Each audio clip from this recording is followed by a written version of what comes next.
Today is September 22nd, 2016. My name is Steve from the second, your moderator, and this is Liberia Destiny Debaters.org, seeking Liberia's destiny through steward public political discourses in its totality. Without flights, name calling, insults, or personal attacks. Our guest are Honorable Louis Brown, Minister of Information, Cultural Affairs and Tourism, Carlo Kwamba, co-chaired Movement of Liberians Against Corruption, Gola, Jerry Wesley One, Communication Director, Movement Liberians Against Corruption and Impunity. The minister is driving us, so that's why the noise is coming from his end. So we will keep his line like this until we do our introductory here. And then we are also going to be joined by Fulton Shanna, acting Secretary General, Unity Party, USA. But we yet to see Fulton Shanna. So, ladies and gentlemen, welcome to Liberia Destiny Debaters. As we always do here, we ask that we please respect each of our guests. And if anyone tries to misbehave or to have a personal attack here on anyone, we will not hesitate to drive you off our line. Ladies and gentlemen, welcome to Liberia Destiny Debaters. We're going to go ahead and ask Minister Brown to introduce himself. Minister Brown? Well, thank you again for having me. I hope I am as audible as I want to be so that all of your listeners from around the United States can hear me. It's always a pleasure to join you all in what I believe is a constructive engagement about what's unfolding in our country. And as Minister of Information, I welcome this opportunity to share the views of the government with your many listeners. Thank you very much.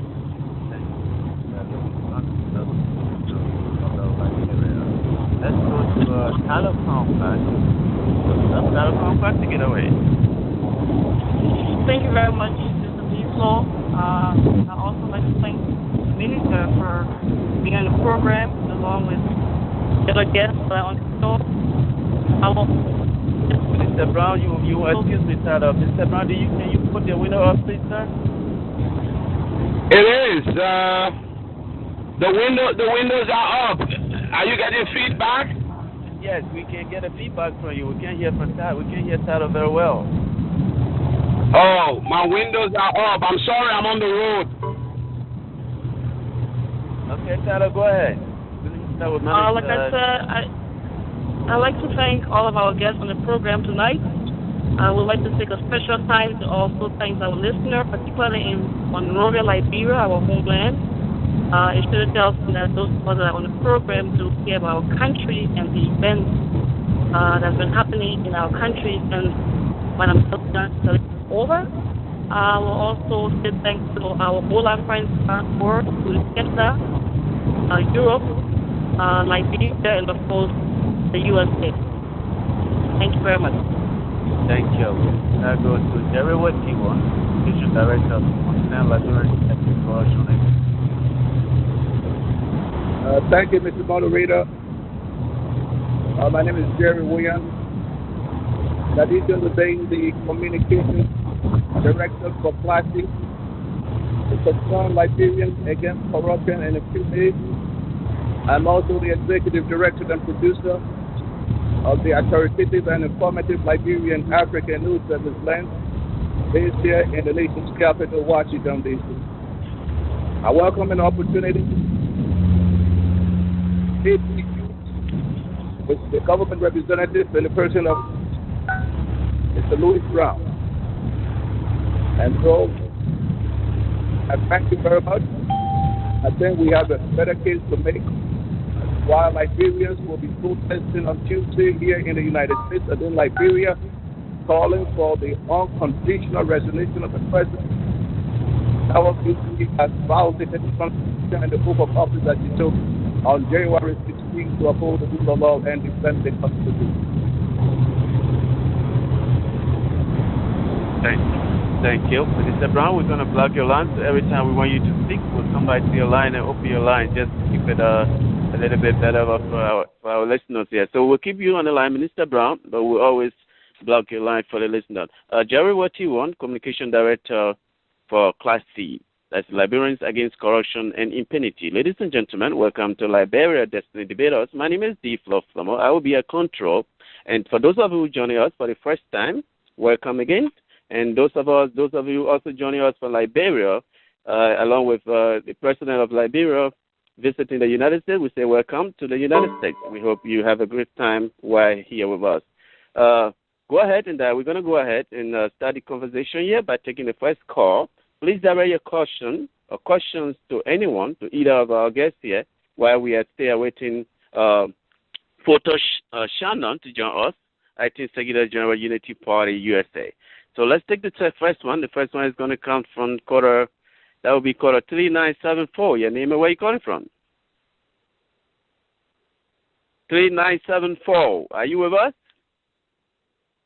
3974. Yes, sir. Are you with us?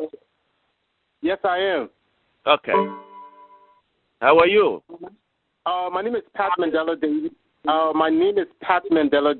I'm calling from New York, but I don't have a question now. I think I will get back in the queue and Okay, thank you. Okay, thank you. Whenever you do, just dial *61 on your phone again. So we're going to take the next one. The next one will come from, let's go to quarter 5043. Your name and where you calling from? 5043. Are you with us? Yeah. Hello? Yes. Hello? Can you hear us? Yeah, I'm getting you, yeah. Are you Okay, let's get it rolling. Yeah, I'm from Philadelphia. Do you have a question? I'm not heard it because I want to listen. I call to listen. I'm not heard anybody speaking. I don't have a question. Okay, but you dial *61. You have a question mark opposite your name, so it means that you have a question or you want to have a say. So we'll keep you on the line, okay? Now until this look at us spoken. Okay, thank you. So let's go to Tyler Conquest, and of course she's a co-chair Movement of Liberians Against Corruption. Tyler, why are you people protesting against Madam Sirleaf? Thank you very much, Mr. Moderator. The protest basically is not so much against Madam Sirleaf or the Unity Party. As a matter of fact, MOLA is a non-tribalism and non-partisanship, non-profit organization. Our protest is against bad governance, including corruption, and this brings to mind the focus that the Constitution of Liberia allows us to protest. Let me take your listeners and the guests on this program back to our Constitution. In Article 5C, the very Constitution that Madam Sirleaf should be following, which she has been violating, says that the Constitution frowns against bad governance and practices. It reads, the Republic shall take steps by appropriate legislation and executive orders to eliminate sectionalism and tribalism and such abuses of power as the misuse of government resources, nepotism, and all other corrupt practices, quote. In addition, the very Constitution gives every Liberian the right to freedom of thought, and that is Article 14 of the Constitution, and also the right to freedom of expression, and that is Article 15 of our Constitution. So let me say that in an interview that was conducted by the Perspective, which happens to be an online magazine in 2000, the Perspective interviewed Ellen Johnson Sirleaf at the time. And this was 3 years after Mr. Charles Taylor was elected as President of Liberia. Madam Sirleaf, in that interview, told the reporter, following 3 years of Mr. Charles Taylor's election, that progress was not being made on all fronts. And during our very interview, Madam Sirleaf made it absolutely clear that the Liberian people have the right to protest, the Liberian people also have the right to speak their mind without any intimidation from the government, and that it is the people's right to criticize the government. So, mind you, the progress, she said, on all fronts as it relates to security, economic, and political has been less than they anticipated during the 3 years' time. Now, let me take your listener back. Johnson Sirleaf criticizing a government that was elected 3 years, she comes back to critique the progress they've made. Johnson Sirleaf has been in power for 8 consecutive years. Mind you, as we know that Minister Louis Brown is on. The very Ellen was working very hard internationally to undermine the Taylor government. And I'm sure Mr. Louis can attest to that because at that time, Mr. Minister, he served in the capacity as a foreign minister underneath Taylor. He also was the oil minister at LPRC. And he also was a senior advisor to Charles Taylor. That very government was being undermined by President Johnson Sirleaf, speaking to international people to not support that government. Today, it is the same Johnson Sirleaf who even undermined during Taylor time the very government that put Mr. Louis Brown on the banning list, the travel banning list. So it just tells you history is repeating itself. People need to be aware that our protest is merely about our rights, that Johnson Sirleaf has not been faithful in conducting the affair of the government, that Madam Sirleaf took an oath in 2006 during her inauguration. She made it clear to the people. She ran on a platform to fix the issues in Liberia, and when she did get elected and was soon in the office, her inauguration speech, she promised the world, not just the Liberian people, that she would fight corruption to the teeth, that corruption will be the number one enemy. Now, she asked for audience, and how am I going to fight this corruption? She said she would have all of the government employees that she would hire or elect, appoint, they all would declare the assets. I challenge the very minister that's on the line, if he has any information or where can we find that information where he himself has declared his assets. The Liberian people are not gullible. We believe, Mola believes, that enough is enough. Our people are suffering. The institution of the government is not being run correctly as it's supposed to be by Madam Sirleaf. For this reason, our people in Liberia, I was in Liberia in 2010, they are not able to even survive on, they survive on less than $1 a day. Our people are not keeping abreast of situations internationally that is happening in Liberia. They cannot afford to even buy 1 cup of rice, least to say, purchase newspaper to read about the actual occurrences, things that are happening that relate to their survival. They cannot afford it.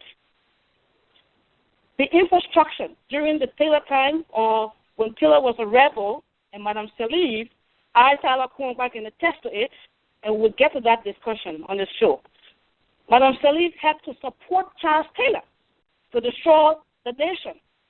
You would think a lady who has had an allegedly Howard degree will have all of the emergency repair and prioritize what to fix for our people.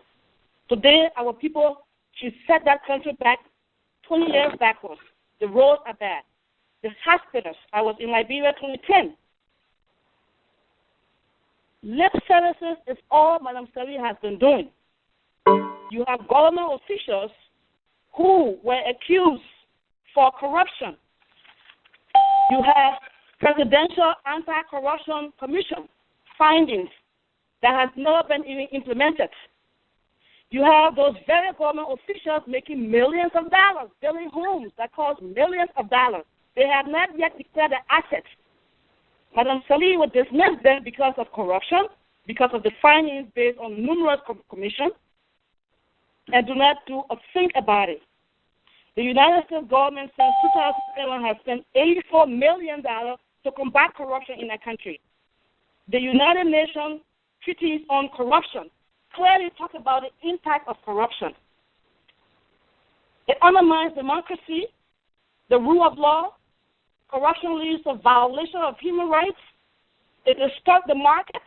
Corruption brings about organized crime and terrorism. It threatens human security and to flourish.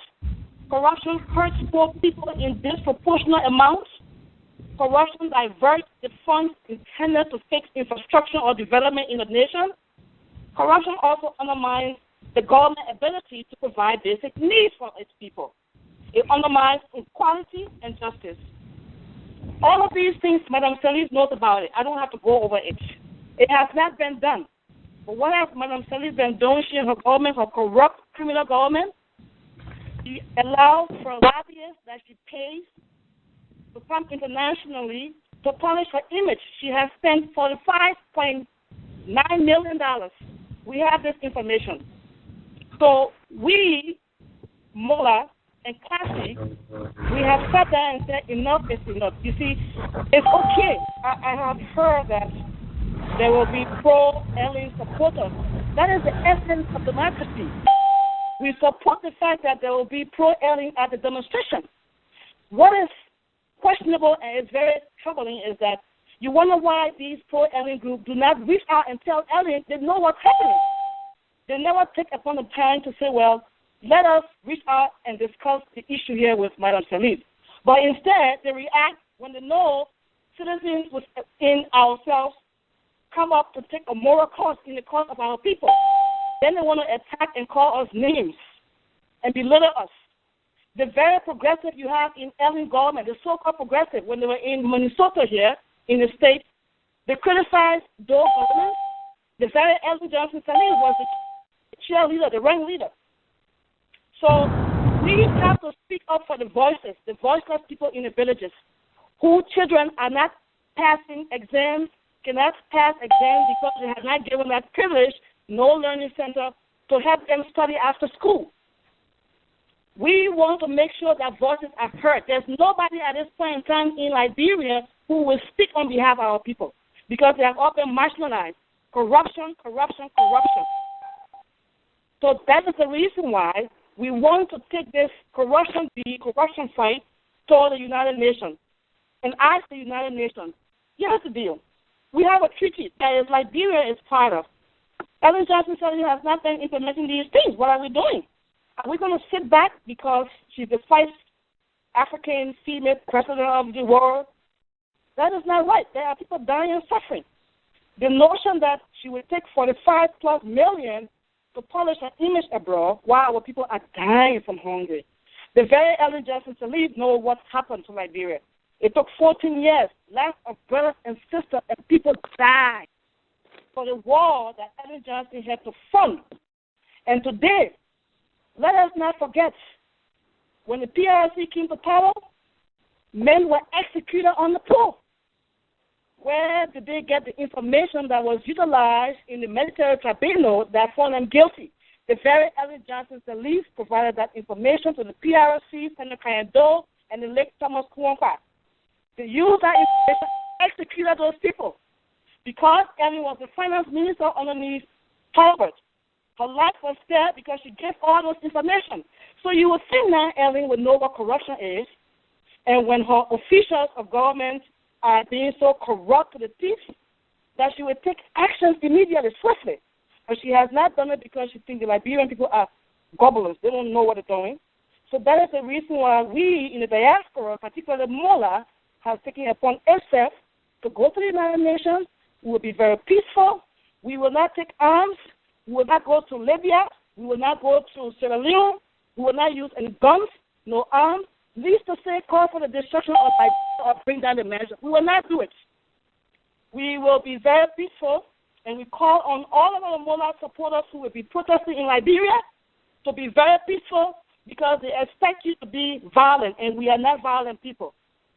We're taking this case to the United Nations because Madam Sirleaf has failed in her fiduciary responsibility to uphold the oath she took She playing lip services, and we just do not allow that anymore.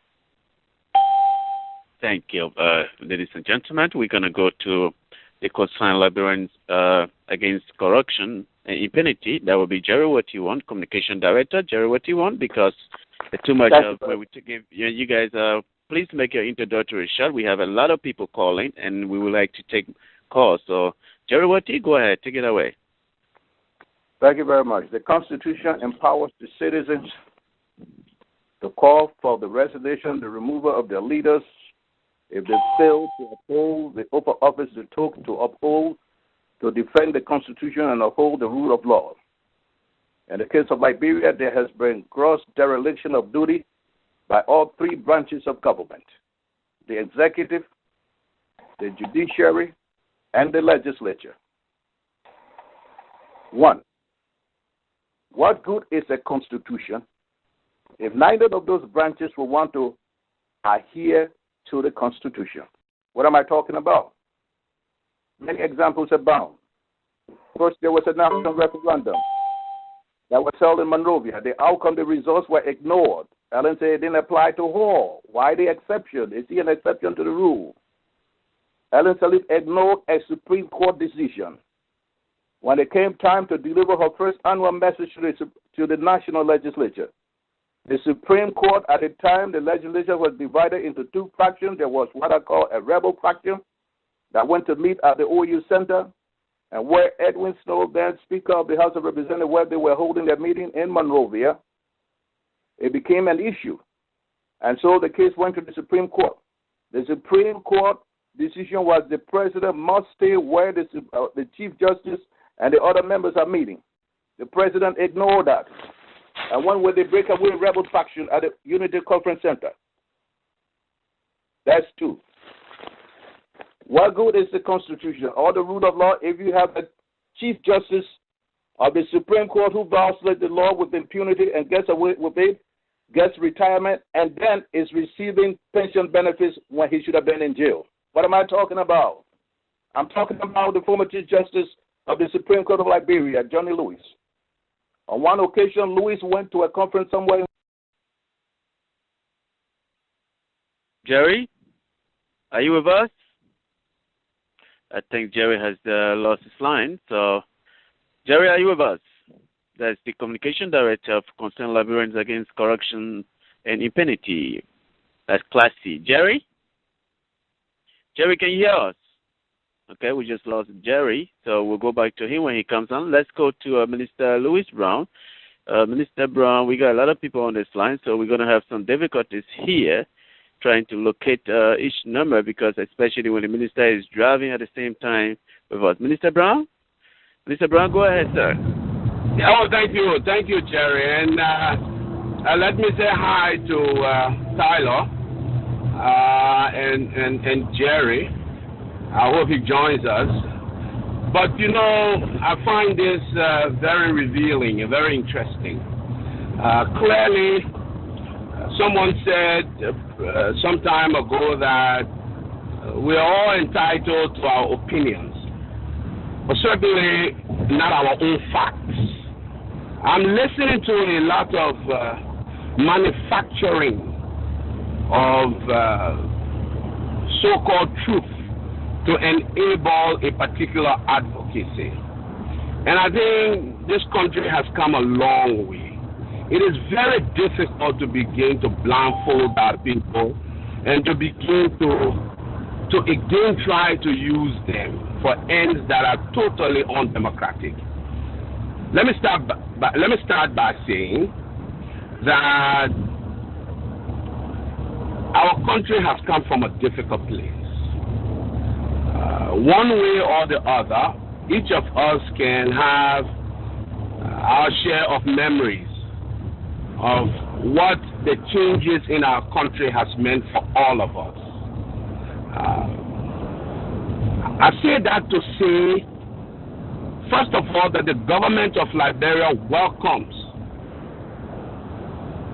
peaceful demonstration, peaceful protest. We see it as a validation of the deepening roots of Liberia's democracy. So we're not opposed to Liberians gathering anywhere in the world, at home or abroad, to engage with the government, to protest a particular issue, to advocate for a particular position. We welcome it. I know of no serious democratic society worthy of the name where people do not go out and protest one thing or the other, where we do not constructively disagree with each other. And so in that light, we welcome MOLAC or CLACSI protests, whether it be at the United Nations, whether it be in Europe or anywhere else. We welcome it because in truth, what it does is to testify to the changing nature of our society, and it validates our democratic credentials. Having said that, let me deal with what Tyler has totally misrepresented. Tyler talked about corruption. I'll be the first to admit that ours is not a perfect society. We have come from a place where the value system, the family system, everything you can imagine about our society was broken. But we are a society moving up to put the broken pieces together. Tyler speaks about being in Monrovia sometime in 2010, and she's using that judgment, whatever her experience was then, to believe that that is where the country is. Tyler, that's 3 years later. Your country has moved on. I suggest you begin to do the same. Let's talk about corruption. You asked if I have declared my assets. Yes, I did. Not only was every government official in the executive branch of the government, because there is still no law anywhere in the Constitution or anywhere, and I challenge you today, I challenge you tomorrow to show us any law anywhere in our Liberian Constitution that says a precondition for employment in your government is a declaration of private assets. But the president proceeded in keeping with a desire to promote openness and transparency and to fight corruption. She insisted in an executive order number 38 that all officials in the executive domain, until the legislature, which is tasked with the duty of promulgating laws for a code of conduct, until that is done, no member working in her government that she will appoint under the executive domain will work without a declaration of their assets to the Liberia Anti-Corruption Commission. What it also does, it insists that we must declare not just what we own personally, not just what we may own jointly with our wives, but even if our children have bank accounts anywhere in the world, it must be declared to the Anti-Corruption Commission. And every 2 years, even though those children are not those who are being employed, every 2 years, we have to again declare those accounts. And maybe you left 2010, but not so long ago, the president's own son at the central bank failed to meet the deadline for the declaration, and you know what happened. He was suspended until he met that declaration. Let's talk about, so I wanted to correct you, all of us, and every 2 years, we are under obligation to file, so that the Anti-Corruption Commission, what they're doing is not sitting on these reports when we file them. What they do is investigate each of those accounts. They are in touch with the banks. They have their people out in the field, so they are validating each declaration that was sent to them. And where they decide that you were not being truthful, they call you to it, they report it to the president, and the actions are taken against you. Now, let's deal with corruption. You know, from the foundation of our country, this has been a menace, a cancer that has eaten into the very fabric of our society. For me, and I'm sure for many other Liberians listening, it took uncommon courage. Corruption did not begin in 2006.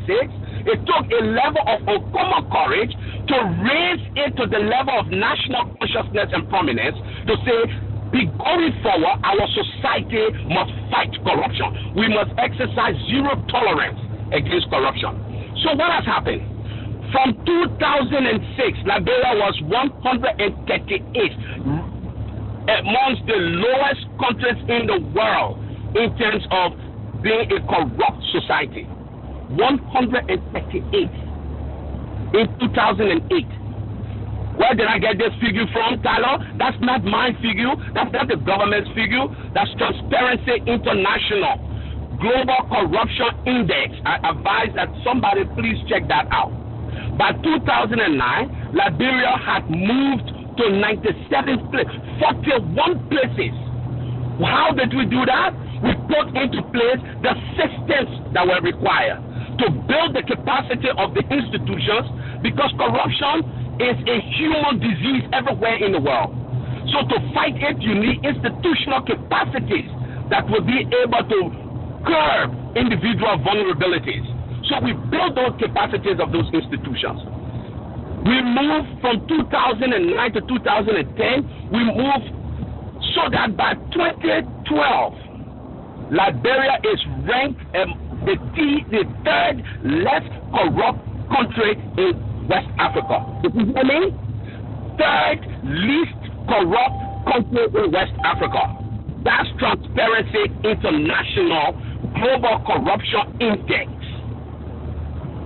Now, do we have people who bend the rules? Yes, like every society anywhere in the world. Do we have claims of corruption day in and day out? Yes, because of the level of newfound freedom in our country. There is not a day that you do not hear expressions against the various vices of the society. But this is a healthy conversation to be having. Why? Because the more we talk about it, the more our consciousness level is improved as a society.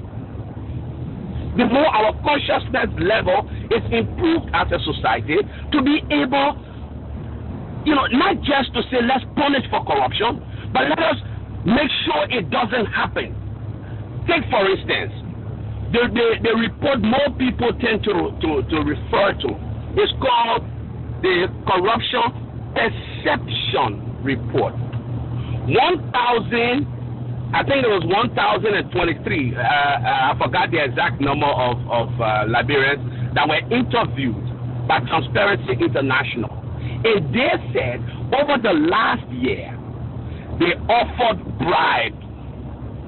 They indicated if you went through the corruption perception, and that is perception, it's not scientific. If you went through the perception report, 75% of Liberians interviewed said they offered bribe. 80% of those who offered bribe said they did so not because they wanted better service, but because they wanted to bypass the system. And you can go back to the report. I'm driving, that is why I don't have access to that report before me. You can Google it as I speak to you. What it does, every institution of our society, from religious to media to military, every institution of our society was perceived by the 75% of Liberians to be corrupt, even though they themselves say they offer bribe. What does it say about our society? What it says is that our society is one which Liberians themselves perceive to be corrupt. So when you hear people say, Tyler, and I hope you don't rely on it, go back and read the report. When you hear people say Liberia is the most corrupt country on the planet Earth, they're not talking about a scientific determination, which the Transparency International itself did and declared Liberia the third least corrupt country. And this is 2012. Third least corrupt country in West Africa. And I'm challenging everybody under the sound of my voice to find the Global Corruption Index released by Transparency International for 2012. And you will see the progress your country has made from being among the most corrupt country by 2008 to becoming the third least corrupt country behind only Ghana and Cape Verde. And you know how many countries in West Africa. So when you talk, look, There is another thing that's going on that we should be careful about, my people. We had election in 2011. We had election in 2006. We are trying to build a democratic society. I hear some people say, when a rate goes up, you say, let the president move from there. When a rate comes down, do you pull her back? What kind of democratic society are we aspiring to build? Yes, we must build one where we freely express our views and we freely disagree. And that right to disagree must always be protected. I challenge anyone who will suggest the freedoms the country are today enjoying, it has ever happened at any point. I challenge anyone under the sound of my voice tonight to argue that we are at a place where we were before. Having said that, let me just end before to give others an opportunity. Let me end by saying this: it is not a healthy democratic exercise when people elect officials. For some people with personal gripe and personal vendetta and personal scores to settle, to attempt to undermine the result of those elections. Because all that I can see here with this call for resignation is an attempt to undermine that which the Liberian people have decided. Now, you can protest. Surely you can. But when you start to suggest that the Liberian people were not in to on 2 occasions elect a person, and you have no basis for it except specious and spurious argument based on personal vendetta or personal gripe, then you are undermining the democratic process. And that has never been the intent of our Constitution. I listened to Jerry. He started off by saying, the Constitution says the people have a right to call on they have the right to assemble. They have the right to consult upon the common good, not upon an evil, but upon the common good, not upon a democratic evil. And when you consult upon the common good, you petition your representatives. What kind of society are we going to build after election? Suddenly, one group feels, I want to change the government. Am I right? And then you change the government because the rate changes or because you perceive that there is corruption. What kind of society are we going to build? How do we sustain our democracy? I suggest people start preparing themselves. We're going to 2014. There will be by-elections. Start preparing yourself. And when you argue this matter, argue with facts. Argue with what you know to be true. And we will be ready to also make our facts available to you. I think I should rest there and wait to hear others. Thank you, Minister Louis Brown. Let's go back to Jerry Watiwo. Jerry, are you with us now? Jerry from Classy, Movement Against Liberians Against Corruption and Impunity. Concerned Liberian, are you with us? Jerry Watiwo, can you hear us? You need to check your phone. Your phone should be on mute, Jerry. We cannot hear you. So we're going to keep you there. And ladies and gentlemen, welcome to Liberia Destiny Debaters. I control. My name is Steve of the Second. And we have with us Minister Louis Brown, Minister of Information, Cultural Affairs and Tourism, Carlo Compa, concerned Liberian co-chair, Movement of Liberians Against Corruption, MULA. Jerry Watiwo, Communication Director, concerned Liberians Against Corruption and Impunity. Please dial *61, and on your phone, that's the one where you will have the opportunity to talk to these people. So we're going to take the first question. The first one will come from quarter 6727. Your name and where you calling from? My name is Aaron Kennedy, and I'm calling from Worcester, Massachusetts. This question is for Minister Brown. Yes, sir.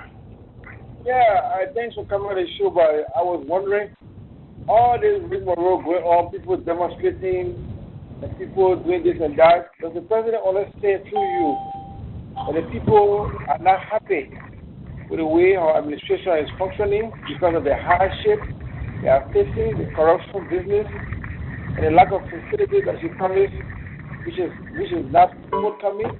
Does the president understand that through you? Can I answer that? Yes, sir. Go ahead, Minister Brown.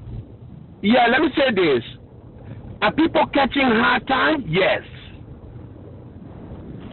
You know, we are part of a global economic situation. I don't know a country in the world, including where you are today, where people will say they're not catching hard time. It is, people are catching hard time in Liberia. Harder time than here, I have to admit that. But here's what is true. Here's what is also true. What is the government doing to address those conditions? You know, the World Bank has estimated that over the years of our conflict, Liberia suffered since World War II the greatest economic decline in the history of man since World War II. Over 90% of its productive capacity destroyed. So here's what we have. The first term, the president said, let us stabilize the country. Let us stop the decline. By and large, I believe there was an element of success there. The second term is about how do we begin to move our people from the difficulties they have endured over this lengthy period to one in which there can be increased opportunity for all. So what has the government done? The government has decided it will invest in what it calls economic multipliers. Power. Power, we have declared that by December 2015, we will work every ounce of our being to put back Mount Coffee hydropower plant. Here is the exponential multiplying effect on ordinary Liberians. If there is power for the guy who is running, for the lady who's running her small boutique, for the guy who's doing just charging battery, if we can put cheap and affordable power for the private sector. Now, the president met with the business community of Liberia, and they indicated that 57% of their cost is on power. So we have determined the greatest constraint to expanding our economy so that there can be opportunities for more Liberians is the availability of power. Power today is 54 cents per kilowatt hour. It is the highest in the world. You know why? Because all that we have the 22 megawatts of power. And let me tell you what we do with the 22 megawatts of power. We have every economically depressed community around Monrovia has been attached to that LEC grid, which was non-existent in 2006. The LEC grid totally destroyed. No distribution line, no generation capacity. We now have 22 megawatts of power supplying communities, economically depressed communities such as Slippery, Quarter, West Point. What it does for people in that community, it's not because we believe they can pay 54 cents per kilowatt hour. No, they cannot. But the duty of the government is to bring life to those communities. If power can be there, like we have put it there, then people will be able to sell cold water. Then people will be able to do video clubs. People will be able to make market. Students will study late at night and be able to do better in school. That's the idea. That is why another way we're trying to bring power to the country is through what is called the CLSG, Cote d'Ivoire, Liberia, Sierra Leone, and Guinea. And call anybody if you know them from Nimba. As I speak to you, power lines, 18 megawatts of power the government of Liberia has purchased at a very subsidized rate for 18 villages and towns rolling from the Liberian-Ivorian border in Nimba County, where I believe Tyler comes from, all the way down into Grenjine toward Lowland County. Many of the big villages and towns along that area will now experience power by the end of September or end of October. July 26th, that power line came on. The power line came on, it was tested, it came on, it's working very well. The intent is to make people to buy power between 12 cents and 14 cents. If you can have those communities have power, if you can have those villages, then there's something else the government is doing. While we are trying to get the hydro going, we are going to increase power supply. The grid is going to run towards Robert Fee, towards the main economic corridor, which is between Monrovia and Ganta. We're putting power along that corridor towards Cape Mount as well. So by the time we're done, and the government is itself providing 18 megawatts generator to increase power supply. We know that if we can make power affordable, the private sector will thrive and create more jobs for Liberians. We cannot move from our mere extractive to add value in terms of manufacturing unless we have power. The second thing we're doing is investing in roads. You know, I give you a classic example of a place called Piata. It's just right off Tututa. That place had never seen a vehicle, even though it's just off Tututa. The only thing that resembles a car that has been to Piata from the day that place became a town was motorcycle. More than 50 years, the people have never seen a car. Today, that bridge, which was a monkey bridge connecting that place, is now a full concrete bridge. I have come to town with video recordings so that people can see the changes taking place in their country. You hear people say it used to cost us $600 to move between Piata and Monrovia. Now it's costing us $175. That's extra savings for people. Now people say the people will eat the road. No, they will not eat the road. But if people can move freely on paved roads, such as the one we've done between Monrovia and Buchanan, where people can now fish in Buchanan and bring their produce to Monrovia to sell in 1 hour and a half and make more value for what they're selling. Where people can move back and forth with less wear and tear on the vehicle, meaning that the depression in transportation costs, meaning there's savings for people. And that savings can be used to help pay your child's school fees. Let me tell you another thing about roads. We have found out from medical studies that Liberians, mainly young children, die from 3 major ailments in Liberia. Now, this is a medical study. They die from diarrhea, malaria, and respiratory diseases. When you pave these roads to connect our county capitals, such as the recently concluded deal to pave the road between Fishtown and Harper, starting now in the dry season with Harper to Kanyeken. Those of you who come from the southeast, you know how important that road is between Harper and Kanyeken and what life it will bring. That road is being paved as soon as we hit the dry season. That deal has now been concluded, the feasibility study concluded. Then there will be the Zwedru to Fishtown, which will conclude that link. Once we're able to do that, imagine when people can no longer breathe dust. Ask the people of Cardwell. Suddenly, life has improved in Cardwell. Home values have gone up because they now have a paved road, they now have street lights, and suddenly life is becoming better in those areas. There's something else we're doing. We're investing in our ports. We must become a 24-hour port facility to transship goods and services across our country. So, yes, people are suffering. Yes, Liberia has come from a place where we were not just at the bottom, we were under our bottom. But every day there is hope being rekindled by the steps that are being taken, by the projects that we are investing in. And somebody said, oh no, you know the government people, they just ride car, they just bluffing all around Monrovia. That's not true. Look at our budget. Everything, including gas and stationery, has been slapped. We're not just saying the international community must give us a handout. We are ourselves investing our money into it. So what the government has done is to cut down recurring expenditure and use that money to invest in these projects, to invest in roads, to invest in power, to invest in people. And when we come to education, I will tell you some of the things that have been done, including the construction for $10 million, one of the largest technical vocational training center ever. When the president was leaving recently, she just named the board of trustees for the community college in Lofa.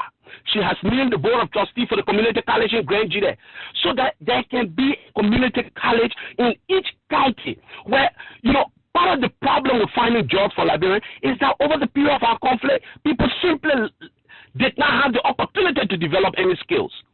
So not only are we putting $10 million thanks to a Chinese agreement in Monrovia, expanding the VTC with dormitory. We're not just teaching people to be drivers. We're not just teaching people to be tappers. We're teaching people to repair computers, to repair telephone, to high-tech training, and linking these community colleges with concessionary agreements so that when you graduate, you are fed straight into a conveyor belt of work into those concessions.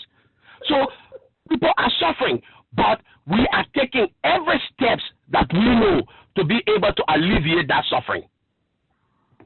Thank you, Minister Brown. Ladies and gentlemen, again, we have a lot of people on the line. Minister Brown to Minister Brown and Talocon. Jerry T1, are you with us now? Those of you who are with Class C, please try to reach Jerry T1. We cannot reach him. His line is open here, but I think his phone is mute. So you need to reach him and tell him to open his line. It is not from our end. It is from his end. So, again, I will ask that our guests please try to kind of narrow it a little bit, condense it. We have a lot of people in the queue waiting to ask questions or make a recommendations for that will foster the peace and stability of Mama Liberia. So, Minister Brown, we're going to go to the quarter. Please give us your recommendation, and then we have to move to the next one. Quarter, go ahead. Yeah, Mr. Brown, my recommendation is that you said something very good. You said that from now to December, if I understood you right, there will be light and water in Monrovia area or maybe Liberia. But I recommend that the leadership of this country keeps its promise. When they say they will bring light for now to December, it must be done. When they say they will bring light and water in 6 months' time, it must be done. And I will be in Liberia to see whether light and water will be accessible to the poor people. That's my recommendation. If you know anybody in Nimba, call the people in Nimba County as I speak to you. We've never seen light before. It's rolling all the way down into Town, Town, Grand Gita. Call them and ask them today what is going on. Do you have light poles? Do you have power lines connecting Lepo where the government is paying for 18 megawatts of power from La Côte d'Ivoire? That's coming all the way to Harper, towns and villages that never saw. Call a place if you know anybody from Lofa, call a place named Yandaho, where the government has installed a power facility there based on a pilot project that we're hoping we can do one dam across every major river, because as you go outside Monrovia, because of the war, most of our people are so dispersed out that they reside in bigger towns and villages. And you know what we did with that? Let me just I'm sorry, Tiflo, because people don't have information. They are misleading people unnecessarily across the diaspora. So let me explain this. Yandaho, we took 200 young Liberians, sent them to train them how to work on pipe dam to supply power. So now that small dam that we have experimented with has worked. It has connected 200 households. It has connected a rice mill. I'm on 240-764-7267. Hello? 240-764-7267. Hello? 240. Hello? 7467. 267. Hello? 7267. I know. Hello?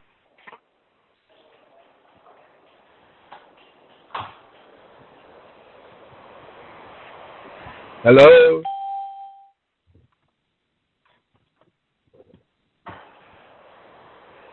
Hello, can anybody hear me? Yes, I'm here, Minister Brown. Jerry is trying to get by on the line, so please do not call my cell phone. Just stay on the line. Dial *61. We'll get back to you. I'm not going to go back to my cell phone. We're going to go back to the quarter has given his recommendation to Minister Brown. So, Tyler, we have a lot of people on the line, so let's take the next one, and then we'll come to you. Maybe that question might be for you. So let's take the next one. We're going to go to Tyler Conquer here, but before we go to Tyler, let's go to quarter. That's 27267. Your name and where you calling from? 7267. Are you with us? Yes, I'm Jerry Weir. Jerry Weir, is that your number? Yeah, that's the other number I want. Okay, you are speaking very low. You gotta maybe try to take us off the speaker, please. I'm not at the speaker, though. Yeah, but I can. You are very low. Okay, you just dropped the line again. So I don't know what's happening to your line. Let's go to yes. Please try to stay on the line. Do not be. But please, I'm not taking a call again on the cell phone again. Please, I'm not going to my cell phone anymore. So we're gonna take the next one. The next one will come from 6494. Your name and where you calling from? My name is Jay Abdullah. I'm from the state of Delaware. Yes, welcome to Liberia Destiny Debaters. Thank you. Mr. Brown, good morning to Motherland Liberia there. And I would like for you to be Mr. Brown is with us in the States. Okay, and I'd like for you to be very brief. When you talk, you take a whole air time and make it difficult for us. I'm sorry. Okay. My man, you've been giving too many wrong information about the country, man. So sometimes, okay, but I'm sorry. Go ahead. Mr. Brown, you are noted for supporting evil attitude and punishing your own countrymen for your own gain. I will consider that as a personal attack. And, excuse me. That's a personal attack. That's a personal attack. You cannot call somebody an evil attitude. Please try to be careful here. No. Go ahead. Listen, people, I'm a big boy. I can't. No, Minister Brown, we operate based on our policy. He has to agree that he cannot call somebody that's personal attack. If you think Mr. Brown is evil, contact him when he's not with us. Please be direct. Okay, go ahead and do it. We have people calling from Liberia. We need to take calls from all over the world. Please, hurry it up. I apologize for that. Okay, thank you. Okay, your apology accepted. Thank you. First of all, the power that you're bragging about today in Niba, that document I think was signed by the former government, which was Charles Taylor. And second of all, you said go back to Mr. Brown. Yes, sir. Liberia, it will now be transparent. When the chairman of the election commission, he hails from your party, the Unity Party. So I'm not. I'm not talking, sir. I don't know where the transparency is coming from. And Mr. Brown, you speak about equality for everybody. You speak yes, sir. about justice. And the president, two sons, they still serving government. And more especially in Africa, where one is at the highest security apparatus, happen to be former Sirleaf, who serve in our apparatus. Imagine how will the citizens express and how they will move freely. We saw what happened in other countries when African leaders are on the top. And again, to where we keep our money, the president's son served there as the deputy. He's the second man. Minister Brown, it's only the presidential that the educated people in this war, and you will sit and look at it. You spoke about Conway being very good. Conway has been good because the president is building a house there. I could do the same thing. You asking a question before your recommendation. Please ask a question first and wait for the response before you go ahead to say your recommendation. Ask the minister a question, please. Okay, this is my last question to you. Yes, this is my second to the last. You talk about community college. I hear from one of the countries where the president of that country come to us for the lobby for both. First of all, the professors, they are not there. The old Motherland High School in Senegal, that's the one who tried to turn to community college. It's not yet community college. So please go and visit there and tell me which are the professors there. And my last question to you, Mr. Minister. No. We're gonna take one from you. We have a lot of people on the line. We are not going with one question per person, please. One question per person. So make a decision. Which question you want the minister to answer, please. Anyone he takes, all up for him. Maybe he can take an easier one that will go with him. It's good. Okay, Mr. Brown, please condense it. We have people calling from all over the world. We have 6 callers from Liberia right now.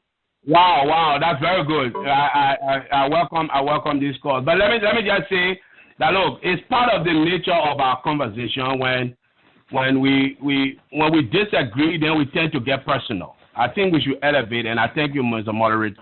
I'm used to these things, so they don't really disturb me because actually that's the way we have been talking so long to each other in the country. All of this is new to us. But the real substance here that I want to address is this.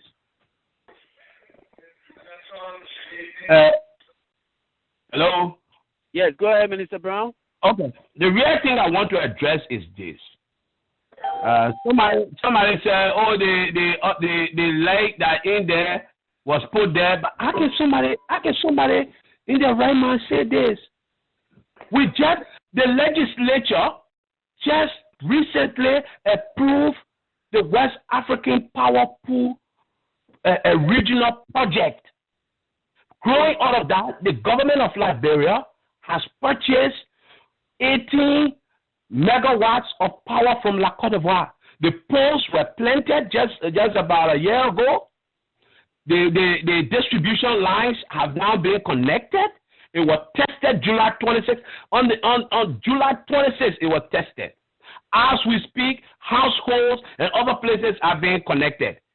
What about the Jackson Dome Medical Facility? One of the best regional, I'm not just saying county, I'm saying regional hospital that is now in Tapeta. So now you don't have to go to Ghana. Minister Brown, could you just take his question and touch it and exactly. we got a lot of people in that. No, you're right, Mr. Moderator. But apparently there's a lack of information that's affecting all of these attitudes. But anyway, let me just say quickly, in response to that no, these are projects begun by this government and being implemented by this government. Thank you. Cora, do you have a recommendation, please? Yes, sir. Mr. Minister, I apologize for the personal attack. Like I said, you forgive me. And what I would like to recommend to you, Mr. Minister, and yes, sir. The question, I think you skipped the question, but I can't take all the time. I would love for you to look in the president's face as a true Liberian who fight for the majority of the people. Look in the president's face, and I want to buy that newspaper anytime this week and say, Madam President, please take 2 of your kids from power. Bring Jay Yakaro, bring Monrovia Brown, let them occupy those positions. And that's the sign of reconciliation. That's the sign of unity. If you do that, Mr. Brown, I tell you, your name will go in the history of Liberia for the best. All you have done, the Liberian people will share you for that. If you speak up for the speechless people today in Liberia. Thank you, sir. No. Okay. Go ahead, Thank Mr. you. Brown. You want to touch that a little bit? We got to But first of all, hello. First of all, hello. Yes, go ahead, Mr. Brown. Yeah. First of all, Mr. Charles Sirleaf has been working. He was working with the bank before his man became president. So it seems to me what we need to do is to begin to put into play. What do we mean when we say nepotism? Take, for instance, the people of Lofa. What we have not done is to define this for ourselves. Ghanese and Lomas are related. I grew up in Liberia. I went to school there. That's the place I know. Even as I was coming, my friends from high school, from elementary, came to me when I was appointed who celebrated my own people. What do you say to people who you have always known? Let us not take a Western definition of a term and apply it to our country. Because we are a unique people. Our sociology is different. Should we fight nepotism? Yes. But we can't begin that fight until we define it for ourselves. What is nepotism for us? What is right? So that we can go ahead now and begin to implement what the rules are. But until we do that, I guess we will all just be conjecturing, because I think it's Article 18 of the Constitution says all Liberians have the right for equality for work, equal employment. What do we say to that as well? Thank you, Minister Brown. Ladies and gentlemen, this is Mr. Moderator, I'm back. Yes, Jerry Wati, thank you for coming back. Ladies and gentlemen, this is Liberia Destiny Debaters at Control. My name is D. Flo from the second. With us tonight is Minister Louis Brown, Minister of Information, Cultural Affairs and Tourism, Tyler Conquart, co-chaired Movement of Liberians Against Corruption, MULA, Jerry Wati, Communication Director, Concerned Liberians Against Corruption and Impunity. Please dial *61 if you want to be a part of this program. We're going to take our first call from Liberia. That caller is 2479. Your name and where you calling from? What part of Liberia is calling from? Caller 2479, your last number. Are you with us, caller? We want to call your last number. Are you with us? Okay, we're going to skip you. We're going to take the next one here. That caller is just listening. Please remember that we will only take your last 4 digits of your number, not the whole thing, because we are not allowed to call your entire number. Let's take 7374. Your name and where you calling from? Well, my name is Baymai S. Weber. I'm calling from Providence, Rhode Island.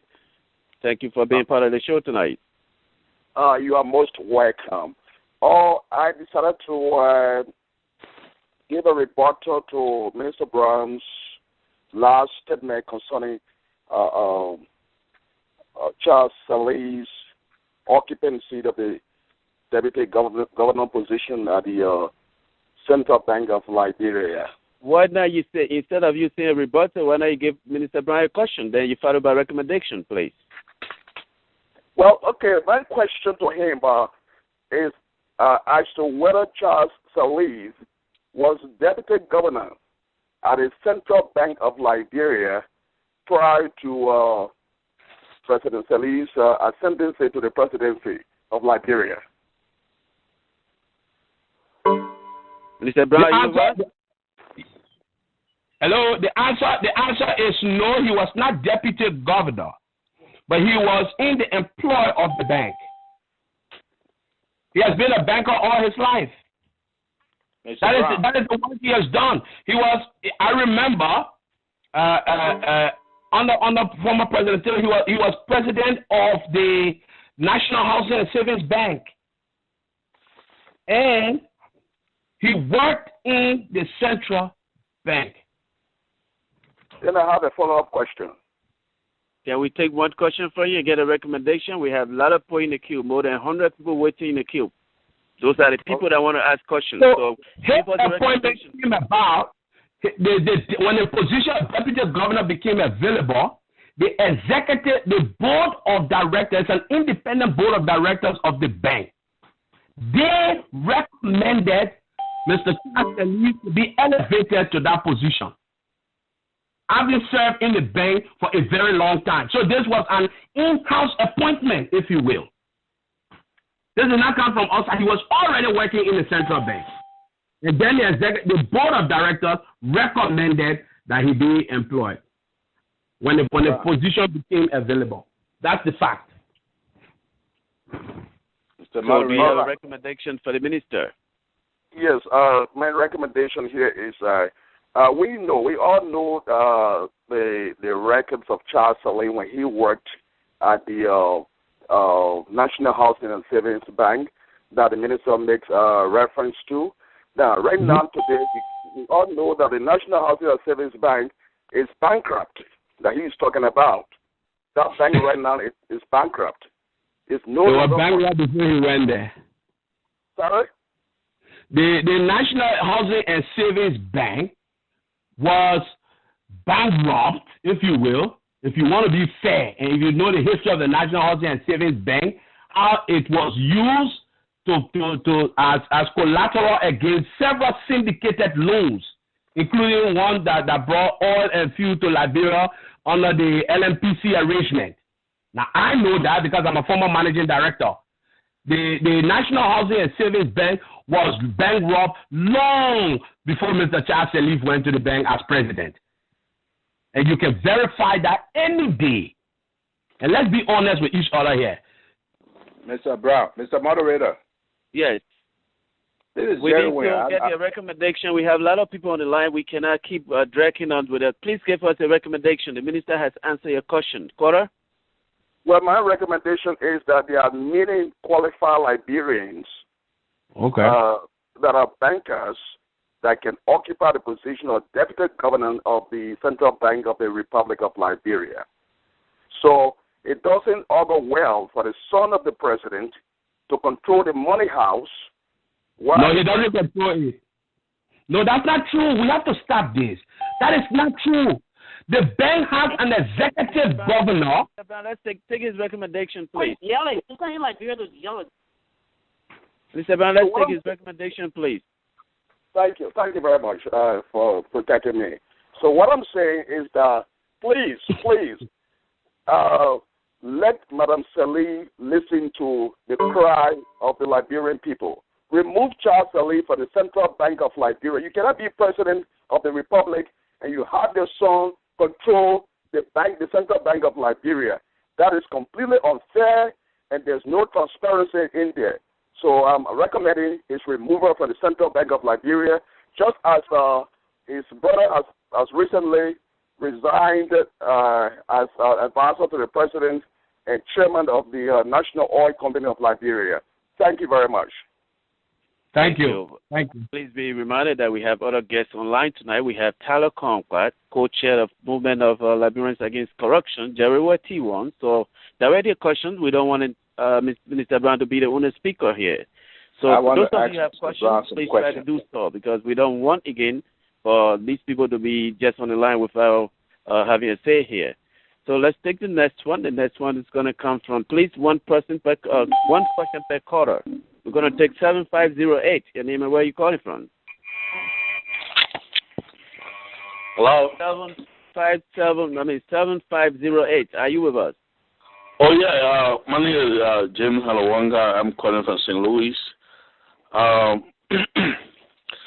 You know, I listened to Honorable Louis Brown, and I listened to Tyler Kru-German, and I think the topic is about demonstration and corruption.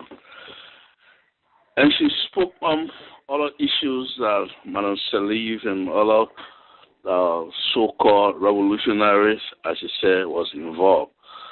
But, you know, my grandfather used to tell me that, you know, the beginning of mistakes had to do with experience. And after experience, wisdom. What am I saying? I'm not backing whether Madam Sirleaf say they will level or they will do this or whatsoever, or to say they will take it out. Or I'm not even backing, I'm not saying that it was wrong. It is wrong as a Liberian for people to demonstrate. But looking at what we're coming from over the years, I feel that let me just a recommendation and what I'm supposed to say whatsoever, because a whole lot of people they kill. But looking at what we come from over the years, I think we'll learn from our mistakes.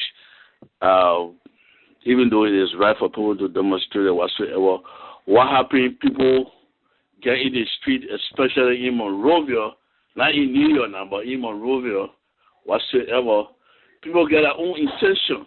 They interpret it different way. They can mix up with the group.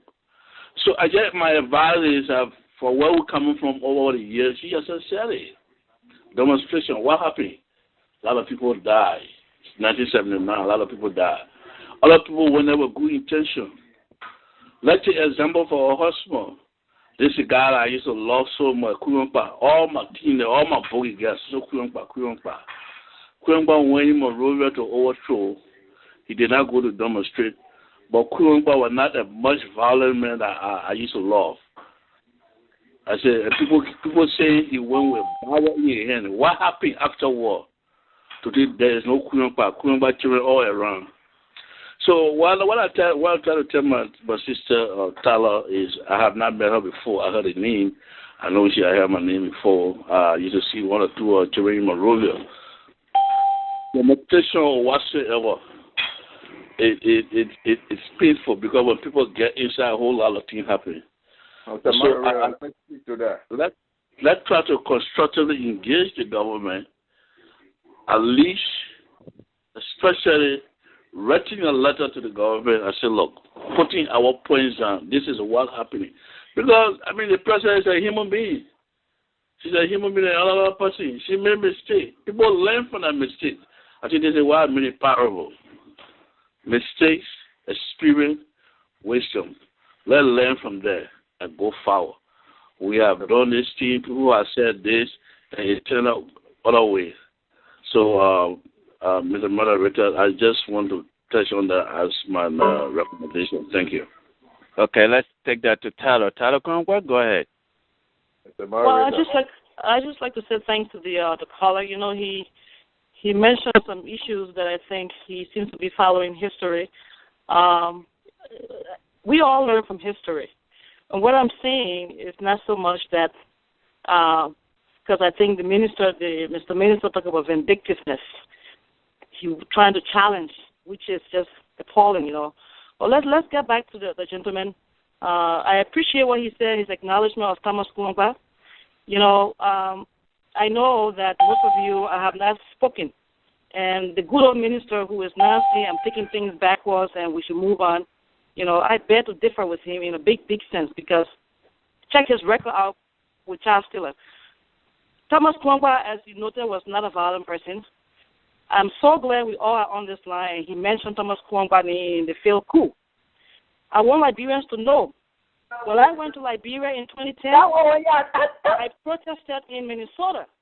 I have been trying because that coup that occurred, it was not Kwangwa's coup. It was Ellen Johnson Sirleaf, my family, and Harry Yuan.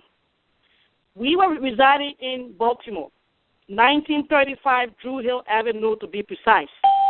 In 1985, Madam Ellen Johnson Sirleaf came to Baltimore, 1935 Drew Avenue, with Harry Yuan. They brought that enterprise the proposition for a coup. Thomas Kwangwa made it vehemently clear that he was not interested, and you can check the records, Mr. Minister, because when they came, Thomas Kwangwa was enrolled at the Baltimore Community College. When Ellen Johnson Sirleaf and Mr. Harry Yuan came to our house at 9 p.m. Baltimore time, they brought a proposition to overthrow Doe.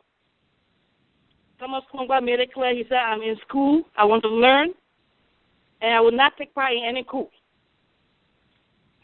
Ellen Johnson Sirleaf and Harry Yuan left.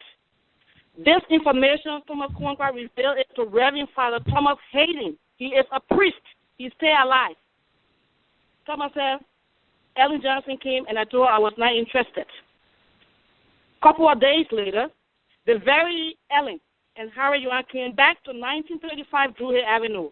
Mr. Minister, I will educate you so you don't tell me that I'm taking things backward. When they came back the second time, Ellen Johnson Sirleaf and Harry Yuan brought in a picture of Thomas Kwangwa at the time the mother was in her 70s. The old lady's hands were tied to the back. They told us that those soldiers had raped the old lady. They had her on the plane. We saw the stuff.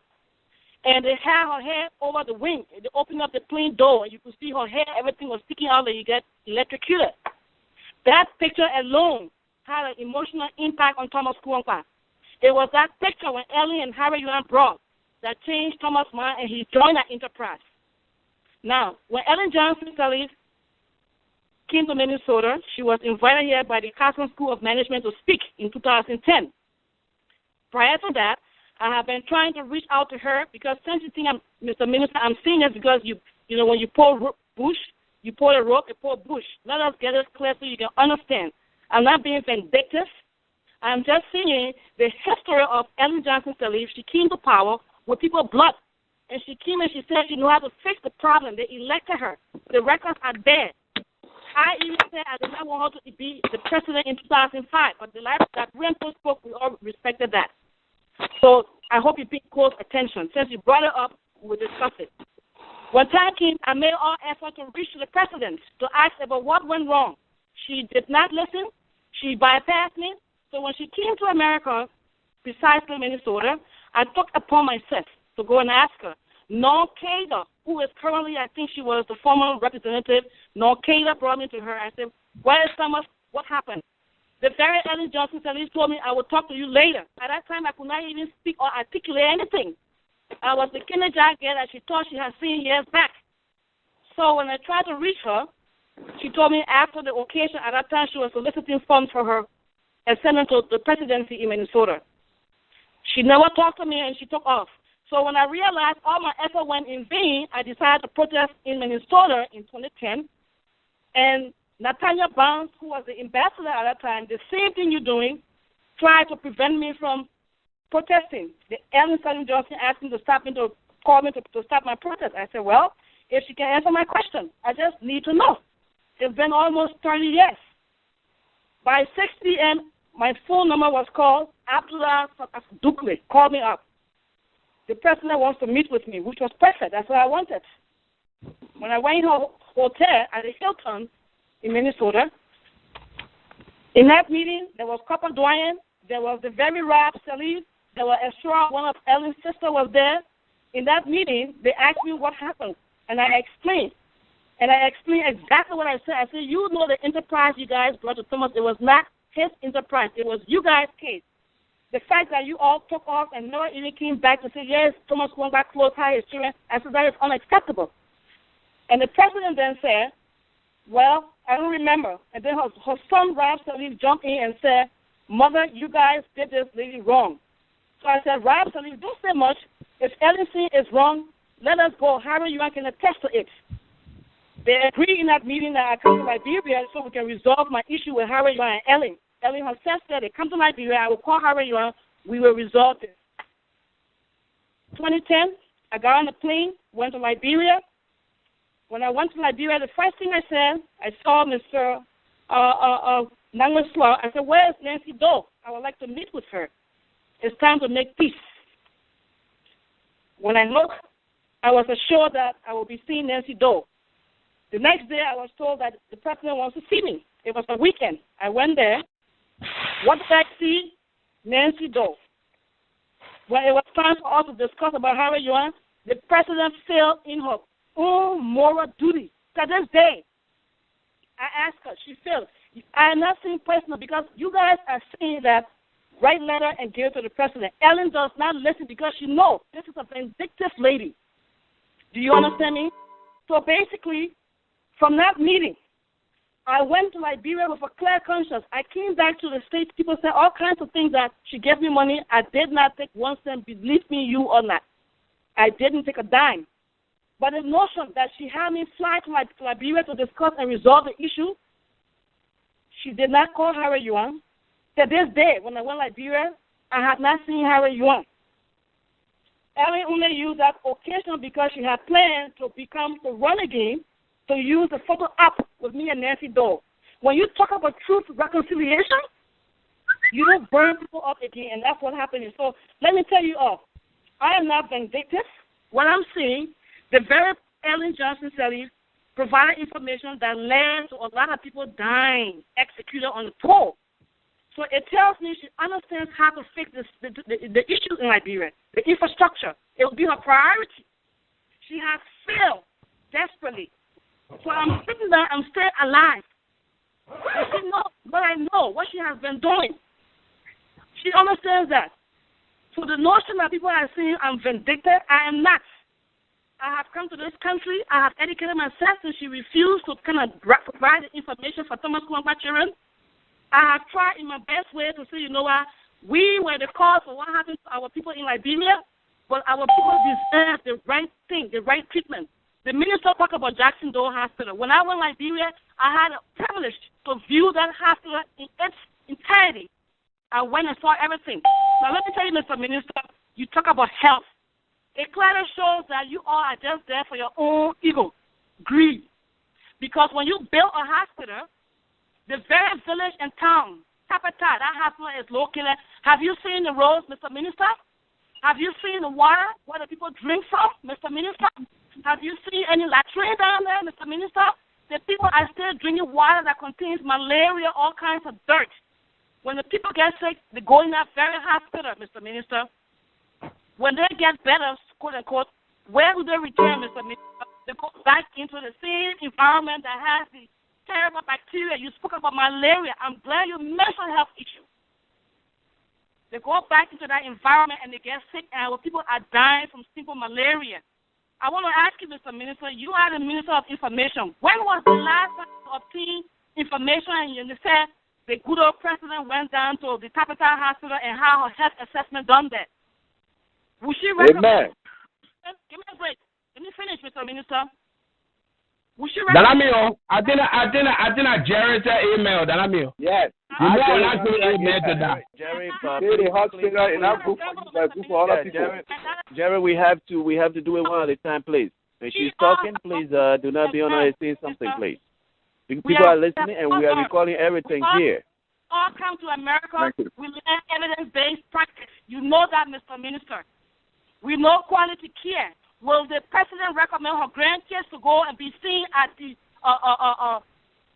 Nuclear Hospital, Redemption Hospital? When last did she get her blood pressure checked? How was the care? How was the timeliness? What quality of care did she get? The EU went and gave money to our people to help the dying poor mothers and children who Ellen Johnson Sirleaf failed in her beneficent interest to help. What happened to that money? Amara Conan took sick. They flew him from Liberia. You want to talk health issue, Mr. Minister? Let's discuss it. They flew him over to Ghana. From there, they needed a brain surgeon or hair surgeon, whatever was going on with him. They flew him from Ghana on mail, to be precise. He came to the United States where he got super-duper evidence-based quality care. By the way, Mr. Minister, do we know the bill? How much it costs the Liberian people? The taxpayers in that country, Mr. Minister, Information Minister? He got better. He got healed. He spent almost a month and a half in America and flew right back to Liberia. When it was time for our Minister, Amara Connor, to provide a report on the EU $13.2 million, he provided bogus information and said he gave the money to Mr. Wenegari, to Mr. Kanta in Tapata, and another administrator in Bon County. The money cannot be allocated even in the budget. Then you will sit down here, Mr. Minister, knowing your own history, and tell me I'm being vindictive and I'm not using evidence-based or empirical evidence. The information you provided regarding Liberia being third ranked on the CPI is inaccurate, Mr. Minister. The CPI score for Liberia is 41, and Liberia is ranked 75%. So let me tell you something. I have learned my education. It is people like some of you who making education, those with degrees, look real bad. But I will advise the children of Liberia, the youth, they should go to school, because I am a typical example of what a country person cannot do. Books, education is very important. It's empowering. The key to that for all of us right now is to educate our youth, but it's not being done to the fullest. So you don't sit there, Mr. Minister, and shout and say that I am being vindictive and you're telling me. I challenge you to ask the president when last you had her blood pressure checked in at Redemption Hospital. Would you recommend the care she received to another person? So when you sit there and represent the Liberian government, we know it's your job. I expect you, Mr. Minister, to talk about the culture. Our culture has been destroyed by Ellen Johnson Sirleaf. Our culture has been destroyed. The culture that we work so hard. Toba worked so hard. She destroyed the culture and sold it down to the land. When you evacuate people or remove people from their home, you find a place to put them. Mr. Peter Bala, I was in Liberia, he told me everything that Ellen did and promised the next day. Where Baltimore grave is at. The good old president went there and promised those people. She has not been back there since. That's out, to be precise. Your position, Mr. Minister, as the information and culture and tourism personnel, you should be advocating and challenging the president of our culture. You haven't done it. Then you want to say I am being vindictive. My laws, and let me make it very clear, my law does not add up to the law that the Liberian poor has sustained. Mine is just very small.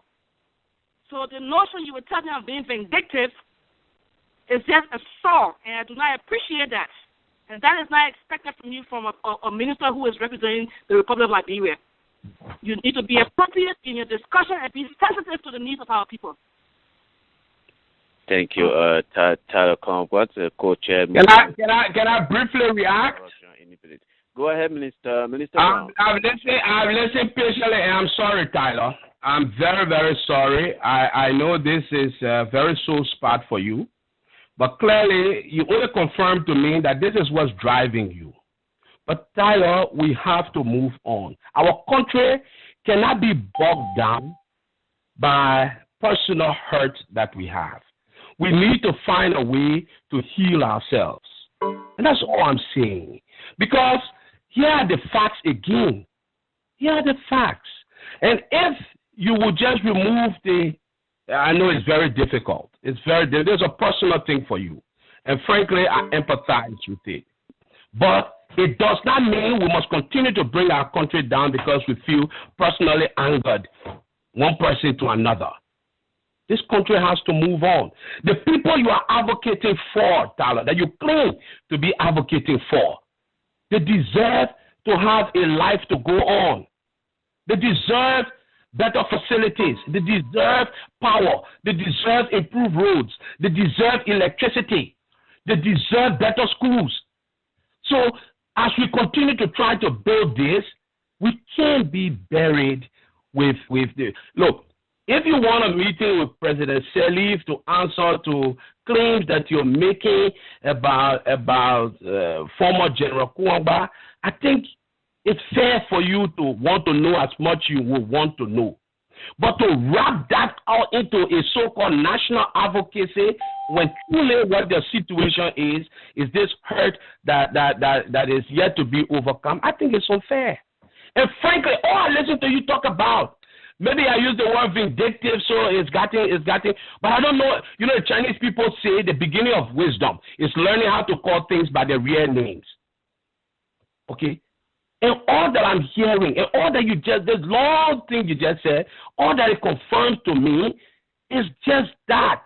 You are angry because of what you claim this president may have transacted with your ex-husband. Okay, with your late husband. I am sorry. But maybe you need a meeting with the president so you can resolve it. But the country cannot be pulled down because of that. And nor should you wrap up and listen to you. I listen. Can I finish my side? I listen patiently. Nor should you wrap up so-called advocacy in the name of just basically addressing this. If you need to address this, can I finish? No, you can. No, please. Now, I listen to you. Mr. Minister, I did not bring up. I was addressing one of the callers. No, you're not fair now. You got to let me finish. Tyler, I listen to you patiently. Yes, please let me finish. No, but Tyler, I listen to you butcher the truth. I listen to you butcher the fact. You just said to me, and I challenge anybody to Google Transparency International 2012 report. Mr. Minister, I did not bring it up. No, but let me finish now. We can't have this conversation like that. Other people listening to us. One at a time, please. One at a time. We have a lot of people on the line. We have not even gone 5 calls. We have not taken up to 5 calls to this point. I listen to you, Tyler. Please listen to me too. That's the only way we understand each other. Yes, please. Minister Brown, please make it brief a little bit. We got a lot of people who Correct. All that I have said is quite simply this. Corruption did not begin in 2006. And now it took extraordinary courage in my mind for any president to be able to say, let's make corruption public enemy number 1, knowing the nature of our society. And therefore, since 2008, in 2008, and I'm challenging in an open mic, let anybody Google it and confirm what I'm lying. Global Corruption Index on Liberia. I'm not biting my words. Liberia was 138 in 2008. Liberia moved 41 places, 97 in 2009. In 2010, Liberia has moved more than 90 places against countries that have never had conflict and the extent of breakdown in our society. And you know, the conflict broke down the value system. We're basically rebuilding, redefining our value system. It's not going to be cured overnight, but the progress is there for everyone to see. When you read some of these things, when people say, Liberia is the most corrupt country on the face of the earth, and it's 75 you're talking about, that's a perception report. The report will tell you, go read the report. They will tell you it's not even scientific. They interviewed 1,023 persons, 75% of which said they offered bribe in the last year. And when they asked them the perception about all the institutions, international NGOs, military, religious, civic society, private institutions, public institutions, they said the perception is the entire Liberian society has been corrupt, is corrupt. That's a perception report. We welcome that because then it defines for us the total context of the problem we're dealing with. No element of our society was spared in that perception report. Now, that is not the report I believe you should rely on. Go back and go to the scientific report that will define what the country has done to fight corruption since 2008. And you will see the progress. Liberia is, by 2012, unless something else comes out, by 2012, Liberia was named the third least corrupt country in West Africa. And I'm saying it as loud and clear for you to just Google. Just Google that. It's not difficult to do. Just Google it. You'll find it. Now, please, man. Please. When people elect their leaders, all of us have a duty to our country. We will disagree, we can have personal gripes, but we have a duty to help the country go forward. But all that I'm hearing you say is, and maybe the president need to sit down with you, maybe you need to sit down with Harry Young, and then suddenly the country will not be corrupt again. And then suddenly maybe you will see that capital is doing more than what you know it to be doing. Now, I can say where the president will go have her next medical checkup. But yes, what I can say to you, I know where I do my checkup. I know where my children do their checkup. And I'm comfortable with the fact that our people are every day having access to improved facilities. Now you may say, they pay me to say this. But look at Jacksonville Hospital. It was started, the idea came about honor President Doe. But that idea came to life, and the hospital is there under President Sirleaf. That is a truth. And even though you say that people will go back from the hospital to go drink muddy water, we have dug more borehole wells in Nimba than any other part of the country. Now that is another truth that you may be unaware of. And we will continue to do that because as a government we owe a duty to all of our citizens to make their life better. We're not saying it is the best place on earth right now, but we are saying it's not the most hopeless, as some people, led by their personal gripes and anger, are making others to believe. The moderator. Thank you, Minister Brown. Ladies and gentlemen, we want to make this a statewide debate tonight, so please try to keep it that way because we are discussing something very essential to our country. This is about Liberia, the destiny of our country. So, Jerry, what you want? Please bear with us. We're going to take the next call. We have a lot of people, so let's take the next one. The next one will come from 1044. Your name and where you got it from? Oh, hi. My name is Rosetta Fayad. I'm calling from Massachusetts. Welcome to the show tonight again. Oh, thank you, Mr. Moderator. My question is going to the group that stationed the march on the 24th of September. Uh-huh. I want to know, first of all, the significance of that march in requesting that President Sirleaf to get down, and also to tell her that chairperson against corruption. Because if they are going to stage a march for the president to come down, who do they have? Is it a Santa Claus they have in the corner that at the end of the day when President Sirleaf come down, if they will be successful to say this is the person?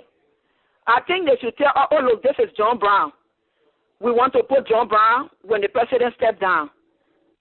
I want to address that, moderator. So let's take that to Jerry Wetty-One, Communication Director for Concerned Liberians Against Corruption and Impunity. Jerry, go ahead, briefly, please. Thank you. I've been listening to the Minister of Information for one reason or the other. The last conversation we had, I was on for the 3 hours. I hope this is not a conspiracy to knock me off when I was doing my intro, and I just went off the air. But thank God I'm back. The issue of people demonstrating and asking the president resign will have to do with the Constitution and the rule of law. The president took an oath of office to uphold the rule of law and defend the Constitution. If he violates the Constitution, The Supreme Court Chief Justice violates the Constitution, the rule of law. The legislature are not holding the president accountable when she is admitted to publicly transferring taxpayers' money from the confines of the National Bank into a private bank account. Who is holding her accountable for all of these abuses? These are the meat and nitty-gritty issues. All these men were in this village and that village. These are secondary. The Constitution is supreme. When the Supreme Court tells the president, you can't go here and speak, and the president, to hell with the Supreme Court, I'm going to go here and speak. In America, you impeached long time. You impeached. Richard Nixon left office not for stealing, not for transferring $10 million into a private bank account, just for spying on the opposition, having a secretive recorder there. And they kick him out of office. The president went on record and said, yes, I was putting the money into my bank account for my private development agenda. Hey, Liberia, where are we going to go? We're the first independent republic in Africa. Our failure in 166 years is wrong up to the rest of the country. I thought you were going to take a question. Yeah. When we stage the people's mass revolt, and this government is thrown out of power, like in the Middle East, we will call a national convention in Liberia. The constitution will be suspended. Parliament suspended. We will call all stakeholders. It has been done before. Constitution suspended. People went into Ghana to go or plan another government while a sitting president was in Monrovia. Yeah? They did that to Doe. They did that to Charles Taylor. So why we can't do it to her too? What good is the Constitution when people don't want to abide by it? Only when it suits their interest. Then they want to use the Constitution. Well, let's wait for the next election. But who you got to put there? The people will determine who they want to remove these people from power who don't want to abide by the Constitution and the rule of law. He just goes into business and handcuffs somebody and say, you owe me money. The president admits that I was putting the money there without the legislature approving of this.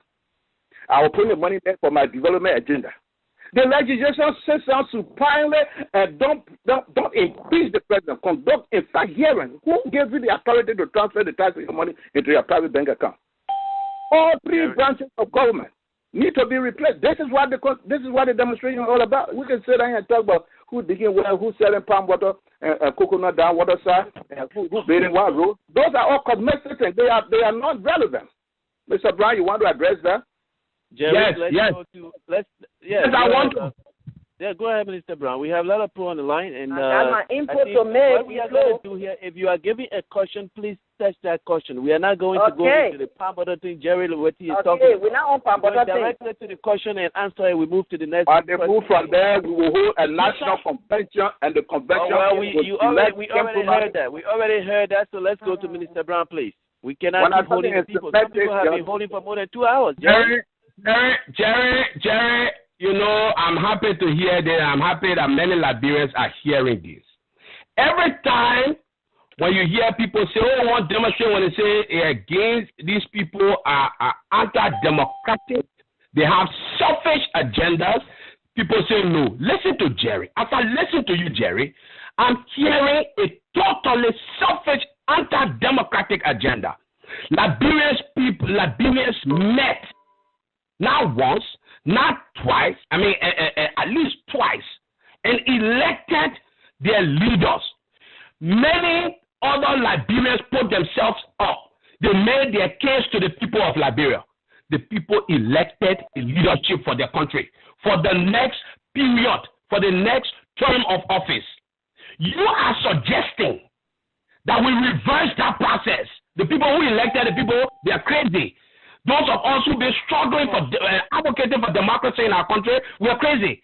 So what we will do, every 3 years, we will go to another meeting in Ghana and have another transitional government. Jerry, I am sorry. You are trapped in the past. That country, the country that did it before has moved on. We have had 2 successive democratic elections. We are thinking about how we strengthen political party, multi-party democracy. We are talking about how we continue to give Liberians empowerment, how we continue to give them freedom so that they continue to express themselves, and the change of government will be like it is done in civilized democracy, even though people don't agree with President Obama here, but they will wait for the next election to express that disagreement. That is the kind of country we are trying to build. Those who want to keep us in the past, I am sorry. You are too late. This country has moved on. The sooner you realize it, the better you are able to contribute to your country. That's all I can say about that. But you did address the violation of the Constitution, though, by the President. Jerry, until I call your name, please, you have to wait, or else I'll block your line. I know you are a guest, but you cannot be. I have to conduct the program. I'm in charge here, okay? Please. Let's go to the caller for her recommendation, please. Okay. Thank you, D-Flo. My recommendation is, I think we Liberians, we are very, very fed up with this government, this other person coming to be our liberator, that one coming to be our liberator. Though it might not make sense to other people where they talk about, oh, we're fighting again, we're trying to move this government because of corruption and this and that. Any alone cannot corrupt our country that we say this. Let me just read from the Bible, Deuteronomy chapter 15, verse 11. It says, there will always be poor people in the land. Therefore, I command you to be open-hearted towards your brother and towards the poor and needed in your land. If people sitting down to say, oh, yeah, this person did this, this person did that. When they leave and come to America, we are here if we can put our hearts together and put our hands and mind together with sincerity and collect just dollar and ship it and give it to a trustworthy person to say, oh, let it go to Liberia for our poor people. It will be something good then for you to leave and say, let me go to Washington to go and stage a mass. I don't support that. I can't leave my job to Johnson Sirleaf to go Washington for a mass. If even they get there tomorrow, they will do the same thing. We're not looking for another liberator. If in case of anything, you guys come out and tell, look, our Liberian brothers and sisters are suffering. What can we do? Can you guys help out with at least $1? Let's start with $1. If all the Liberians get $1 in this country, we will work on something good for our own country instead of us going to march. Thank you, D-Flo. Thank you, caller. We're going to take the next one. The next one will come from caller 5984. Your name and where you calling from? That's 5984. That would be Axel Tupa. Are you with us? Axel Tupa, are you with us? Okay, it looks like he's not hearing me. Are you with us one more time? That's 5984. Axel Tupa. Okay, he's going to sleep, I guess. Let's take the next one. The next one will come from 1575. Your name and where you got it from? This is Jacob Forte. Go ahead. How are you, sir? Oh, thank you so much. We have a question. Yeah, I have a question, but I just want to. My question goes to Louis Brown. But before I give my question to Louis Brown, I want to pay service to our listener by just making some correction to Louis Brown. Some statistic that he provided. Mr. Brown, we start with a question first, and then later on you can add that to your recommendation, sir. Let's start with a question, please. No, I want to make a comment so he can respond, please. I want to make a comment which will turn into a question that he can respond to, please. Can you just give me the chance? Okay, yes, we give you a short time to do that, just as we do for the other people. I will do that. The minister asked us to check Google that Liberia is the least, the third least corrupt country in Africa. In West Africa. In West Africa, okay? According to the 2012 report, Transparency International. Good, thank you very much. But what we need to understand is that Transparency ranked country, because we have 195 countries in the world. Correct. And Liberia score, from the statistics, from the report that the minister is referencing, Liberia is almost below halfway of the ranking. It ranked from 0 to 100. Liberia falls on 41. So when you compare that against all of the countries in the world, Liberia is still in a very terrible shape when it comes to the issue of corruption. The minister needs to acknowledge that. But this is my question to the minister. I listen to all of what you said. I know that when you work on a tiller, you were very vocal very, very vocal. And I know you gave advice to Taylor.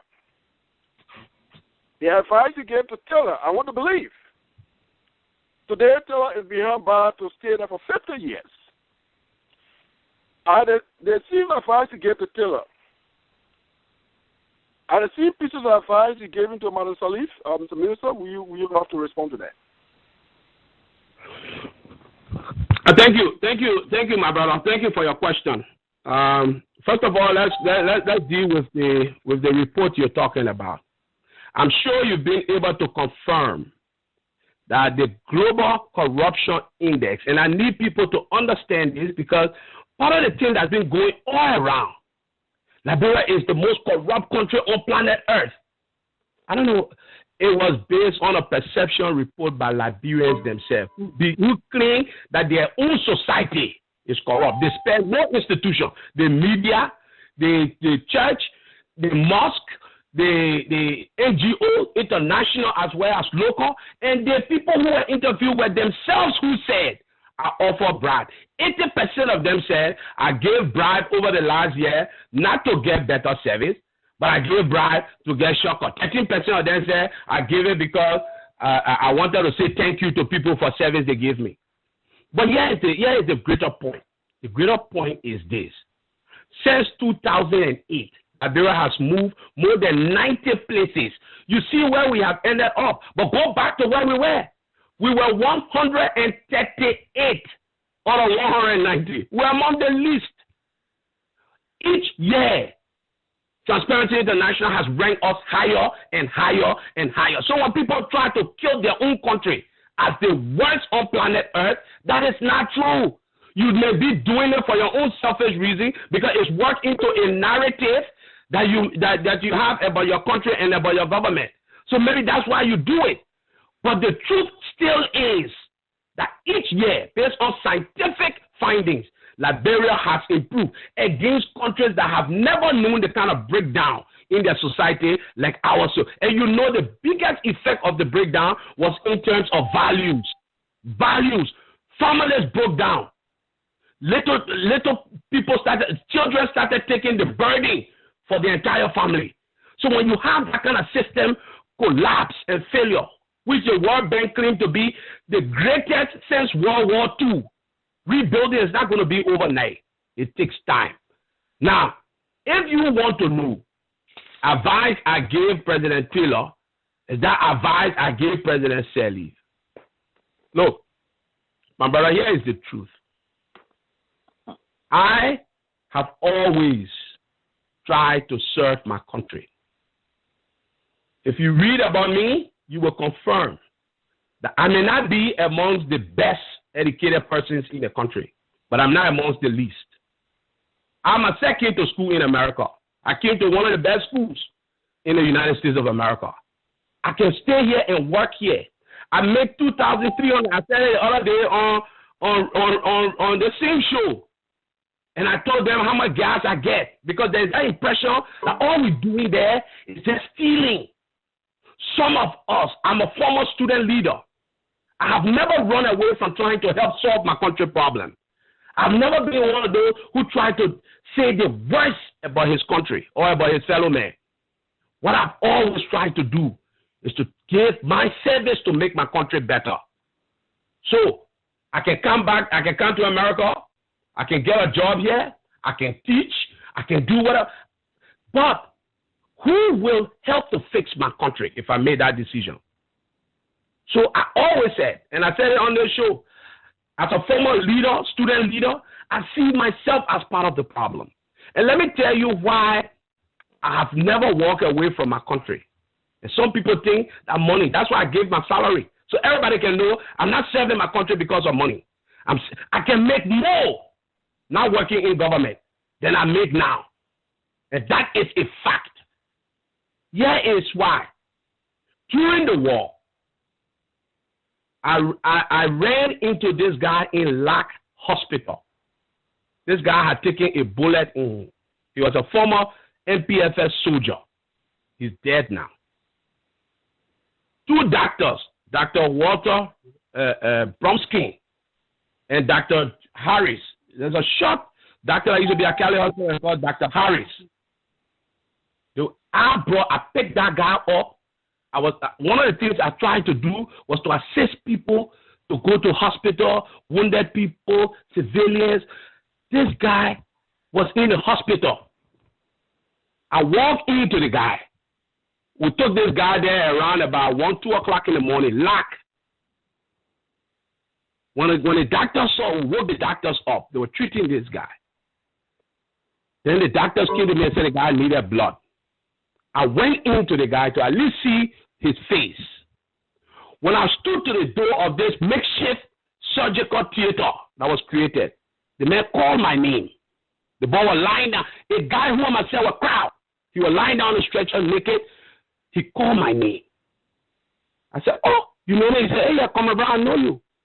And now you're the student leader, you're our man on campus, leading us into all of this struggle. This is the real struggle you guys are talking about now. I walked to the guy. He gave me his dog tag. And then he said, my man, you don't let us die for nothing. I stayed to that lock hospital until 5 o'clock in the morning when the guy expired. He did not survive the surgery. It's that guy's voice, along with many friends of mine, including people like Tia Fagate, who have walked with me, Alexander Kuru, who walked and advocated for change in our country. I came here with opportunities. I came to this country. I could have been anything in this country that a foreigner can be. I left it and went back because those voices are in my head. And I owe them a duty to help make my country better. Now, I'm not saying you guys can demonstrate if you want to.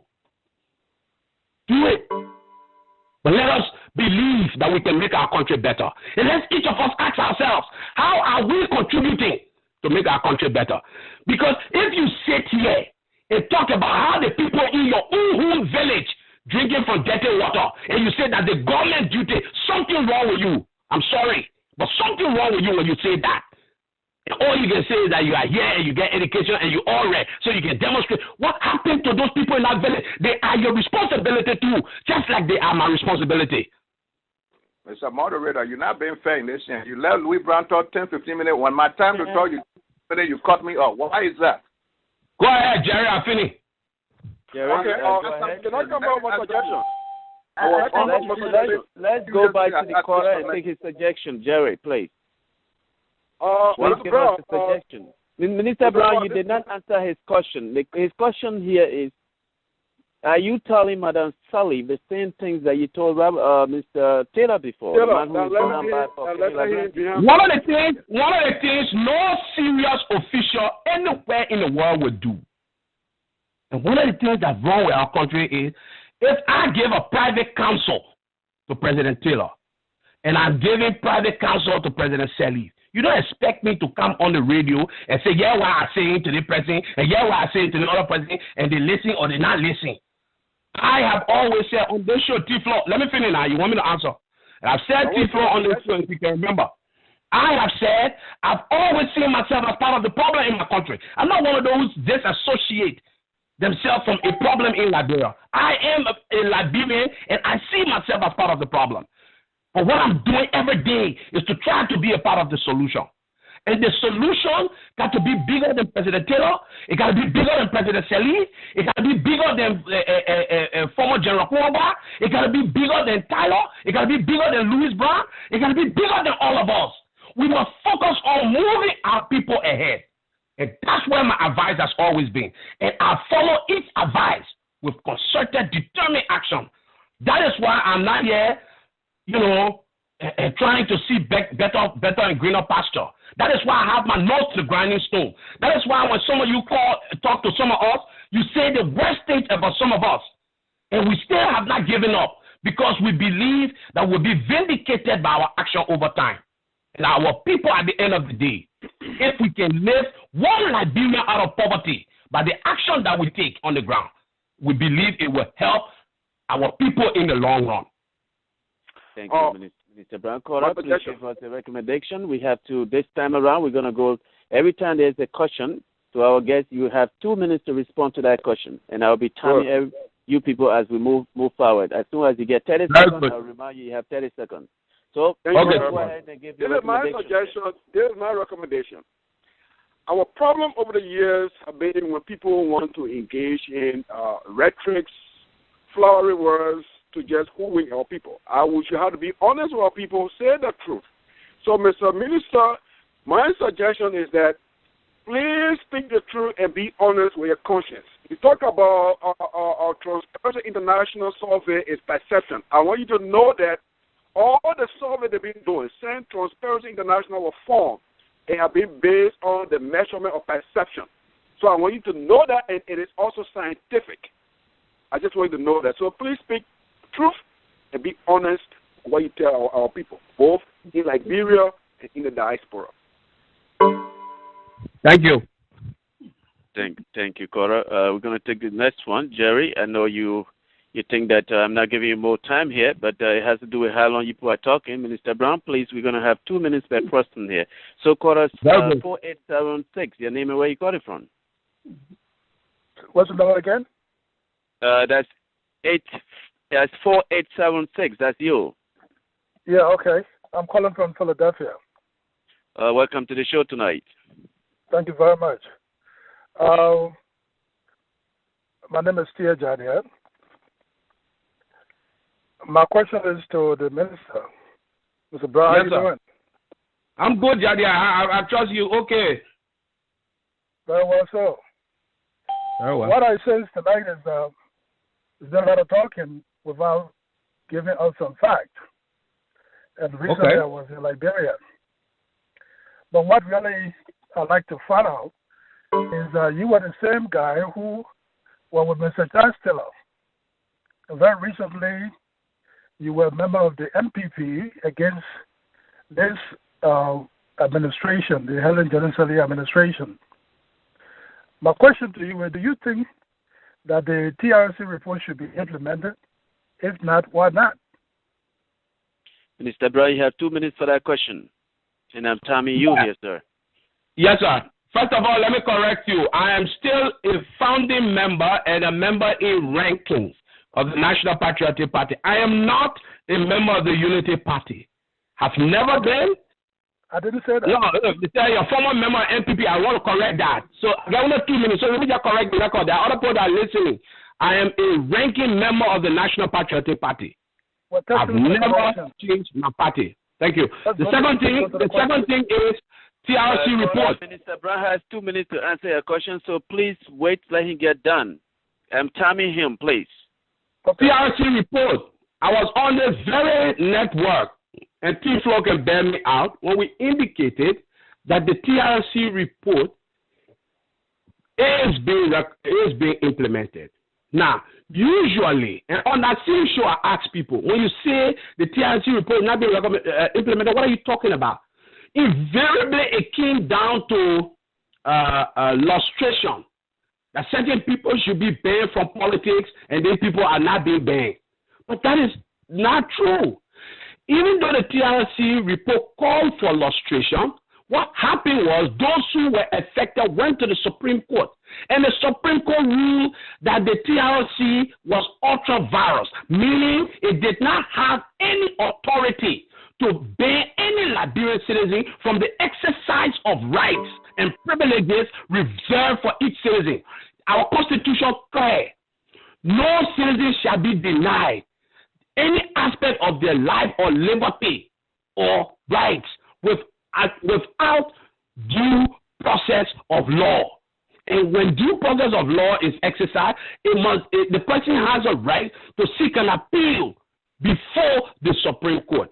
And so, if you talk about that aspect of it, the court has already ruled on it. I promise T-Flow and many of his guests a list of things that the government has already done in terms of implementing the TRC report. When I get back to Monrovia, I will get T-Flow's email address, an email so he can put it on his website, and I'm going to put it on the Mika website so everybody can see. So we are not adverse to implementing elements of the TRC report that are implementable within the framework of the law. 30 seconds, Minister Brown. Yeah, I finished. I did it in 1 minute, 30 seconds. Okay, go ahead with your recommendation. Thank you very much. While it is true that some of the information seems not to be very accurate, for the sake of this program, we will go along, but we will be able to synthesize it.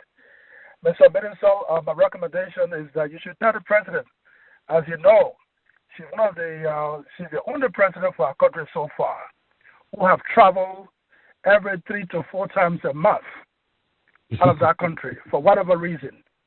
She's frequent here than everywhere else. To me, it seems that her travel is nothing but a sightseeing mission.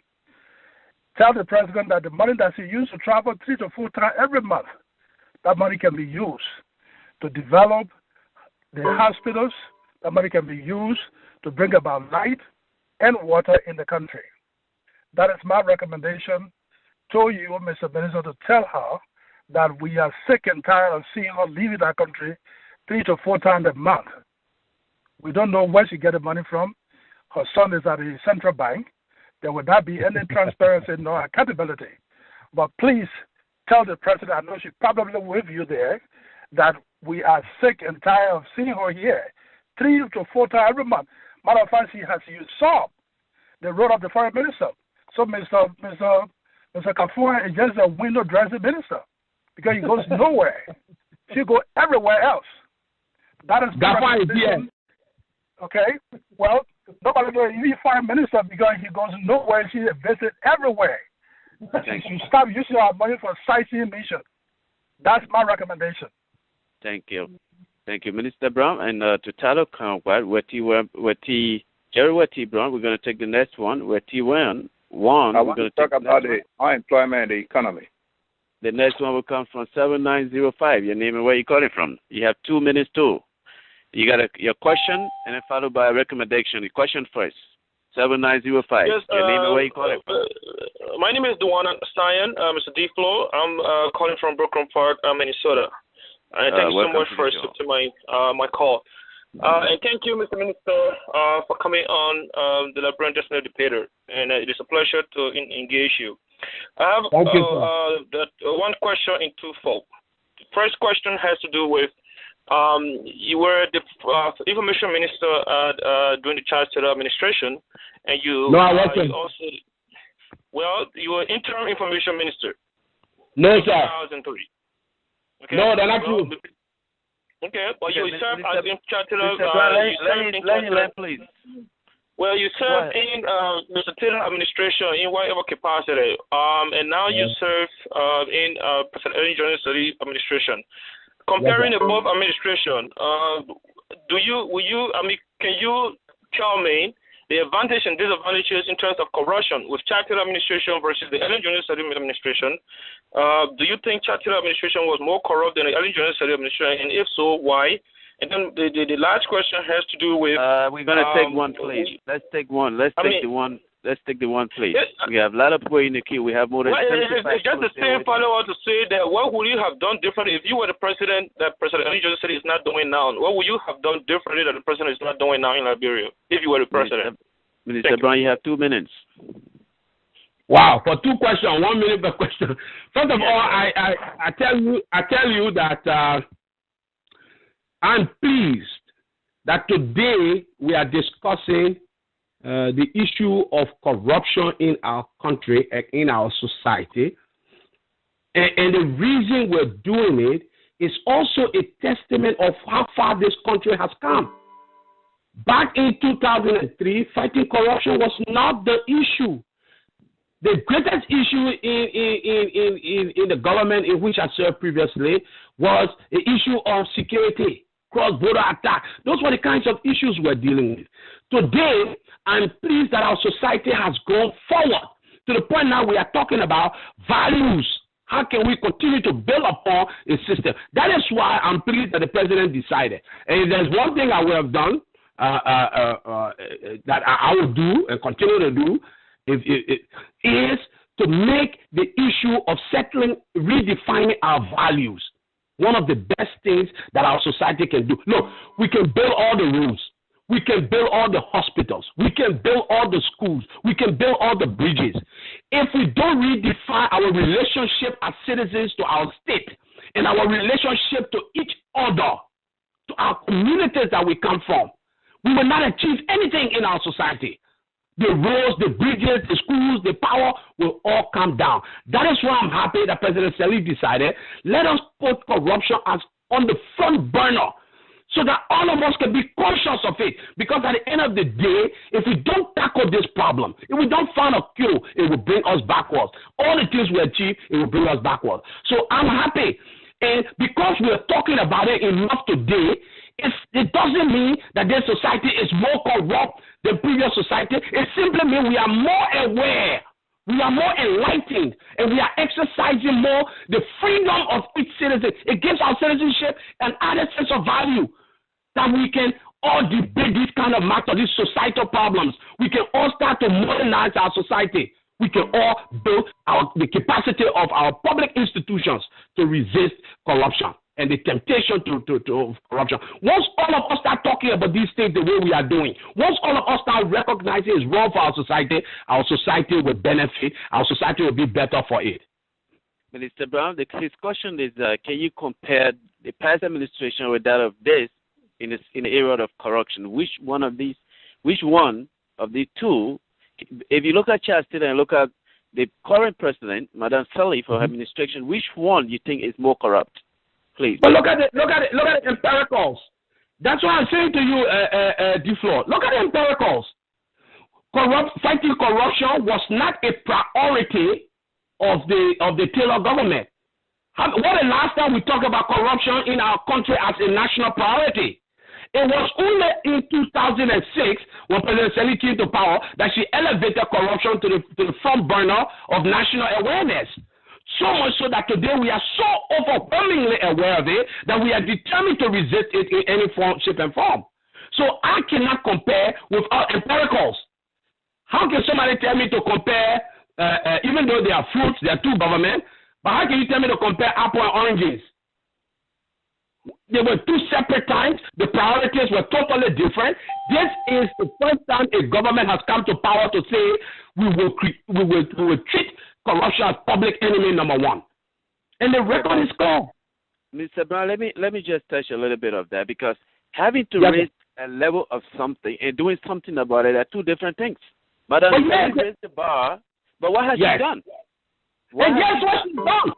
Let me name it. I hope you don't cut me off in 2 minutes. Let me name it for you. First of all, number one, we built the institutional capacity to fight corruption. Let me tell you how. We reformed the law. We created groups such as PPCC, LERTI, internal audit systems, so that Louis Brown today, in the past, as a previous minister, I could sign anything in my ministry or agency. Nobody will ask me a question. Today, I cannot sign anything unless my internal auditor agrees that it complies with PPCC regulation. I cannot even agree to buy newspaper from one vendor unless I have expressed it through public debate, through a debating process, open bidding process, that everybody can participate in and put in 3 vouchers to be able to say, oh yes, I can do it at a better, cheaper cost. So the government is getting, the way we are publicly procured has changed. The way we are accounting for natural resources has changed. The way we are running the institutions of our government has changed. When you add all of that up, then there's something else. People argue that we're not prosecuted for corruption. That's not true. I don't remember any point, and people deny this, I don't remember any point where there has been more audits of government institutions than any point. And it's only under this administration. And what has been done with other reports? A former predecessor of the Ministry of Information, he is still being prosecuted on other reports. So you have these incidents, not only of the government changing the way we have administered, but opening it up a little bit more. Read our papers, listen to our radio every day. There is not one semblance of... Look at now we are talking about the president's son is in the other place, it's nepotism, it must be removed. When the last time we ever talked about these kinds of things like this? It is that heightened awareness that people now are becoming more and more aware of it, and we're removing it from the table. And don't take my word. Go back to the report I keep mentioning. We were 138 if we are 41 in the world, tell me that is not progress. If we are the 10th least corrupt country in West Africa, tell me that is not progress. Mr. Moderator. Thank you, Minister Brown. Cora, do you have a recommendation before we go to Jerry Watiwan? Because he wants to say something. Yeah, Diplo, thank you so much again. It's just that it is unfortunate. Maybe the minister, we appreciate some of the discussion, but it's just that the question is not being answered directly. But maybe hopefully on a different program, he's going to be able to have the opportunity to answer it. But my suggestion would be, Mr. Minister, is like how Mr. Fode said. We need to be very honest. This is our country. Liberia is our country. When we're discussing critical issue of national concern, I think people in such a position as the Minister of Information, who has every information, we should be very honest with the information. Valid. So the Information Ministry should also, I think the Information Ministry is not releasing the information very well. In fact, if the information is even critical or even accurate, they need to do more in reaching out to, the greater community, not just in Liberia. But the Information Ministry needs to do the best to disseminate the information to the public, and then we can decide and research those information and be able to convince other people. But I advise that you should be able to send out more information to the public, and hopefully the next time you can be able to answer the question directly. Thank you. Thank you. Thank you very much. We are Liberia Destiny debaters. We are not investigative journalists. So those who are in the business of being investigating people, maybe when they show up to whatever show that is, you can investigate Minister Brown. We don't do that over here. Our callers are allowed to give questions, recommendations that will move our country forward. So I just wanted you to know that. So, Jerry, what you want? We'll give you 2 minutes for you to touch some of the things the minister has said. The minister is always evading my key issues. The Constitution and the rule of law. When the president violates it with impunity, when the president, without the approval of the legislature, transferred $10 million of the tax people's money from the national bank into a private bank account. Are you saying you don't know about these things? When the chief justice goes into a private business, Jerry? Hold on. When the chief justice goes into a private business, he got 2 minutes to say what he wants to say here. Don't eat into my 2 minutes. You know, all these things we're building wells here and there, they're secondary. When the president violates the law without the authority of the legislature to say transferring money into a private bank account, and no one in the legislature dare call the president for a hearing under what authority? Nobody could deny this thing. They happened. The president said, I made that to us. He said, I will put the money there for my development agenda.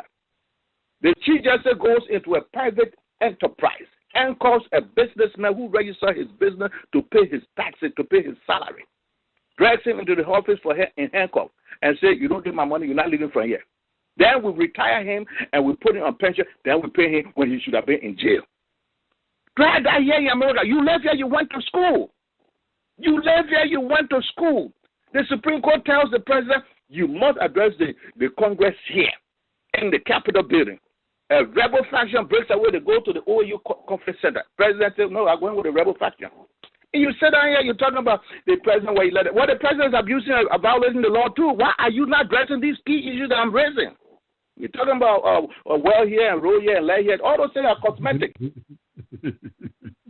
So what are you doing without the Constitution and the rule of law? These are my questions. So can I ask Minister Brown questions? Is that right? Yeah, he asked me. I now understand the question. Can I answer? Yeah. Yes, but I don't really know whether that was a question. I said he needs to address those violations. So you said the president has been going, the code, everything working, this and that. Are you not aware of these violations in Liberia? Jerry, my dear brother, I started this show. Let me finish now. I listen to you too.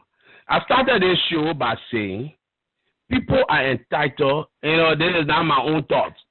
I'm copying somebody. People are entitled to their own opinions. So you stop butchering truth and trying to. I see why people keep saying, oh, when the minister talk, let the minister say, at least 2% I say, let the minister say the truth. Because they are being fed so much lies. that they're starting to believe the lie. I agree with the last caller. We need to do more as an information ministry to give our facts to people. When I spoke here about Liberia being the third least corrupt country in West Africa, I know some of you panic, you don't believe it. But I indicated, I said, go Google it. Don't take my word. Google Transparency International. Go look at the 2012 report. Match Liberia from 2008 to 2012. You will see the progress Liberia. Liberia has moved more than 90 places. That's not my statistics. That's Transparency International statistics on your country. So, but when you listen to other people tell you you are the most corrupt country on earth, and Louis Van tells you to go look at that report, you haven't even tried to look at it yourself. Then you say, my man, but learn to tell the truth when you're talking to us. I see what you mean truth. Truth may be to make you feel good. Or truth may be to make you believe you are driven by something, so you want something to feed into it. That's not true. Jerry, you have to stop this. You have to stop lying to our people. I'm sorry to say it this way. Where did the president take $10 million and tell you, say, I put it in my private development account? Where? Maybe you are not. You have not heard that. I challenge you today. I challenge you tomorrow. But here is something else. Here is something else, Jerry. We need to stop doing this. You say the president violated the Constitution. Let me even grant you for 1 second that is remotely true for the business of arguing. You are saying we should therefore violate it more. We should set the whole Constitution aside and go for an interim government. Maybe we name you Minister of Information. Then suddenly that government will be all right. Then somebody else gets vet. No, let me finish now. Then somebody else gets vet, Jerry. Then they tell you, say, oh no, Jerry in our government? No. We got to move our government. Is this the kind of country you want us to be running, Jerry? We can't do it. We will not do it. We will respect our rights of each citizen to be able to express themselves, to be able to disagree, but we will not every 3 years go to Accra to form new interim government. We pass that stage. If you have a beef, deliver it to the Liberian people and let the Liberian people decide every 4 years based on counter arguments, based on alternative. I have yet to hear constructive alternative that somebody say the government policy or power is wrong. The government policy to invest in economic multipliers wrong. The government policy to lift our people from poverty that all of us identify our people are suffering. What are you proposing that we do? Your proposal is that we must undermine the Constitution, we must undermine the democracy, we must go have interim government based on lies that the president said, I took $10 million from the national budget and I put it in my private development account. The recordings are available. The recordings are part of the record. I dare you, I defy you, I challenge you.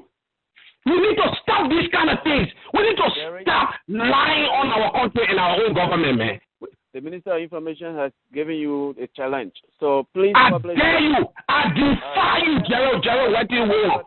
Debaters, please send that to us and we'll publish it if you have it. Let's go to. So you don't know about the Chief Justice going to a private business and handcuffing somebody? No.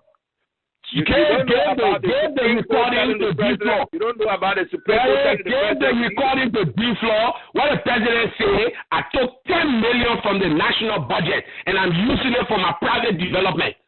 Yes. I defy you. I dare you. We are open to receive that from you, Jerry. If you have it, please send it to us. And you know what? We lie to each other in this country. We lie to each other. Our people are so busy. They're working here. They don't have the time to research some of these things. And some of you just commit yourself to just lie like that. Mr. Brown, you are being recorded. You will one day answer to these things you calling lies. I'm coming to your show so you can even record me better. Jerry, I'm opening an invitation to you. Jerry, I'm extending an invitation to appear on your show. I want all the lies you've been feeding our people. I want to confront you on your own show so you can show me the evidence in your own studio. We need to stop lying on our country like this. Mr. Let me just respond quickly. Let's take the next one, Mr. Moderator, he say I'm lying. I can refer him to people who made the statement. The governor of the Central Bank of Liberia, Mills Jones was the one that disclosed the $10 million figure. Now, it is on record. Journalists were there at the news conference. You information minister, you don't know. You don't know that. Can you find that information and give it to us? Media houses in Liberia got the information. That Jerry, you are making a case, so I think it would be better if you go and search for the information, give it to us. Can you do that? D-Flow is not a judge. When the time comes, Okay, then we have to take the next one because you don't have your evidence, but you want to keep making an argument. Do not depend on the media to fight your fight. Where is the evidence on your father? Where is the evidence that the chief justice never went to a business to arrest somebody? He has not even commented on that.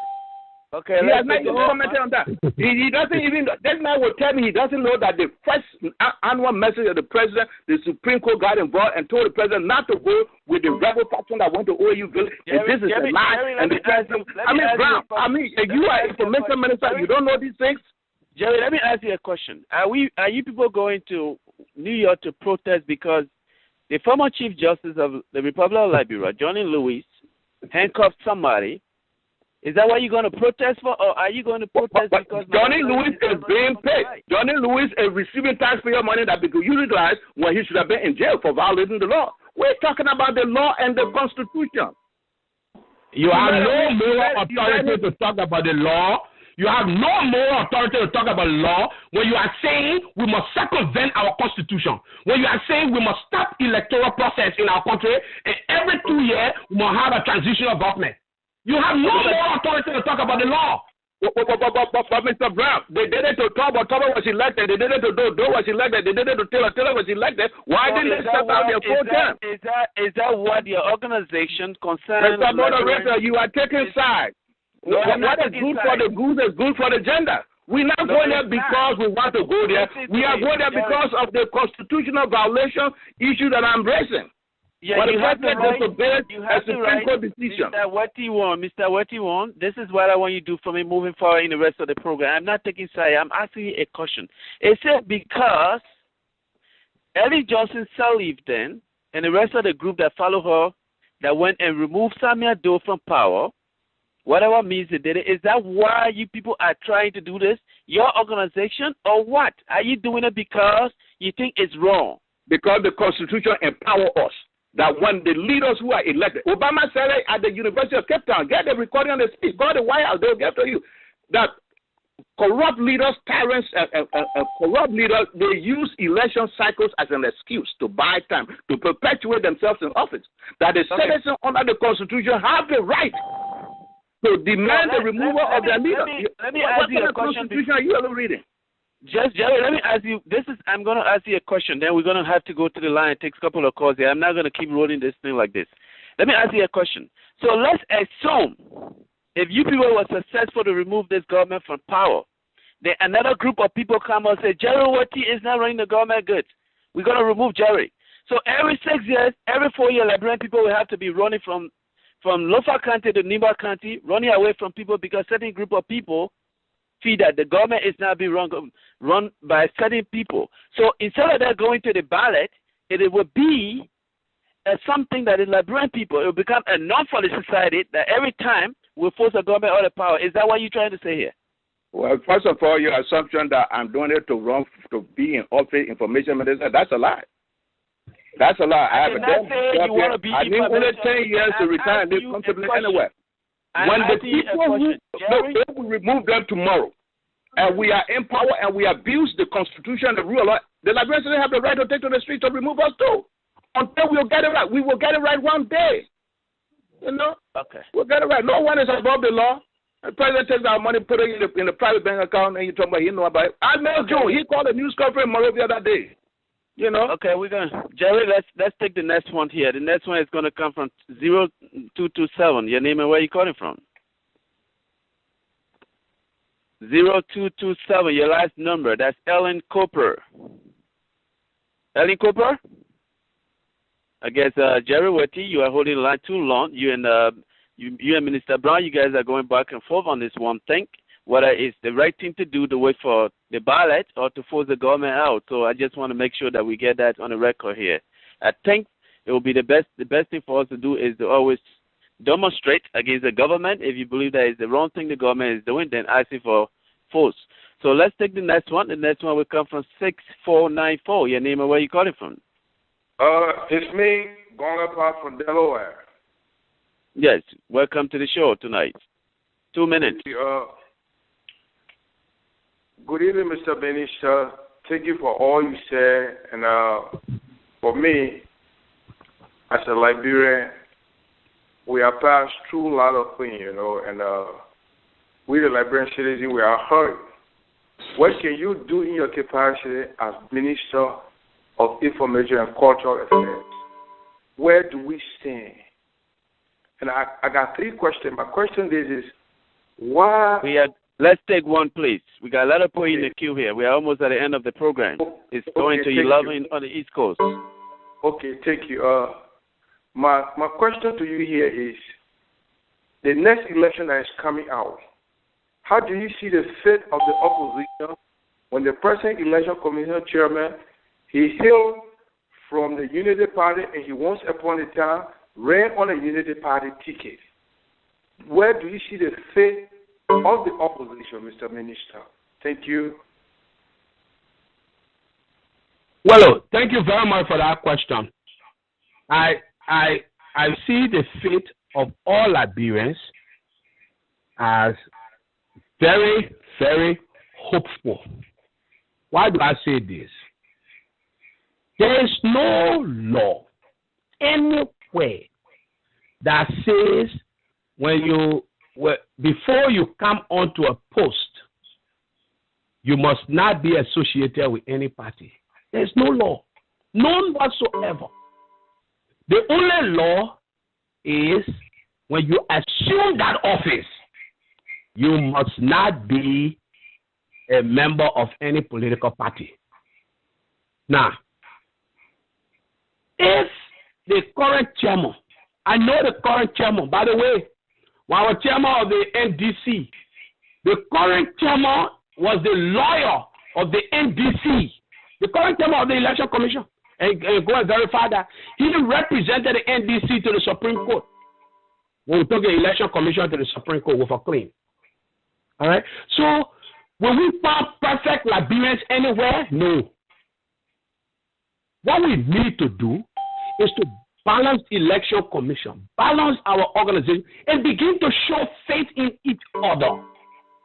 If we say one day the president will just drop from heaven, who is a Liberian that is pure and unassociated with any problem in our country, it will never happen, my dear brother. What we must do is that's why this government has tried to invest in the system, in the institutions. Because when we put laws together and we have the institutional capacity to enforce those laws, then it reduces individual vulnerabilities, individual will to be excessive, to violate the law. Then each of us will start to hold. Why is America great? It doesn't mean that a Republican or a Democrat cannot head electoral commission or cannot be this or cannot head this commission. No. When you take on it, the system is so established. The institutions are so grounded that you alone can do anything. And I believe when the Liberian people speak, no chairman election commission anywhere has the capacity to reverse it. Our country has gone too far. That commission is comprised of individuals that I believe may not be perfect, but when we build the institution, we build the capacity of the system to be fair, to be open, to be transparent. No individual will change any result. But what the opposition needs to do is to not spend its time advocating for bringing the government down. When the Liberian people have decided that, we must respect the decision of Liberian people in elections. What we need to do is to present clear alternatives. If the government says we are investing in power as a way of lifting our people out of poverty, if the opposition believes there is an alternative way, then the opposition begin to reach out to the people with an alternative view. Rather than saying they overturn everything, and when you presented yourself to the people selected one and said that the person who got faith in, we believe this person. Then when all the president tell Trinity, you say that move there. We will not do it. We will not do it. Even if we did it before, the time has passed. Lincoln said, it is unwise to use old medicine to cure new ailments. That's what modernity is. We can't say because somebody did it before, so we must do it now. The time has passed. Thank you, Minister Brown. Cora, your recommendation, please. Yes, sir. Mr. Minister, thanks, and I appreciate all your comments you made where there's no perfection and we're trying to build it faster. What I would recommend to you, Mr. Minister, the Liberian people, we the poor people, we are dying in all anger. You see your driver, sir, he hardly pay his kids' school fee, one time a day. I would like for all ministers of the Republic of Liberia to make this different. I want for you to donate your 1 month salary to the Liberian people. Then we will know that you guys are in solidarity with us. Thank you, sir. Thank you. But let me start with you. What are you prepared to donate? You yourself. Yeah, Mr. Minister, 1 minute. Thank you. That's a good question. Yeah. I got a stock. I'm value in Liberia. My value in Liberia now is $150,000 for my honest money. As I speak to you, I'm at work, working there. I can show you my property in Dupo Road. If you won't mind, go and visit it. Now I got the people that are hired. I just received a document today that I need to pay $15,000 to tie only the house.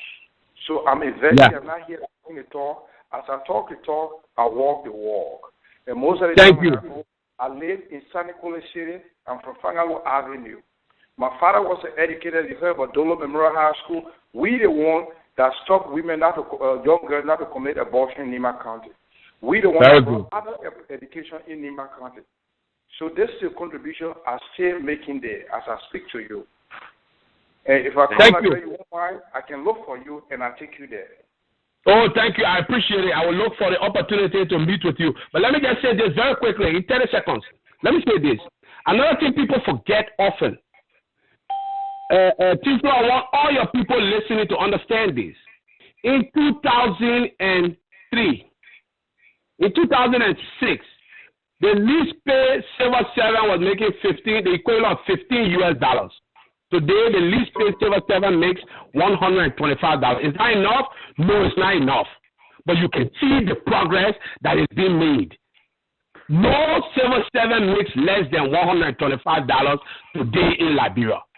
Mr. Moderator. So the driver that was making $15 is now making $125. We need to continue to do that. Thank you. Thank you, Minister Brown. Ladies and gentlemen, we have 802 callers online. So caller has given his recommendation. Let's go to Jerry. What you want, Jerry? Let's go to the economy. Wages, unemployment, the voodoo economics they are practicing in Liberia. Let's talk about that. All right, let's talk about that. 2 minutes. The World Bank says the unemployment rate in Liberia is 85%. Ellen took office in 2006. Here in America, they give monthly periodic labor statistics. Unemployment, how many people lost jobs, how many people applied for unemployment, how many people got jobs. In Liberia, we have not heard that from 2006 until last year, 2012. Suddenly, some quasi-government agency called the Bureau of Labor Statistics and Geoinformation whatsoever, and one Dr. Liberty. I think the news conference was held at the Ministry of Information. Let the minister correct me on that. And then suddenly, from 85% in 2006, it dropped to 3.7% magically, which are called voodoo economics or Ellenomics, because that is not Harvard economics. They said, well, when you're selling cold water to waterside, you are employed, self-employed. When you're selling Ducaflare, you are employed. When you're riding pimping motorbike, you are employed. Is this the Harvard economics? What is the unemployment rate in Liberia, Mr. Brown, Information Minister? Yeah. Thank you, Jerry. And let me clear the air again. First of all, when we talk about, we threw the figure around. Unemployment 85%, unemployment 85%, unemployment 85%. Illiteracy rate this. There has been no empirical that says this is what it is. The second problem with many of these things is that we have not defined. Unemployment is an economic term, Jerry. It's not a political term, if you will. It's an economic term. And defined economically, they broke it down into two things. First of all, let me tell you, it was the World Bank and the ILO that combined, along with USAID, I believe. I'm not sure about USAID, but the ILO and the World Bank that combined to undertake this study. They provided the technical support for this study. It found out that when people say they are employed, they are not talking in the true economic definition of employment or unemployment. There are two categories. We talk about vulnerable unemployment, meaning you may be earning a bit of income because of what you're doing, but for many Liberians, you are not employed unless you are working for the government or you get up in the morning and you go to an office. Okay? If you, many people do used car business. When they ask them, are you employed? They say, I'm not employed. You see, I do my own small business, I'm not employed. So in the economic definition, they broke it into two categories. Vulnerable employment is, it was put at, I think it is 7%. I'm not clear on that other figure. I need to check it out. Vulnerable employment, meaning you see people selling Ducaflare. You see people, but they are one day away from their business breaking down. It cannot sustain them over a long period. So they are called vulnerable employed. Now, there is the other category, but those people don't see themselves as being employed. They see themselves as not working. Because for many Liberians, to work means you got to be going to a government ministry agency. That group that has absolutely no income whatsoever is that 3.7% that you are talking about, Jerry. Absolutely none. Now, are we pleased with the vulnerable employment that Liberians can be selling sneakers today and tomorrow? Something happened, he didn't buy that sneaker one day. There are some people who go to sell the Ducaflare, Jerry, you may not know. If they don't make money for that day, it's that there are some people who do hand to mouth. You sell before they sell something you want to cook. That's what vulnerable employment is. It is high. It is too high for the liking of the government. It is around 87%. We don't celebrate it. We don't like it. Those are the kind of people we need to provide incentive to continue to move and sustain their businesses. To be able to do that, we have set up in the Ministry of Commerce something called LIFE. It is to provide, first of all, the central bank is engaged in this massive infusion of credit, microfinancing to small Liberian businesses across the economy. Whether you're doing tailor business, you're doing agriculture business, you're doing your small shop, you're doing the central bank through, it's like a cooperative system, through the Liberian Business Association, continue to provide incentive for those people through microfinancing. The second thing we're doing through the LIFE program is to put I think it's 500,000 from the government, another 500,000. A parcel of $1 million has been put together. In the common ministry, what we are doing, we are training Liberians, first of all, to learn to manage their own businesses. Then we are providing them capital to expand. That is how you improve lives of people, Jerry. You don't take the budget and divide it. So right now, go to the Liberian Small Medium Enterprises. We are providing them incentive. We are providing them training. We are teaching market women how to use their cell phone, how to save, how to keep their own books, how to improve on their businesses. Then we are providing opportunity for credit. And you ask me, let me answer you now. We talk about the economy. The economy got to work for ordinary Liberians. And that is what we are doing. So let me end and say you want to make another point. Yes, Minister Brown, we're going to take the next one. The next one will actually come from Gola 4380. Your name and where you're calling from. This guy has been waiting for almost 3 hours. Yeah, hello. This is William Ponder. I'm calling from Boston, Massachusetts. Mr. Welcome. Minister, Thank you for holding for that long. Thank you very much. I have two questions. One for Tyler, and those who will be conducting this protest, and then one for the minister. So I'll just double all of them in 2 minutes. For the minister, I would like to say, I'm sorry, the Liberian people, we are in a state of gullibility, and it's born out of years of deprivation. Corruption, you name it. from prior to 1980, and it worsened during the 1980 period. I worked in the government in 1980, and some of the issues you're addressing, I agree with them a great deal because I have been able to see the transitional changes over time, and try to compare it to where we are now. But back on one of the callers who said that the government has failed in providing information to the public. If you say you're doing these things and people are misinformed and disinformed, Front Page Africa has been doing a very good job of giving its own view of what your government is doing, and you have sat back, not from your Minister Information time, but even prior to your tenure.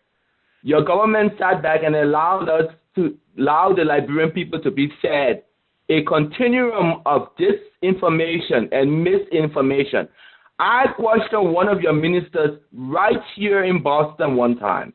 Why you people sit there and allow disinformation to be fed to people who are gullible? We are not going to, right now, Liberia is at a festival. You either give us what is true and transparent, or the people will feed what is given to them. Can you give us a question, please? So the question becomes and it's an economic question. Why is it the central bank decided? It's a good view that the central bank is giving direct financing, but the role of the central bank is not to delve into microcredit. The role of the central bank is what is your question? Loans. Is that a question, or you are trying to give a question? Can you give me a chance to ask my question? I have to be able to give the premise of my question. You either allow me to do that, or I can't ask the question. You have to give me to build it up. I'm trying to say the role of the central bank is not to engage in direct finance. Yeah, but then that's not the traditional role of the bank.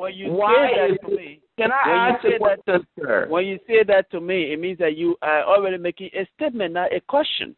You are giving I'm saying the question, give me a chance to come to the question. The question is, why is the Central Bank of Liberia at this particular time giving direct credit to the marketplace when when in the past they're supposed to guarantee loans? They should be the guarantor of credit, but not give direct credit. That's my question. It's just a simple question. What is the next question for Tyler? The question for Tyler is what they hope to achieve from this whole objective of removing the government, because apparently I'm hearing. Yeah. Okay. All right. Let's go to Tyler first. Tyler, what do you hope to achieve here? I'd like to thank the gentleman for the question. Mola, basically, our purpose is to bring the corruption issue up to the United Nations. We will have our position statements. Madam Sirleaf herself understands the process we're going through. She's done it before, and it's within the Constitution. We, as Mola, in every way possible, will bring the fact that Madam Johnson Sirleaf has failed. She needs to resign because she failed to live up to the very Constitution that provided us all to live by when we become whatever it is. So our goal, basically, will be to raise the issue, the awareness. And I think there was a lady on the line who raised a question regarding, I think she mentioned about what we're going to do, which I think correlates with your question. We basically will follow what the Constitution says. The Constitution provides if a leader resigns, there are information within the Constitution that we will follow. So I want to let you know that you should look up to our position statement. It will be provided to the President and also to the United Nations. In addition, let me say something to Mr. Minister. One of his callers, I think it was Jacob Kodapode, challenged the minister to be honest with the Liberian people. I agree with the caller. Honestly, it is very critical for that part of the information minister to be very authentic in providing information. For instance, in 2009, if I'm wrong, Mr. Minister, please correct me, your party, the NPP, Liberty Party, and the CDC criticized aliens in a speech that was read during the 52 National Legislature. And you apparently, Mr. Minister, you read that speech. And in your joint communication, which you read on behalf of the three parties, charged President Ellen Johnson Sirleaf of ignoring the plight of the ordinary Liberians.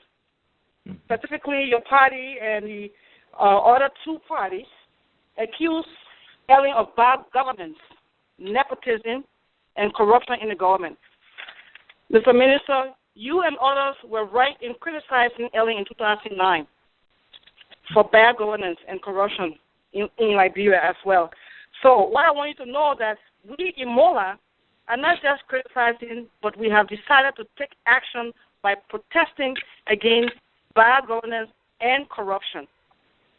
Liberia should understand that they have the right, and I think what is fundamentally is needed in our country, so people can understand. You elect the president or the minister, we are the people who give them the power. They're supposed to listen to the people, and it says that it spells it out in the Constitution. Not because you have election and there's 2 years, 3 years, you want to sit back and wait until the president's term expires. The Constitution is what we all should be guided by. But it is crystal clear that Ellen Johnson Sirleaf has failed in her the oath she took to live and conduct the affair of our nation by the Constitution.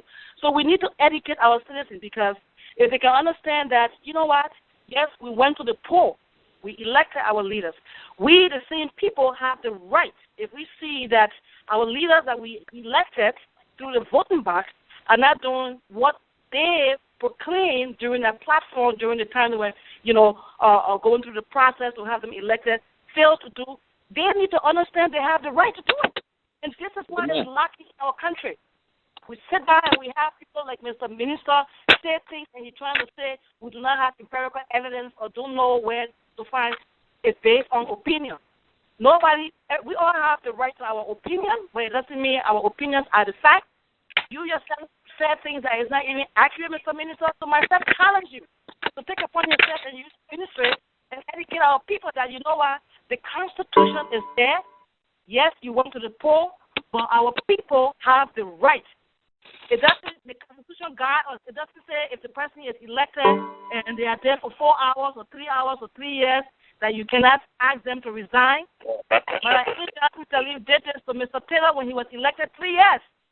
So we need to educate our people. The Constitution, we should not be seeing the same thing over and over, because it will lead to where we are today. Our people need to know the very Constitution. They went to the poll. The Constitution says if the leader is not functioning as it is spelled out in the Constitution, they have the right, because the power belongs to the people. They have the right to have the president to resign. And within that same framework, it tells us who will be the next ascending leader. So the notion that you will make all of these things about, is just ridiculous. And I want to assure everyone, we are not taking any violence. It is time that some of us who are in the United States enjoying the privilege of this nation, we go to work, we feed our children. It is time that we understand what goes on in the Constitution in this country. When people stand up and say things, they are not doing it to take bombs and go and threaten. MOLA is not doing that. We are just fed up with the corruption nepotism. The minister brought out about one of Ellen Johnson's sons. The nepotism has been at its max. There is rampant corruption. The minister failed to even answer, to address, to even admit to the fact that even the GAC, that Mr. Molu, admitted that this Ellen Johnson Sirleaf government is a trillion times corrupt. It is a corrupt regime. And you yourself, Mr. Minister, you spoke about that in the 52 National Congress. You criticized Ellen vehemently for you to sit here and say you have taken a 360-degree turn. It is very, very interesting. But let me assure my Liberian brothers and sisters that we are not taking any violence to create any kind of turmoil. We will be very peaceful. We want to bring this to the United Nations, because corruption is being fight. Because the United Nations signed treaties we Liberia is a part of. We want to bring this corruption issue to the forefront versus just having all of us sit down and say business as usual. while our poor brothers and sisters in the villages. The minister spoke about light in Nima County. I was in Nima County, Wagotuo, Zole, Zogowi. Those places didn't have light, Mr. Minister. So it is so good to provide accuracy in seeing these things because people are living this experience. You drive cars, you got gas to go places. People are not even eating. I really appreciate the fact that people are listening to the misleading information you are providing as the information minister. So let me make this clear. We are not a violence group. We will not take any guns. We will not support anybody who will try to kind of destroy our country. The Liberian people have had enough through Johnson Sirleaf. The Liberian people do not need to see any war, no destabilization. I would not see that happen to our country, but we will continue to pursue the fact that Johnson Sirleaf spoke against corruption, and she brought a platform to fix the problem. She came with a 911 platform. We expected that to be her priority for this nation, whereas she did not. And you have 1% of the people in her government stealing and enjoying the nation's resources. You talk about peace. You are the information minister. Currently, there are 16 Grand Gideons Liberians who've been detained. They have been in jail away from their family, their loved ones, their sisters, their brothers. They have not yet been brought to justice to try them. They are still in jail. Those are things that can kind of destabilize the very peace you claim to be talking about. Thank God for all males. You understand, Mr. Minister? So these are the things. You can't sit down. Those people that are in jail that are Grand Gideons, they have loved ones, mothers, grandchildren. They have not seen them. Our prison system in Liberia, you know what it is. They are in there. No one is talking on their behalf. They are voiceless. Mr. Rodney Sear, who has been doing his best to at least bring these information, the corruption practices that have been going on, because he has been refusing to take bribe from Ellen and Nangwesler. Madina, we started choose to put him in jail. It's not funny, Mr. Minister. I can give you documents if you want that. So you guys found a way to shut him down.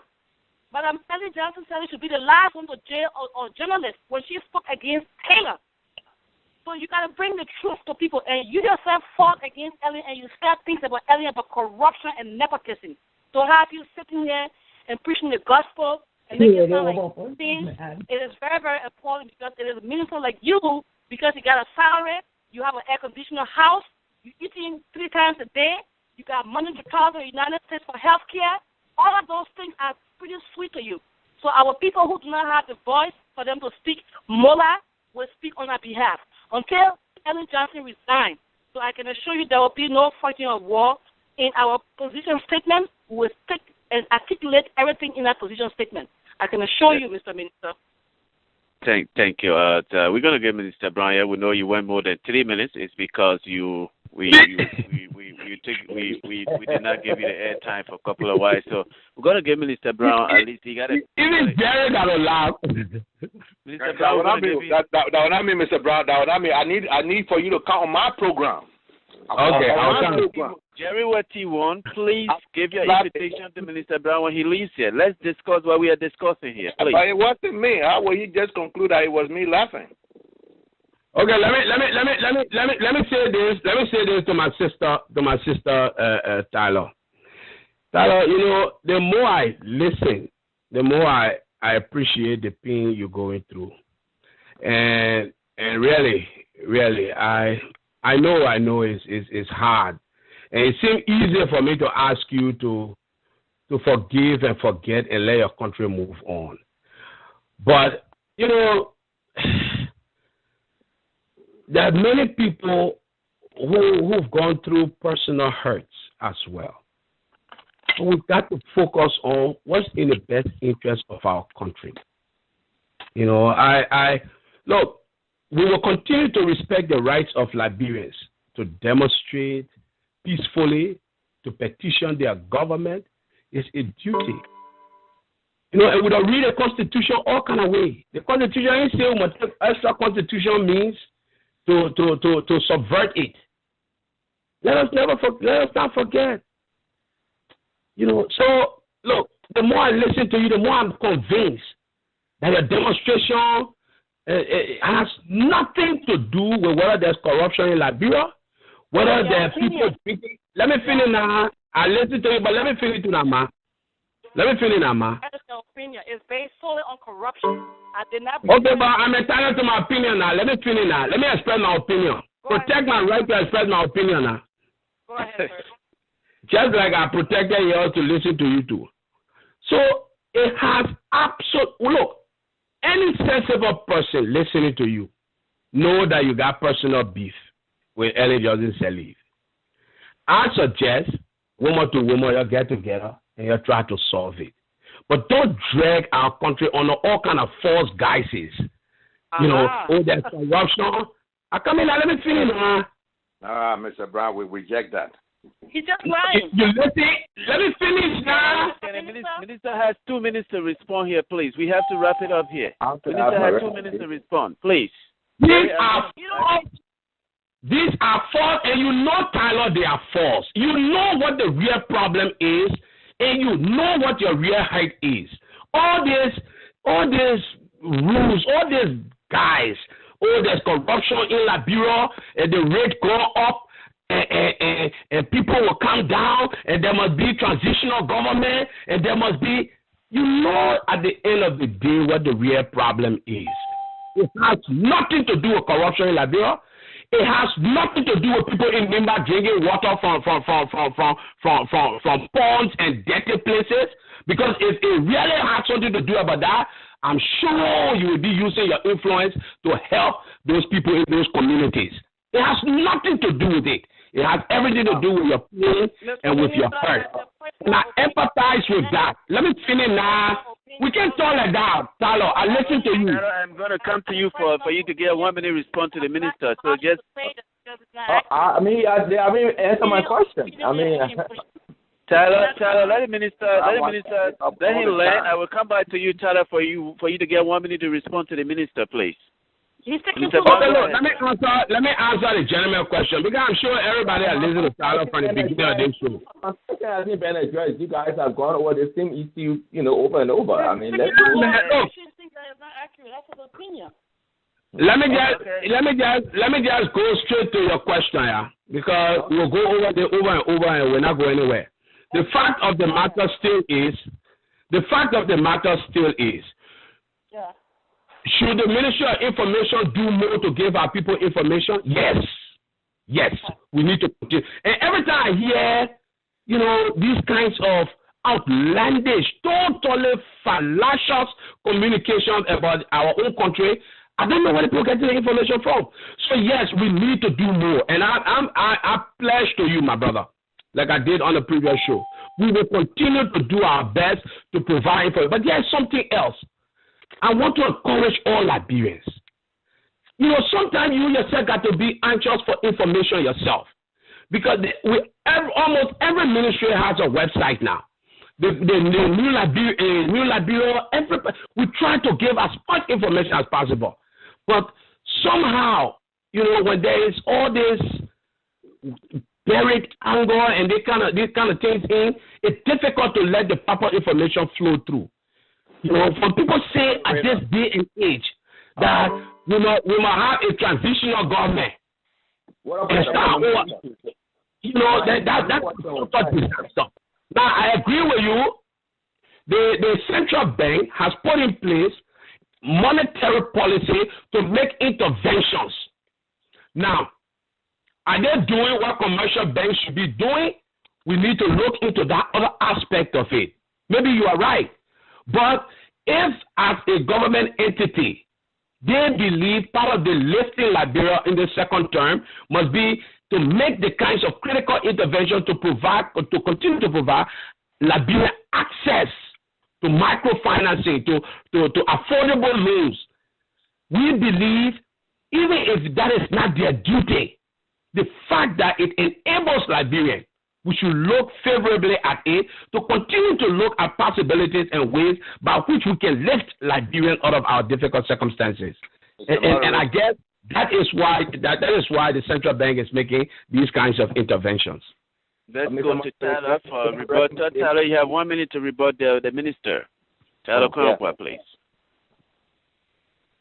Tyler, are you with us? Yes, you have 1 minute to rebut the minister. I just want to say to the minister, reiterate I'm not making anything up. It's not my opinion. There has been several special presidential committees set up to investigate corrupt officials. The committees, Dawn Commission report, the Knucklegate Corruption email scanner, the Nabali Warners Commission report on the carbon harvesting, right? The Twawan Gongwe report, the Burma Family report. All of these corruption committees are there. Secondly, Mr. Minister, nepotism, the very, very constitution. Nepotism in government has been very high. A.P. Johnson, her cousin, who was the former Minister of Internal Affairs, Fanny Sherman, her nephew, Deputy Minister of Internal Affairs, Estrada Bernard, her brother-in-law, who is a legal advisor to Ellen, Carney Johnson, her brother, who is a personal advisor on mining companies, right, selling our resources for free, in a sense. Former Sirleaf, who one of the caller mentioned about her stepson, who is now the director of NSA. We have Charles Sirleaf, her son, who was once former minister, and now he is the deputy or the governor of the central bank. And, of course, Robert Sirleaf. Those are some of the things. Let her family resign from the government. It's nepotism, it's corruption. I want you to know Mola will be protesting to bring this up to the United Nations. Ellen will have to resign because she has not lived up to the oath of the Constitution. She has failed in her ability to run that country. She fought and she influenced and said she had all of the different fix for our nation. It has been 8 years. It's time for Ellen to resign. It's time for Ellen to resign, and we're going to go down to the United Nations and petition and have within our proposition statement why we want her to resign. So let us be very, very civil in our demonstration and protest. Thank you very much. Jerry, my turn. Yeah, my turn. We went from Brown to Tyler and me. Listen, Mr. Brown talked about the salaries of the lowest earner in the government when Ellen took office in 2006. $15, $30, whatever it was. And he says now $125. I want Mr. Brown to tell the audience here what is the current salary of the president of Liberia and the vice president. He's supposed to be privileged with that information. I know the salary of the president of the United States right now. Okay? When Ellen took office, I worked in the office of the president. I was executive mansion presidential television commentator at the Ministry of Information. Which government? I know this. I'm giving background. I know the salary of the president at the peak performance of the Liberian economy, which will be the Turbo era transition to the Doe era. That was the best performance of the Liberian economy. And the but which government you are press secretary? Jerry, correct me. Which government? I didn't say press secretary. I said Ministry of Information, executive mansion correspondent assigned to the president. Oh, which government? That the government asking for? From Turbo time to the Doe time. From Turbo time to the Doe time. Oh, okay. Okay. Both. Honor President Doe, you are with Ministry of Information. No, Turbo time first. I said go back to Turbo time. I travel with Turbo in the same presidential airplane, Ivory Coast, Guinea, Sierra Leone. Why have you? The president's salary at the time, the peak performance of the Liberian economy. I want you to state it. If you don't know, I know. Now, if you inherit a bankrupt economy after the war, and the lowest man's salary comes down to $15, $30, as you say. Yeah.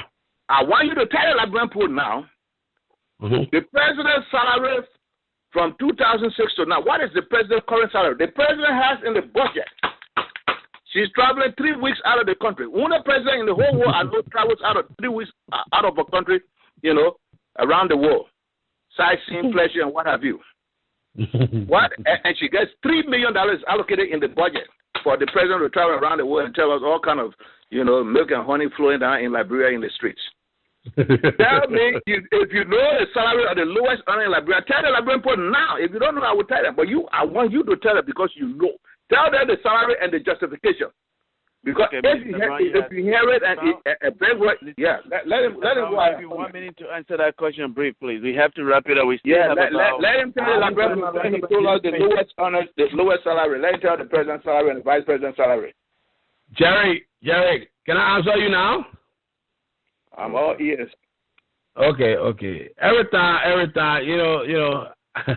Now I understand some of the demonstrations, some of the anger. I'm beginning to understand it more and more as I listen to you all.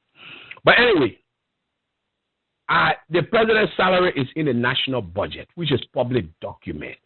Well, call it. If you call the lower man's salary, call the president's salary. Jerry, you want me to answer? Minister has 1 minute to respond here. We have 75 people still waiting in the queue, and we have... but I know it's in the budget. I asked him to call the salary. I know it's in the budget. Jerry, I'm you are listening. prolonging this conversation. The minister has 1 minute to respond to your I'm question. listening. Wait. I'm listening, moderator. Okay, very well. I can't tell you offhand what the president's salary is, but it's in the national budget, which is public document. The fact still is, number one, that the least civil servant was making the equivalent of $15 a month. Today, the least civil servant is making $125 a month. I, as Minister of Information, and all other ministers, contrary to whatever I challenge anybody on this planet to prove me wrong, ministers make $2,300 every month, and 15,000 or 16,000 Liberian dollars.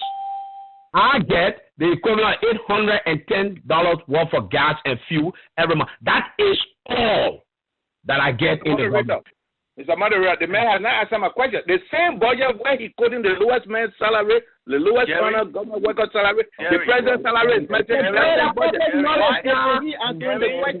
Jerry, move on. This is what we're going to do moving forward. Since you cannot wait for the minister to absorb his 1 minute, I will block your line until I come to you. If you're going to do that, but he referred me to the budget. He referred me to the budget, and the same budget says the lowest on the salary. He doesn't know it off his head. He knows it. He knows it. This man knows it. This man knows it. He knows the salary. He doesn't know the president's salary. Okay, this is what we're going to do. I am blasting you. Because I know you guys blocked me earlier when I was making my introductory statement. Okay, Jerry, the minister said he does not know it off his head. You tell the Liberian people what you know. Correct. Say it now. Say in 1 minute. The same budget you quoting. You know the lowest man's salary, you know your salary, but you don't know the president, the vice president's salary. It's a shame for you to say your information means that you need to resign. Are you covering up for the president? I'm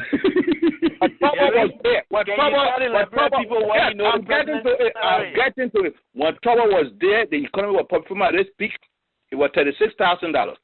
If you go through and the lowest honor in the government at the time was making $250. So if you inherit a bankrupt and failed economy coming from war as president, and the lowest man goes from $250 to $15, it would be prudent and wise for you to go from $36,000 down, but not up. The president double her own salary. And you, Brian, you know. And you sitting down here, you acting like you don't know. But Brian, this thing you're talking here, we are recording that, and one day they'll be used against you. Oh, all right.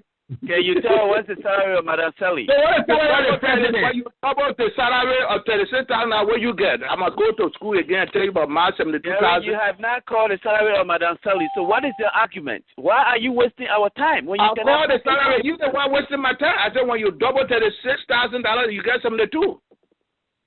So that is our salary. What would be the justification? You lowering the lowest honor salary from $250 to $15, but then you doubling your own from $36 to $72. Then you say, oh, well, the economy is bad. Civil servants at the time asked to be paid the minimum of $150 or $100 at presidency. If I do that, I will be taken away from my development agenda. You know, they say I in America and I there, so I don't know this. Let him tell me a lie.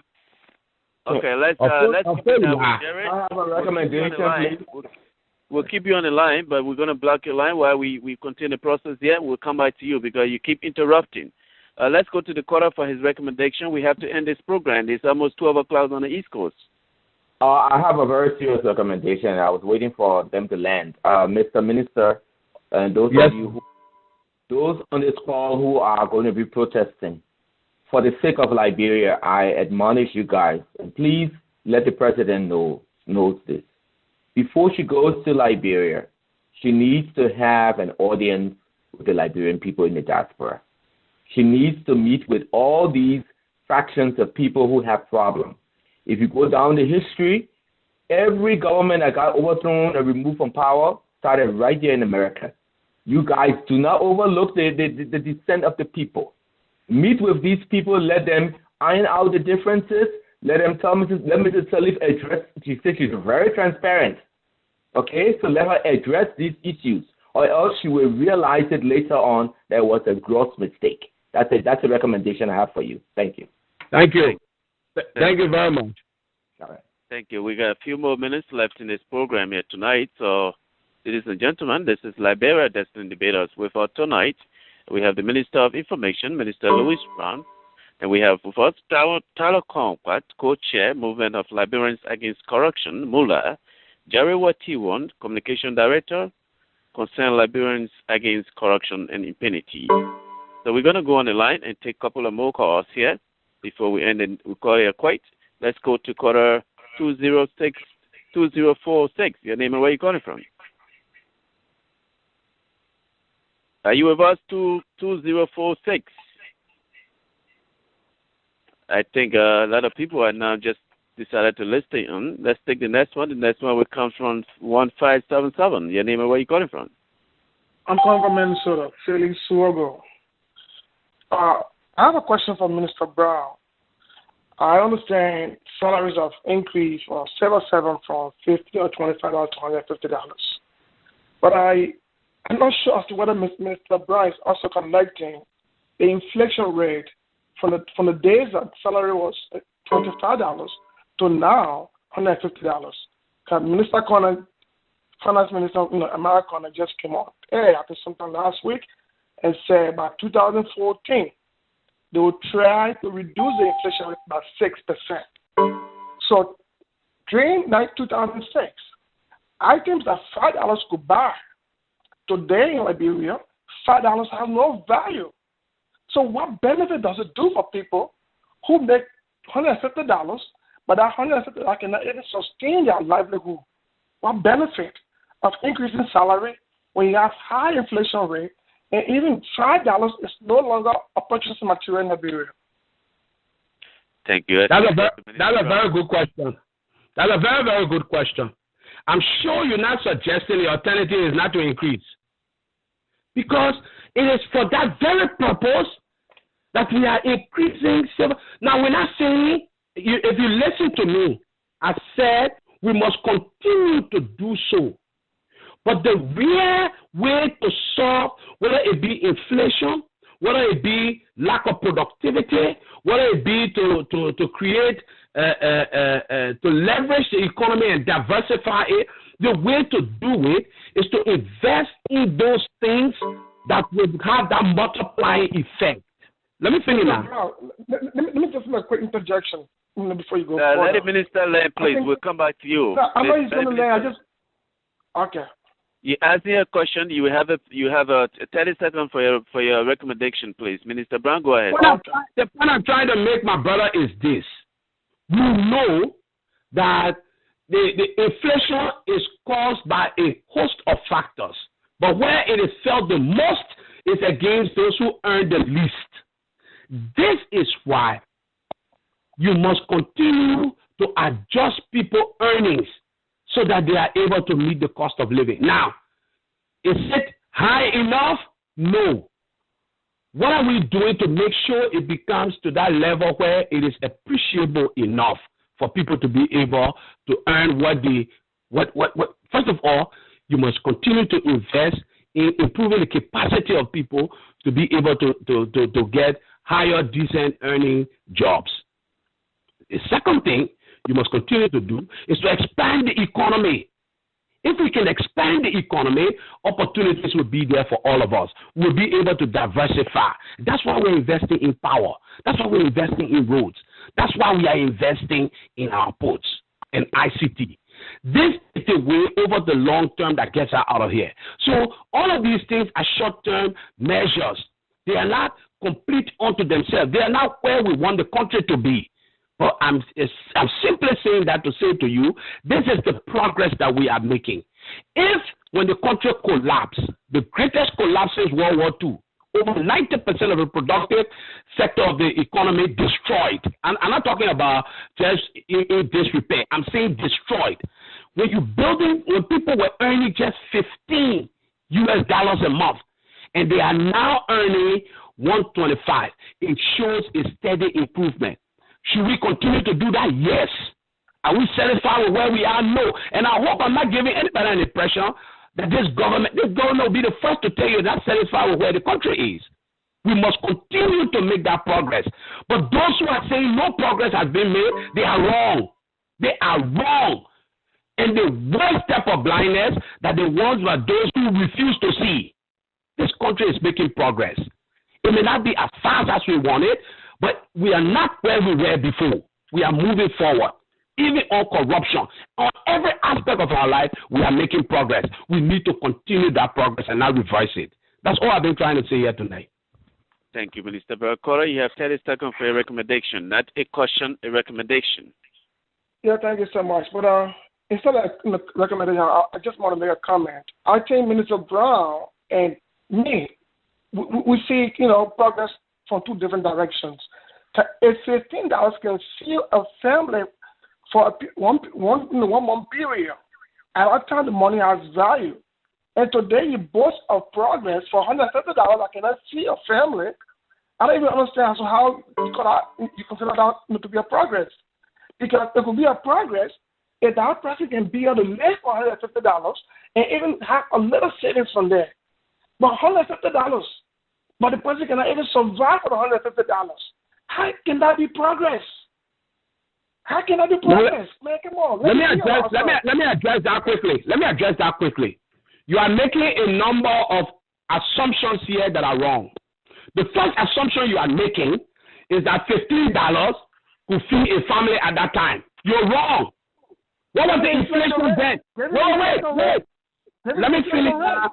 Today, that's a call that's for $350. That's a call for $350 in Monrovia. It would thought that it would be hard for us to understand each other. It would thought that it would be hard for us to understand each other. When you're talking, I listen. When I'm talking, then you cut me off. It will be hard for us to understand each other. When you want to do comparative analysis, then you must do so with all the facts. You can't be saying that $15 could feed a family, and then you say, I'm going to give you the inflation rate then. What was the rate of inflation then? What is the rate of inflation today? When you want to make that kind of argument, then you have the onus upon you to provide the facts. How can you say in 2006, $15 could feed a family? And $125 can feed a family now? What do you base that on? What was the rate of inflation then? What is the rate of inflation today? Then you say, okay, give me the rate of inflation. I have to give you that other one there now because Minister of Information has already walked around like a warehouse of information to everybody. Or anything that you just raised suddenly. I'm sorry, I don't have that capacity. But here's what I can say to you. I'm saying again, is this an achievement we are satisfied with? Probably not. We need to continue to improve civil servant salary. We need to continue to improve individual skills capacity to continue to earn more. But the government cannot be the biggest employer in our country. For others to compete around, we need to improve their capacities. That's why we are investing in these multilaterals, these community colleges, these technical vocational training centers, so that our people can come back with improved skill. When you understand that since the war, a host of our people, because of the war, were left behind, don't have that capacity like some of you have had because you were able to come to a more stable environment. So today we have a problem when people are returning with better qualification for jobs. You have people on the ground that feel angry because they believe they were there and the others are being preferred over them. These are all societal challenges we have to find a way to deal with. I'm not saying we're perfect, but I'm saying this is progress. This is progress. And if you say people were living on $15 then, ask them, give us what the rate of inflation was then. And what is the rate of inflation today? Because I know the rate was as high as $80, 80 to 1. 80 to 1 US dollars then. Today it's around 78, 80. So we are still trying to make that adjustment, and we must continue to make those adjustments. If you are interested in the welfare of the people, then clearly, I think this is something, not to laud the government and the pat us on the back too much, but at least to say, okay, if civil servant can be making this kind of progression, that is the kind of way we want to see continue to develop. And as the economy, you don't pay people unless your economy gets stronger. When your economy gets strong, then no Liberian will have an opportunity to earn more. And that's what we're trying to invest in. That's what I'm trying to say. Thank you, Minister Brown. Minister Brown, we're going to take the next one. We're going to take 2 more calls yet, so we still have a lot of people. We have about 962 callers. We are not going to take all of you tonight. We apologize that we cannot take all of our callers tonight because of the call volume here and the number of people we have as on the panels tonight. So we're going to take the next one. The next one will come from 7146. Your name and where you calling from? Hello? Yes. Hello? Yes, hello. Yes. Yeah, this is Miss Charlie calling. Am I clear? Yeah, we can hear you. Oh, okay. Yeah. Actually, I'll just offer some quick comments. And I've listened for a very long time to all of the issues that have been raised in defense thereof from the minister. But it saddens me to hear the exact kind of defense that was made in the past by this very minister when he served in a different government. I'm reminded from all of the views that I'm hearing from the minister, I hate to say we are in Liberia before 2003. And all of the arguments and the passions that he's showing towards what the government is achieving is no different. And it saddens me because the critical question that troubles Liberia, it is not the mythical development argument the minister is raising. The question that troubles Liberia that even caused the country to wreck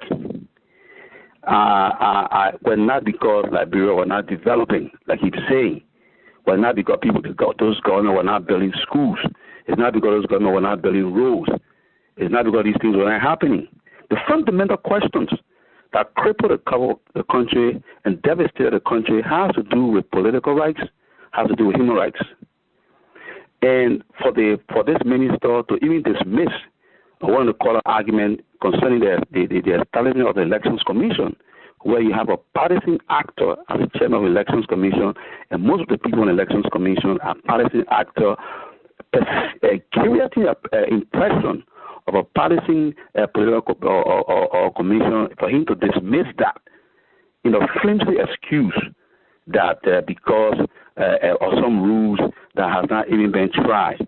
And then for him to argue that the government is exercising its argument on the rule of law and so such a thing should occur with such a man at the head of the Ministry of Affairs. But then when another caller raised the question about the National Bank, and he agrees that even though the National Bank may be functioning outside the rules of government, but yet because of what he perceived for the national government or the bank to be doing is a good thing.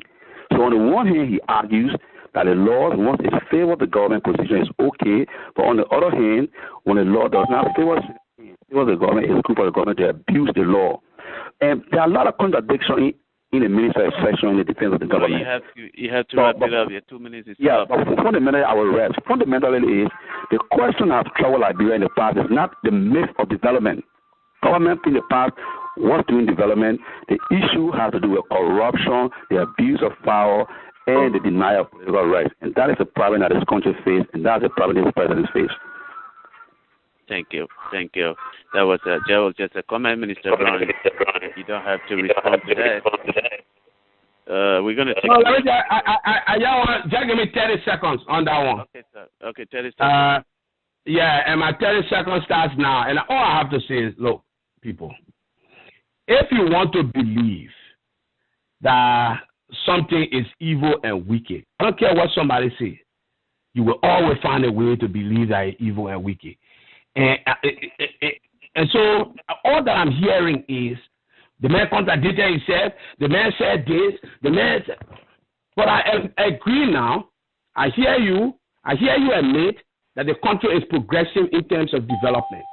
You are saying that the issue of the rule of law is where the government is lacking. And your evidence is because I've just said, somebody said the role of the central bank is not to be engaged in microfinancing. And I say, granted, that is the case, but to the effect that it empowers Liberians and it helps us to move ahead and give ordinary folks who are catching hard time access to credit and to loan to improve themselves to do their business. Maybe that is a better objective. So you say, oh no, when you say the government, then the government. In terms of rule of law, I challenge anybody who will say this government has done less to protect the rule, enforce the rule of law, or to enforce issues such as to protect human being rights and to add value to Liberian citizenship than at any point in our history. I challenge anybody with clear conscience to say, if you know your country today and you have been there and you have heard your people speak, I challenge anybody to say we don't have freedom of speech, we don't have protection of rights. Our courts may not be perfect, but they're not doing their best to give people justice. I challenge anybody today. 30 seconds is up. Let's go to Tyler Conquer. Let her see whether she wants to touch that challenge, take the challenge up. Tyler? Yes, Mr. DeFleur, listen, I don't challenge the good old minister who I expect to have, facts and statistics when it comes to him being the public speaker for the Liberian government at this point in time. I'm not going to challenge him. It's just cheap talk, lip services. The Liberian people know what they're feeling, and until we can see some progress in that nation to its people, the voiceless, I'm going to say once again, MOLA will proceed and we will protest on the 24th at the United Nations. The clear crystal appearances, Madam Sirleaf, doing all of the work to make it look like things are okay. She is disconnected from our people. She is disconnected. There has not been one picture from the Minister of Information to show Madam Sirleaf at the hospital being treated. She is totally disconnected. And Mr. Fuller, Minister, can sit here. It's not funny. That's been very disrespectful, Mr. Minister. It's not funny. It is the truth. The truth hurts. Madam Sirleaf came to power, and she brought about a platform to fix the issues. Her inauguration speeches are there. She failed to live up to what she told people. She's traveling around Europe every 3 months, like one of the callers said. She's using money that should be invested in communities in Liberia. She's using that money to travel to polish her government around the world. How many presidents, right? Every country they go to, they have some sort of an award given. It's all corruption. She spends the food at a time. She paid them, and it's not funny. It's the truth. So all the countries that are awarding her, the people are corrupt. Madam Sirleaf spent $5.9 million lobbying international people to keep her image perfect. When on the ground in Liberia, she is disconnected from the people. I can say this again, Mr. Minister. You can laugh all you want to laugh. It's okay. But you know what? Our people are burning deep down in their hearts. They are listening to you. And like Gerald Williams said, you will go down in record. Let it be known that we are on the right side of history. We will not throw no bombs. No, that's not true. We will not pay $10,000 to go and destabilize the country. We will go according to our Constitution, and you can tell Madam President, Mola and Classy will meet her at the UN, and we will voice our complaint and let it be clear. What we would like to see done will be embedded in our position statement, and she will have a copy. So you can laugh when you laugh. Mr. Minister, if you did not have food to eat, buy rice, you're making enough money. I'm surprised you're even getting gas slip. You make money. Why do you have to have gas slip? It's corruption.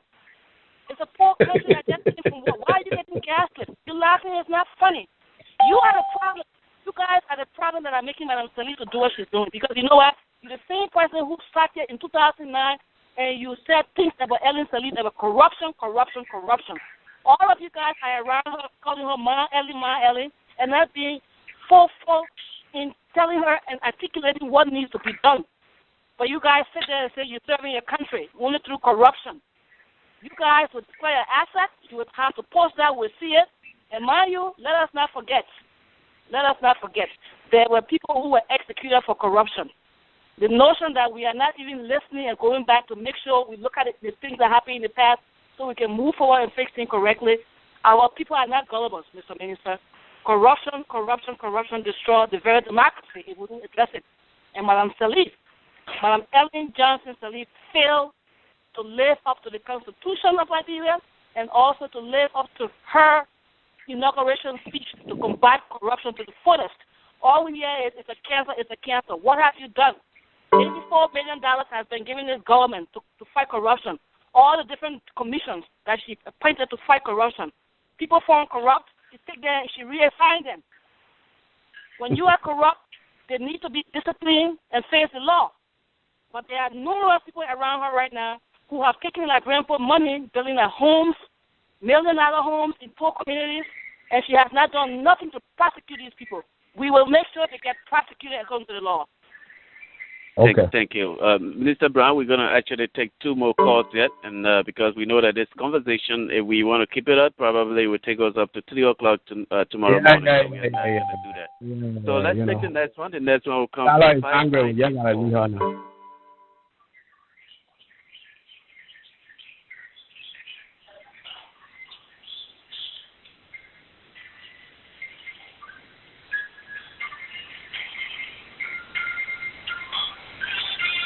Hello? Did the host drop off? Luis, can you hear me? Yeah, I can hear you. Who's this? All right, this is Isaac Tukpa. And I think you have done a pretty good job of switching the conversation from corruption, which would have been a core direction of this entire discussion, to what the government is doing. Nobody is claiming nothing has been done. We know that the international community has input billions of dollars into our economy. A lot that's not accounted for. We know that our budget. Is it Isaac Tuba? This is Isaac Tuba, yes. Tuba. But you need to tell Tyler that one, my man. I don't make Tyler your spokesperson. I'm angry at that. No. Don't say your spokesperson. I'm the chairman of CDC in the U.S. I support everybody's right to protest. It's an inalienable right they have. I'm not a member of the organization, but I do support the protest. Let me make that clear to you. So don't say your. Correct it. Back to my point. I'm saying this is about corruption. This is about... this is not about the progress of the country, you are saying. And you say I'm media about the progress of the country. But I'm telling you, a lot of the progress we see today, you said Madam Sirleaf came in to stabilize. No, she did not come to stabilize. That was the period from 2003 to 2006 was about. That stabilization. When and a lot of other... Why you interrupt? Louis, don't be rude. You can be rude to other people, but you try to be rude to me, I'll be rude to you too. You have to respect yourself. Please, activate to what Minister Brown is the Minister of Information. Please, he's interrupting. Let me take care of that, but do not refer to him that way, please. But then you got to protect me, Mr. Moderator. You got to protect me. And you call me Isaac, and you call him Louis. Yes, my job is to make sure I come here and tell Minister Brown to let you finish your conversation, but you cannot refer to him. He did it several times, and you never say anything, Mr. Moderator. So I hope you be on point now and proceed accordingly.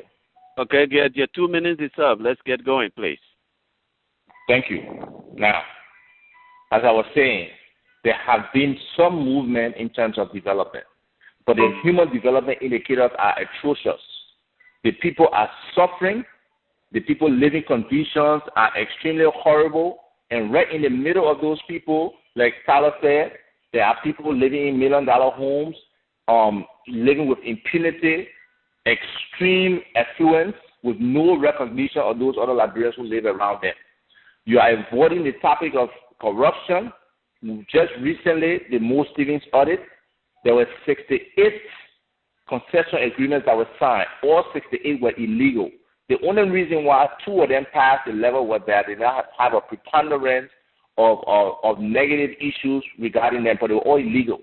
The 2 NOCAL concessions violated the petroleum law in terms of the royalties and the equity participation. We know that. So those are clear corruption. Why did Eugene Shannon and some of them get laid off? Why was Richard Tower laid off? Molu has done like nearly 70 audits. Another 3 or 4 audits have been done since Molu left. Those audits are basically on the shelves. Nothing has been done about them. The president has commissioned at least 5 or 6 different corruption investigations from John to Gonglo, to Nimbali Warner, to, a couple of other people. I think Doba Jala himself even did one. And nothing is being done about it. People are not really being prosecuted. And these corrupt practices are still going on at the detriment of real development in our country. The pace of development is being crippled and handicapped by the level of corruption that we see every day. Look at the budget today. The executive managed what, $7 million for repair renovation last year, another, I think, $9 million in this budget. The legislators, $29 million last year, nearly $33 million in this budget. What are they doing with that? Is it a quid pro quo? We know for the All Black Church team, they were giving $24,000 a piece, basically. I mean, that's confirmed information. That is lobbying. That is not lobbying. That is bribery to pass an illegal concession. So, Mr. Brown, the issue of corruption is a cancer that is eating at the hearts of the Liberian people. People are dying from starvation. Just today, a girl came from Liberia. She told me she watched 2 persons die. Her friend was having a premature delivery at 3 or 4 months. They went to the hospital. They had no incubator available, only one at Dusa. They went to Dusa. There were 4 or 5 babies already in there, so her baby could not be put in the incubator. And that baby was dying. While she was in the hospital, another young kid, about 6 years old, the same age as her son, came in because he had been bitten by a dog with rabies. There was no rabies shot available in the Republic of Liberia. And Minister Colin came here, right on this same show. If Deflo can testify, he said that officials of government in the healthcare sector steal drugs and take it to other countries and sell them. Is he the Minister of Finance who's supposed to be really implementing policy and protecting the financial aspects of this country, cannot protect simple citizens? It's comfortable for him to say about drugs leaving the country and not making people accountable. But when he gets sick, he can fly out of the country immediately on a UN chapter or whatever and get medical care in the United States. That is just terrible. You people are not taking care of the Liberian people, and it's sad. And this protest, we support this protest. Me and the people I'm associated with support this protest, and we'll be in New York to protest against Johnson Sirleaf with regards to corruption. Thank you. Thank you. And just to make your point of correction, one thing, Mr. Diplo, the Minister of Information, the Minister of we have never hosted Minister of Finance, Amara Conan. So just a point of correction there. What is the other show? Okay. It's corruption when you lie in public like that. But anyway, let me making a mistake, Mr. Brown. Don't call it lying. It's fun, but I don't have a problem making a mistake. I'm human. I make mistakes. I don't want people. Like everybody else. One second. To correct your stuff about the whole asset verification process. No, the asset verification. The asset verification. You lied about it. You lied about the asset verification. Everybody, there's a report right now. The 2016 report from the Liberian Anti-Corruption Commission is on the website. People can go there and see it. And they will know who submitted asset verification, who did not, and how lacking those asset verification that was submitted. The report is right there. So please do not pretend otherwise. Thank you. No, Deflo, I'm done. Yes. Thank you. But I want to remind you that let's say if we're hosting George, we are on the show, and somebody referred to call George, we are a liar. How will you feel? Minister Brown is a minister. He's trying to make a point here. So let's be respectful to him, even if we disagree with Minister Brown. This is not a place for us to throw insults at one another, please. Minister Brown, go ahead. Thank you. Isaiah happens to be my friend. So, look, one thing about public service, you gotta have a big heart, and you gotta have a lot of tolerance and patience. I hope some of the people who throw all these things at us, God willing, if some of them come to power, they will permit other Liberians to be able to talk to them the same way like that, and they must exercise the same level of tolerance. But let's go to the core issue. I'm happy that Ava disagrees with Tyler. Okay? He disagrees with her that a lot has been done in the country. And that's one point I was trying to make repeatedly. And those who are listening need to understand that. The second thing I'm hearing is that the issue in the country is corruption. So we need to protest. Now, I disagree with the cause of the protest. But as a government, it is an obligation we have to protect the rights of Liberians to express themselves. And when people like Mr. Isaac Tuba and others come to New York, stay online and say this government is corrupt, this government must step down, we protest against it, what they end up doing is validating the democratic credentials of this government. I would hope Mr. Tuba, CDC America chairman, will be trying to do, because they had a time when they made this case to the people of Liberia at least twice. And the Liberian people rejected their claim and elected Johnson Sirleaf to be their president. I think it's about time we give our own country the support it needs to be able to improve. Now, should all of us agree with everything? No. Should we be able from time to protest our disagreement and express it? Yes. Should we be more constructive and engage each other on some of the challenges of the country? Yes, we should. I'm not sure anybody on the station will say President Sirleaf invented corruption. Nor should anybody, including Mr. Tuba, expect that President Sirleaf will end corruption. What has happened repeatedly, and which Mr. Tuba also did not deny, is that the country has made progress even with fighting corruption. Even with fighting corruption. All the other reports you are talking about, show me one administration where these many other reports were done. One of the last things auditors recommend, the prosecution. The objective of audit is to build systems, is to put corrective mechanisms into place. And everything that needs to be done. Now, those issues that call for prosecution, what the government has done, and this was another thing that sparked a big debate when the Justice Minister said an audit is not an indictment, which is legally true. When an audit is done, when you prosecute it on criminal charges. And so the burden of proof is on you. You don't prosecute because John Monu say the other person stole. Then suddenly you just go to the court, you tell the jury, John Monu say it, so it got to be true. You go based on the evidence that our audit report adduces. So what the Justice Ministry is doing as we speak, let's say another thing. There is no statute of limitation on corruption. So what this government has done consistently is to say, let us look at the report. Let us implement the recommendations that call for correcting the system. And where we have the preponderance of evidence to prosecute, let us proceed to do so, like they did in a few cases. But here is what the government has a challenge with. We cannot go to court unless we are convinced by the availability of the evidence that are adduced to be able to prove a case beyond all reasonable doubt, which is that burden that the government has when it goes to court.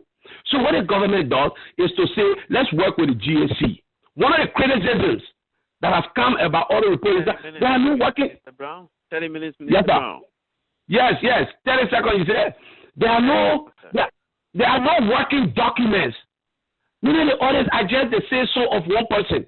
So now we are trying to work with the GSA and say, look, let's find a supportive document for each claim against these people. Because Mr. Tuba, we went to court with some high-profile cases, and the government lost.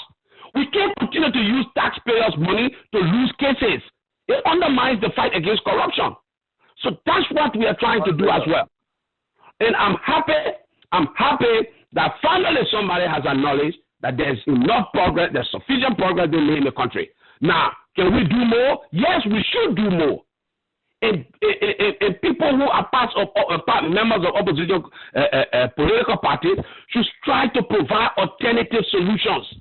What is the alternative solution that I've heard Mr. Tuba provide over the last 5 years, over the last 7 years? When was an analysis done about how we improve the lives of our people? That the government said we're not prepared to engage CDC America on this subject. We have heard no constructive analysis of our country as to what we should be doing better, how we can do it better. The only thing you hear is we are government waiting, we are waiting for you will wait for when you become government before you provide solutions. You are an alternative. What is the constructive alternative that you have put forth? Thank you. What? Thank you. Mr. Moderator. Thank you, Minister Brown. Jerry, what do you want? What can you wait for your time, sir? Yeah. Please wait for your time, Jerry. We're going to take the next one. The next one will come from 5741. Your name and where you calling from? Yeah, my name is Country Paul. I'm calling from the capital, the world capital. Thank you for holding for that long. Yeah, thank you. Thank you so much, Mr. Moderator, for giving me the opportunity to address my concern in this forum. I think it seems to be like Mr. Brown that I've always been living on the wrong side of history, been laughing concerning the Liberian destiny. Our country have come from a long way, and we know history cannot be transformed.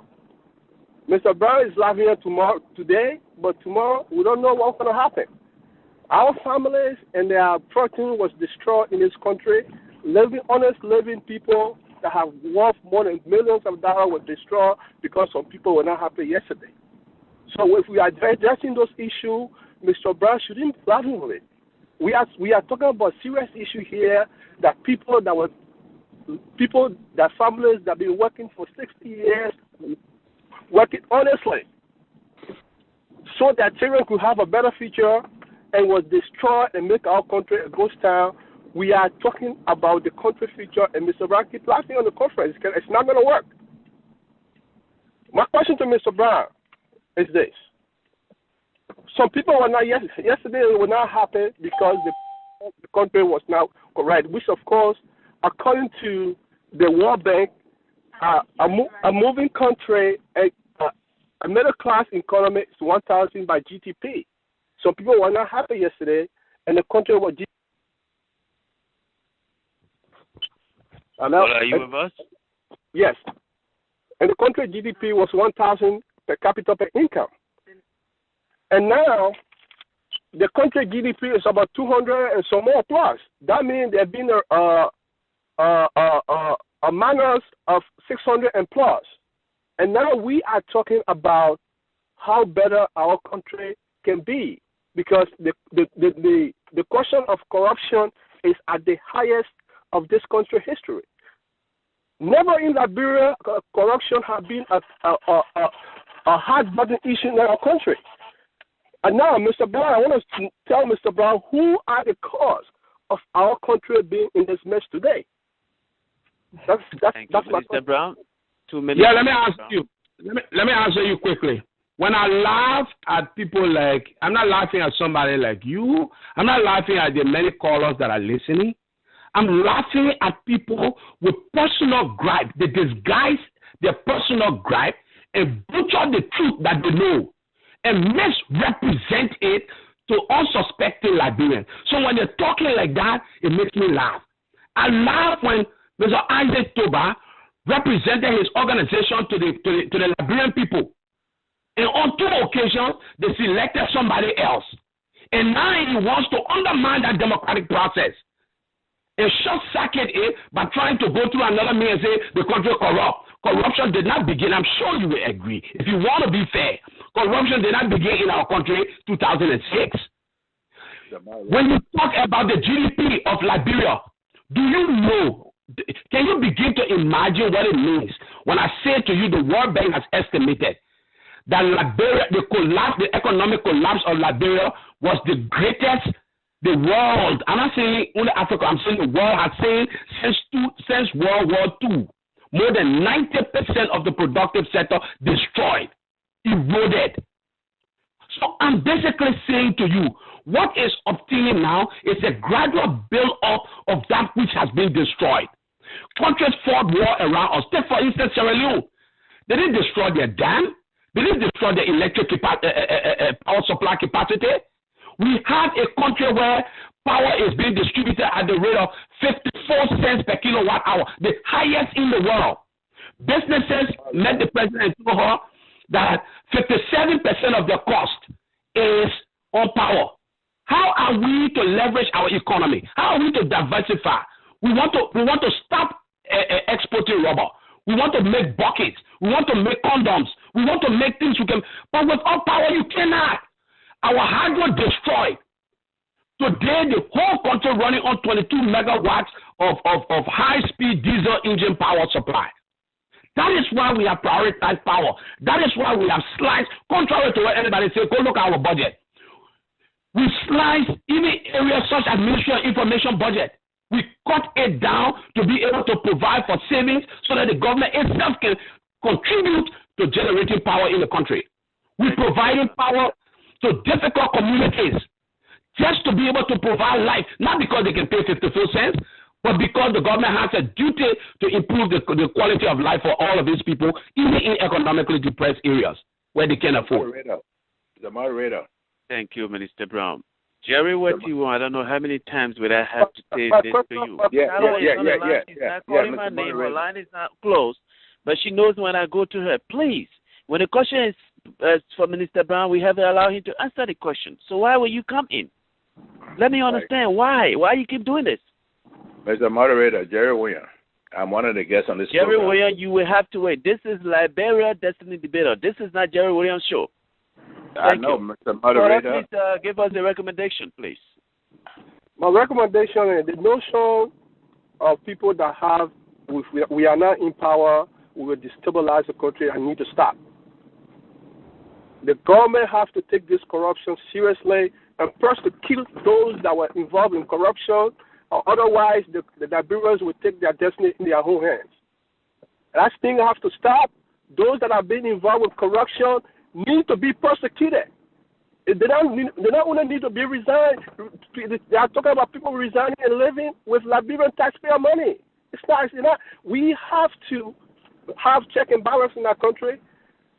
If the Liberian people trust you to put it in the public place, if you are involved in corruption, you need to be prosecuted. Period. So if those things are not applied in our country, I think that if those that think that the country is going to be on that path, they're going to be happy, it's not going to happen. People need to be prosecuted when they are involved with corruption. That's what I have to say. Thank you. Thank you. I agree with you. Jerry, before we come to you, we have Axevat Tupa. We're going to go back to him for 30 seconds on the recommendation, and then we'll come back to you, Jerry, since he cannot wait. Axe, you got 30 seconds on the clock. Thank you. I just want to make it clear that Minister Brown is trying to spin what I said. I never said that sufficient is being done. It's obvious that sufficient is not being done. I'm saying the statement that he's making, like people are saying nothing is being done, is a wrong statement. Some things are being done. Obviously, it's not being done fast enough, and it's not enough for the Liberian people, and it just reflects negatively on this government.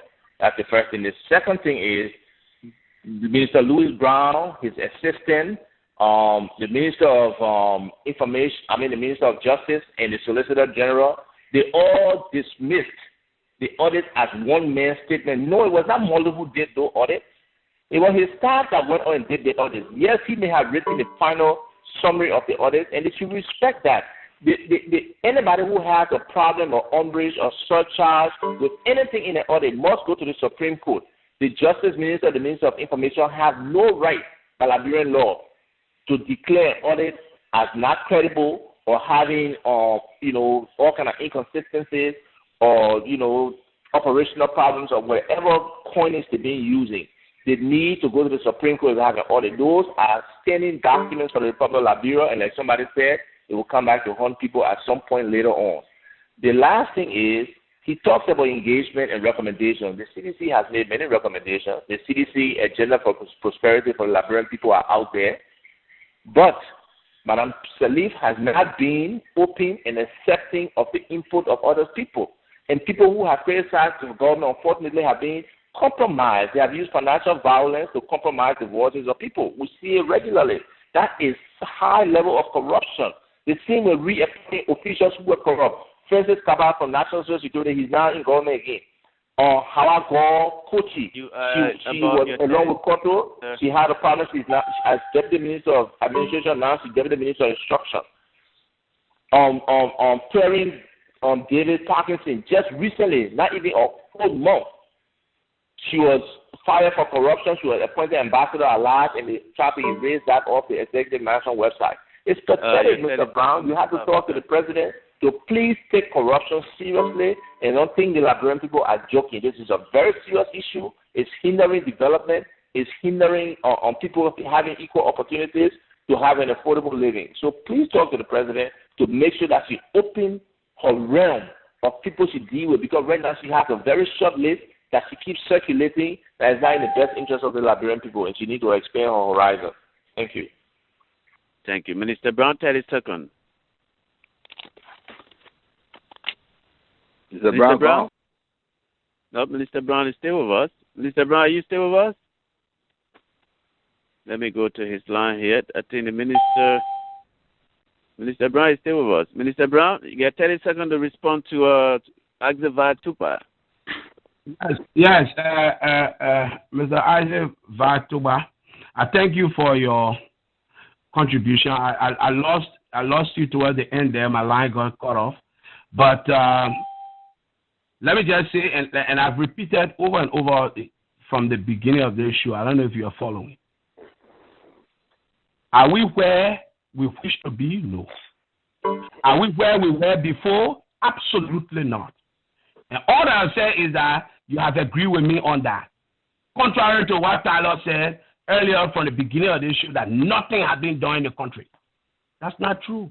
And I simply say you agree with me on that. Now, like you, this government believes that Liberians should exercise the right. And I'm sure one of the things we agree on is that this government continues to protect the rights of Liberians to exercise all rights that they have under the Constitution. Even though those laws were there before this government, I'm sure that many people who will say they were not as exercised as they are right now. You should know enough about the country to be able to agree on that one, unlike many who have not been there for a very long time. The third thing I want to say is this. When Jerry was asked about the ultimate objective of these protests, he said it is to engage in a change of government, so we go to Ghana and put in a new government. I'm not sure that is your position. But even if that were the case, because you say you support this, I'm saying the people, everybody who wanted to be president presented themselves to the people of Liberia, and the people of Liberia elected their leaders for a term of office. We will have disagreement, and the people of Liberia will judge the leaders at the end of the term what they were able to achieve. I do not believe political party leaders should be involved in shortcutting that process after they have presented themselves to the Liberian people, and on 2 occasions, as the result of the election, they were rejected by the people. I think what we need to do is to build individual capacity as well as institutional capacities to be able to assist our people if and when we get elected. But to begin to invest in short-circuiting that process by saying because we're not elected, we'll find a way to bring the government down, and every 2 years we'll have transitional government, is a waste of everybody's time. Meanwhile, I assure you, this government will protect the rights of all of its citizens to be heard on any question, including to disagree with the government. It's a duty we have, and I believe you agree we have done our best to protect that duty. Thank you. Mr. Moderator. Mr. Brown, let's go to Jerry Watiwon. Jerry Watiwon, 2 minutes. We have to end this program. We're going to take 2 more calls here after. Okay. Yeah, you know, politicians, they always talk from 2 sides of their mouths. You know, they are the equivalent of prostitutes. I call them political prostitutes. They change ships when it suits their interests. When their ship is ready to go down, they will jump on anything. Ellen Sirleaf grew up on the corrupt diet of the Tui party. The Tui party is not banned, but she was jumping from party to party. The same people that were marginalized by the Tui party, she joined their party. And upon some of those people's party, she got elected president. Louis Brown said, you know, he's a founding member of the NPP. NPP is not banned. When Louis Brown ran for that senatorial seat in Monrovia County, the thing the caller forgot to mention was that Louis Brown did not run on NPP ticket. He ran as an independent. Let him challenge me on that. But that's true.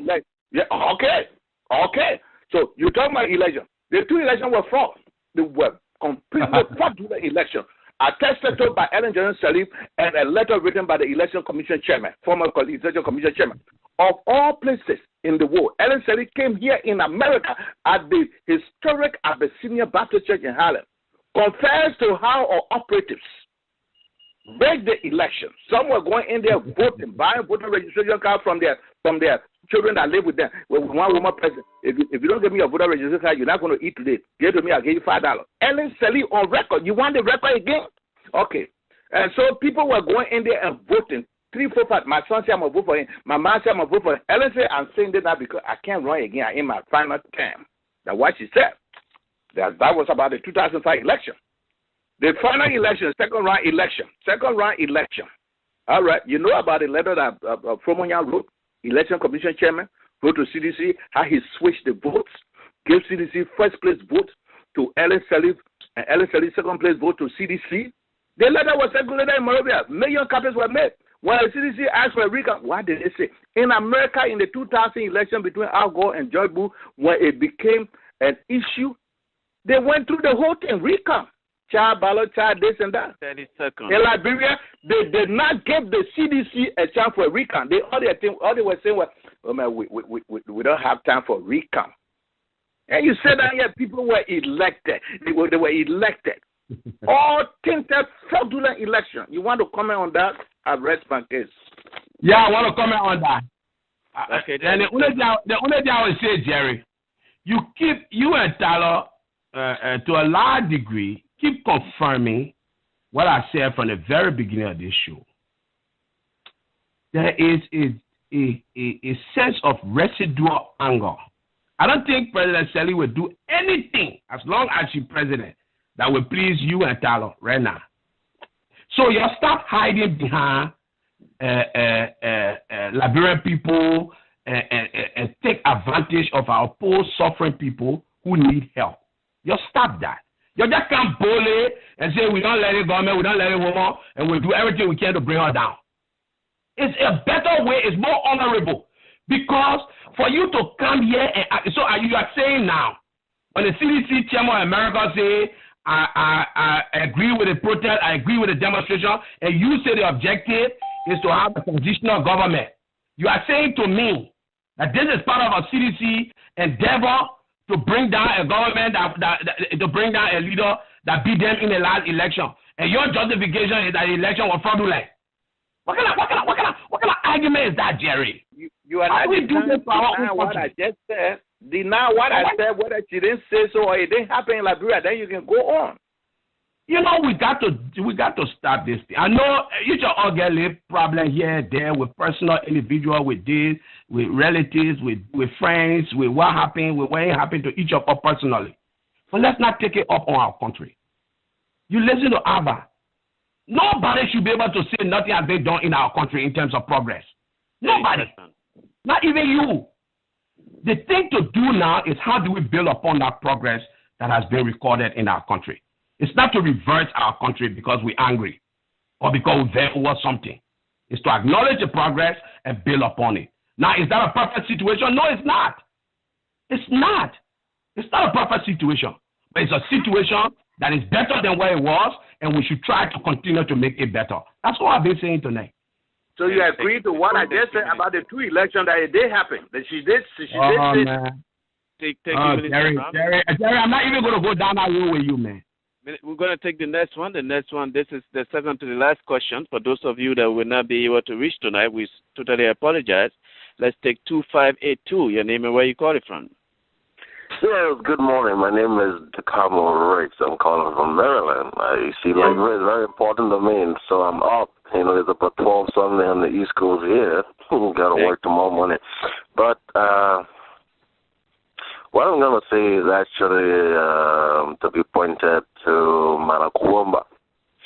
Manakwamba, I mean, I heard you speak. And before I say this, Mr. Brown, I really appreciate you that, you know, you left America to go back home to contribute to Liberia, and that's very great. You know, I really do appreciate that. Manakwamba, I mean, I heard you speak, but what I'm hearing or what I'm feeling, I don't know what you are saying is all bitterness. And, you know, and it's so sad that now I just understand what the law enforcement people call motive, opportunity, and means. You know, that's what people normally, that's what they normally use to evaluate people who commit crime or something. What is the motive? the opportunities are presented itself and the means by which the person will carry out an act. Because basically what I'm saying here, you guys, if you guys don't think twice, you're going to cause us some serious problem in Liberia. I mean, I'm sorry, D-Flow. Since I'm the second to the last person, I beg you, just forgive me here. I mean, I questioned them last week. They said, look, if you can convince me with hard facts, I can join you guys to protest corruption. But let's face reality. You say you are an educated woman. I know. I mean, most of the people that come in line got education. They are educated people. But if you tell me that the government hasn't made any progress, that's not true. Because look at the central bank. If I'm not mistaken, when the governor took over, there was about $5 million in it. I think you got $250 million in reserve. And for you to come into the government is not making any progress, so you want to protest and Ellen Johnson Sirleaf, and I think it's all because your husband dead and all of that. But I'm also disappointed to know that you think she's partisan nepotism and she provided scholarship to your son in Maryland here. I think your son or your relative who went to Australia University. He got married to one of my friends. He's a Kru-German. So if you come in at the president at this time to say she has turned her back, and I was wondering why did she give this kid a scholarship? They said, because that was involved in a coup before that failed. Thank you. Can I come in? Just a minute. It's sad. If you want to be president, we can ride it around you here and take you to go and challenge the woman 2017. But it's sad. For me, it's painful because, you know what, I go to Liberia in December. I want to move back home next year. And so when you guys start talking about destabilizing stuff, it's not okay with me because for me right now, I'm at the point where all the troublemakers that would stay in America to cause trouble in Liberia, I will use my connection with friends, white guys that work in Homeland Security to pinpoint all of you guys because I keep saying it. I told the other people last week because basically what you guys are doing, you guys will cause problems. You're going to have simultaneous demonstration in Liberia at the same time at the UN. How are you going to contain the people in Liberia? What if that thing, the Muslim brother feed that the Christian going at them and they do like what we had before, Yulimo K, Yulimo J? Will you be able to continue it? Let's go to Tyler Conquer here because I did not hear her talking about destabilizing Liberia, but let's give her the opportunity to answer the question that you just asked her. I'd like to thank the gentleman for the question, and I don't know where he got that from either. I'm pretty much also thankful that he brought about a scholarship given to one of the Kru-Germans. I challenged him to even ask Kru-German how he got that scholarship because it was also through the 2005 election when Mother Sirleaf went and used the same Kru-German and turned him against what was going on against the family. So when you guys bring this Kru-German issue in there and I try to elaborate, the minister would think that I'm vindictive or I'm angry. So I think perhaps, Mr. Moderator, you should find time. Let's discuss that Kru-German and how he got his scholarship from Ellen Johnson Sirleaf because it was the token when she had him to say rubbish in the news about me. And Kru-German himself, the boy who graduated from Shaw University, right, he attested to it, what Ellen told him about Kru-German, how she was part of it. So let's not go there. This discussion tonight, I'm going to focus on the issue. It's about corruption. All these times I have been here, I have been watching the government progress, what it has done. When you look at the money this government has received, it has not taken its time to invest the money into the people. So the notion that people would think that we causing trouble, I'm not a troublemaker. I have never been arrested in America. So you should be very, very mindful as you talk about it. We have the right to protest. The Constitution says that. The students and the other people in Liberia, they will have to be protected by the government. They have the right to protest. We are not people who cause trouble. Ellen Johnson was in the United States, yes, she protested, and you all know that. The notion that you guys will always perceive protesters as troublemakers is preposterous. We are there to make sure the people who are being left along the roadside in Liberia, the voiceless, the mothers whose children are dying. One of the callers spoke about the healthcare system in that country. So you don't sit on this phone and tell me we are troublemakers. We are not. There has to be someone who will stand on and speak the truth on behalf of the people who are in that country, who Madam Ellen Johnson Sirleaf, the very people she spoke about against when Doe was in power, when Chancellor was in power. She was a freedom fighter, she claimed. You have to make sure that when you come up and say, I'm the president and you are elected, what do you do for the people? All of the money that has been invested in that country, let's put the tax dollars aside. Where is the money? Every community in that Liberia should have a decent, standardized clinic. I'm not a troublemaker. I don't have no arrest on me. But the fact of the matter here is that we need to speak the truth about our country. Things need to be done. We are less than 5 million people. That country has gotten billions of dollars. What has happened to the money? See, sometimes when we are affiliated with political parties, which of course I'm not affiliated with any political party. As a matter of fact, MOLA is a non-partisan, and I said that again in my opening statement, a non-tribalism political organization. The fact that when you all are affiliated with a party, and the party is not functioning in the best interest of the people, it's okay.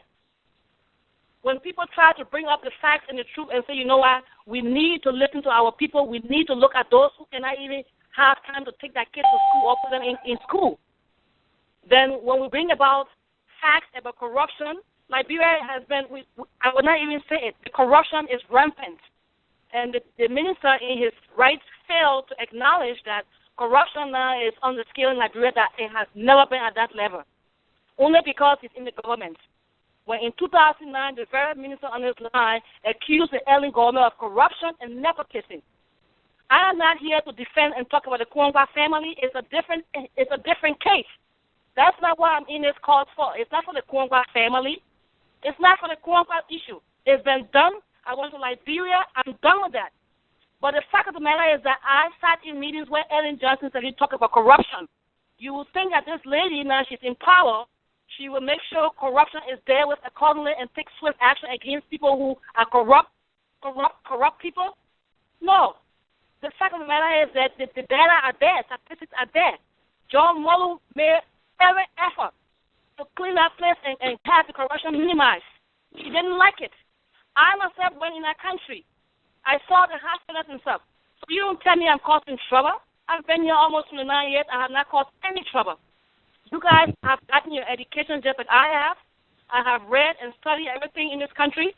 And we all know when we come here, we study what the law entails, Constitution entails, what the people's rights are. When people try to do that in Liberia, the very democratic process we're trying to all practice in our country, then you want to claim and say people are troublemakers? I dare to differ with that assertion. We will not sit. And let me say one more thing. I'm seeing this now.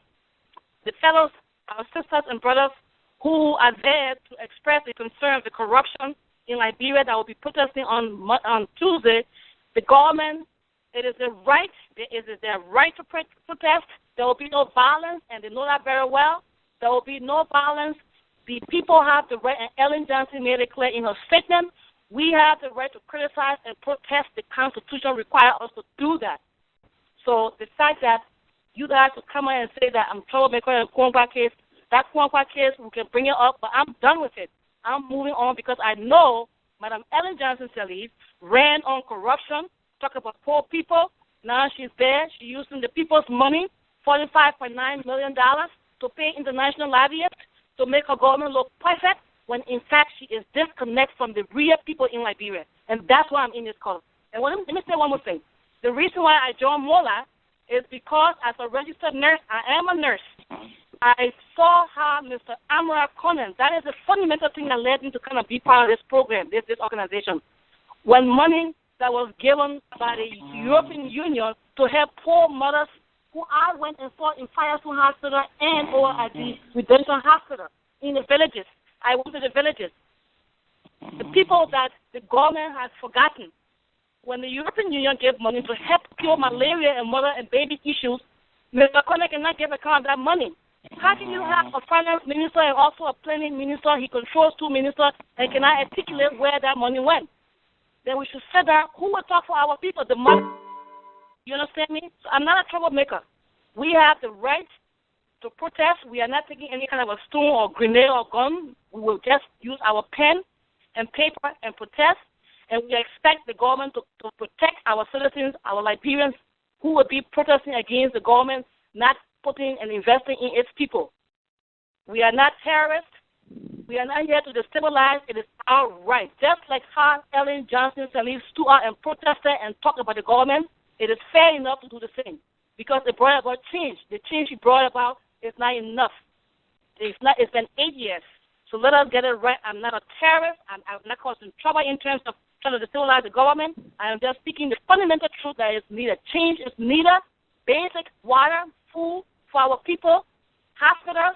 Children are dying from malaria. A journalist died the other day who worked so hard during the war to make sure people are taken to safety. He died from liver disease. Okay? So that's the issue I'm fighting for. I am not fighting for the Congo issue. It's fair and done. It's been done. But those who just think that's what it is, I'm done with it. I didn't mention it on this program. Let it be new. If the Marina wants us to articulate that next time, I can do it. But my basic goal here is to make sure the rampant corruption Ellen has created under this government, it must stop. Let our people get some enjoyment. Let our people have basic needs. Let the schools be up to par. Let us have evidence-based practice. And let Ellen go to the hospital and take her blood pressure and let the nurses there treat her. I'm not a terrorist. I don't cause trouble. So I bet different with the gentleman who said that. I am not causing trouble. So I would suggest that he can go and ask the compa who is in Baltimore, how did he get to that college in the first place? So you got to make sure you get your facts right how it all happened because it will give us another time to discuss that, what Ellen did. I'm not bringing this into the discussion. There's a whole lot Ellen has done. It was a payback to Anthony Compa. Let's go into that now. It was a payback because there's a whole lot you guys do not know. And if you give me the time, Mr. Maravilla, we can discuss this corrupt, deceptive, corrupt woman who put family against family. Ellen is known for that. So I'm just on this issue because it was brought in. Thank you. Let's go to Cora. Cora, you got 30 seconds for a recommendation here. We have to wrap it up tonight. It's almost I know we have to wrap it up here, but look, Madam, it's sad that what I'm seeing is a revenge that you're trying to unleash on the Liberian people because of the death of your husband. And you guys are just hiding under this UN whatever demonstration and what have you. But honestly, you need to sit down and take another look because the general what you mail or whatever is the same thing. So all of you guys are in the same boat, just a cause problem in Liberia. But I can tell you that as long as I live in the D.C. area and I know one or two people, especially those working with Homeland Security and NSA, I will make sure that your numbers and your names get followed out if you're trying to cause any trouble in Liberia. Because you know what? We don't know whether Al-Qaeda is going to jump in there. We've seen the thing in Egypt, and you guys want to use the same Egyptian style. It's not going to work. So you guys need to sit down and rethink your strategy, okay? We're tired with this nonsense. I'm sorry to say sorry for my English, but I'm just frustrated with it because, you know, it's a lot of people dying, man. Back to the FBI. Okay, Jerry Wetty, we're giving you a minute. We have to wrap it up. Okay. First of all, I need an exact recording of this tape and this man's phone number. I'll have to turn it over to the FBI. Since I am making threats in a free society like America. Mr. Moderator, I want to thank you for the opportunity. You know, what is good for the goose is good for the gander. We're not in this thing here for what we will get. I will never leave America on this 10 years from now when I complete my service at my job to get my permanent retirement until the day I die. I'm not looking for a job. When people abuse the same rule of law in the Constitution for which they accuse Doe, Tiller, and Tauber, and we're trying to do the same thing there, and they sit down here and whine and cry, but you must wait for the next election cycle. That is hogwash. That is rubbish. That is rubbish. I don't buy that at all. The Constitution gives us the authority and the right to do that, and we'll do it to them until we run them out of power.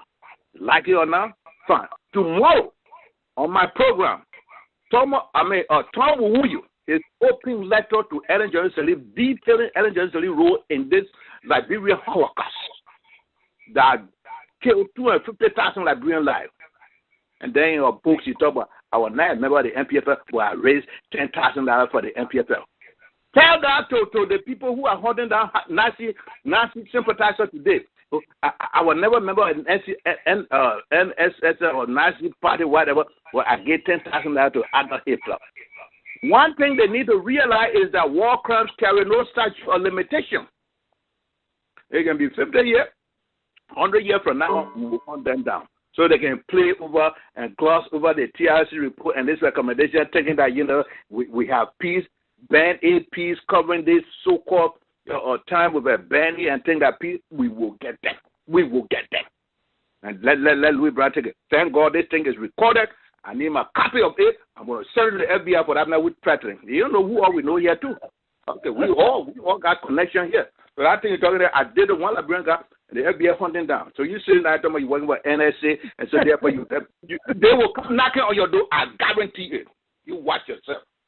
Thank you. That's all I got to say. Ladies and gentlemen, we're going to take the last call here, and then we will maybe set up another time for a comeback. Let's go to caller at 2046. Your name and where you're calling from. Caller 2046. Are you with us? Okay, we're going to skip you, and then maybe we're just going to go around and see if we can slide random it and go around the block here, and let's say we take this caller here. Let's go take the last one. That will be 3861. Your name and where you calling from? Oh, thank you so much, Jesus. My name is Harris T. Man. I'm in Minnesota. I have one question for Ms. Grandpa, but I will skip that because I think she already addressed that. But let me ask the Honorable Minister here. Honorable Minister, I understand that you are one of the serious opponents of the very president that you serve today.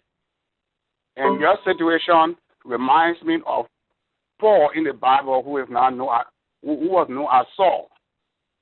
Saul was killing people, and later on he got converted. And it took Christians time to believe this guy. How can I trust you when you have criticized Ellen Johnson Sirleaf to the letter? You have said Charles Taylor, and today you are working in the Ellen government. How Thank you. How can I trust you as a Liberian? How? Yeah, that's a very good question. Let me answer it by saying this. First of all, this is not Ellen government. You see the mistake we make all the time in our country. And I can excuse it with people who haven't lived in developed democracies. You who live here, how can you say that? We've got to stop this thing that we award our country or our government to individuals as a result of election. That's not what we do. President Sirleaf heads the administration of the government. That's all she is. The government is owned by you and me. Now, I said earlier, I don't know if you were listening, I said to you my motivation for continuing to work. I'm a very qualified person. I'm not among the most educated in the country, but I'm not among the least educated also. I can work in this country and earn more than I'm making in Liberia. Okay? The truth is, somebody got to do it, number one. And number two, I owe a duty to my country and to many personal friends that I work with who, along with me, were involved in the advocacy of our country. The government of Liberia was not owned by President Taylor, nor is it owned by President Sirleaf. And tomorrow, if you get elected, it will not be owned by you. The best and the brightest in our country, and this is what this country do, and this is what you must encourage our leaders to do. The bright and brightest of our country must come together. After election, we disagree during election, you CDC, you PYC, you NCC, you PDC.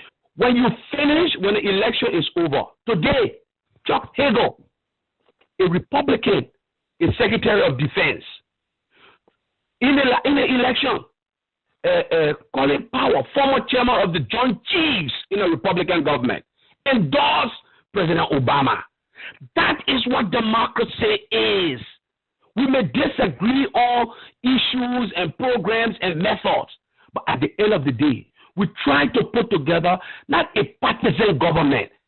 Because President Sirleaf asked me and I accepted to work in this government, people normally just assume that I joined UP.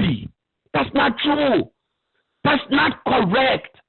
This government is a UP-led, just like the government here. It's a Democratic Party-led. But it is not owned by President Obama.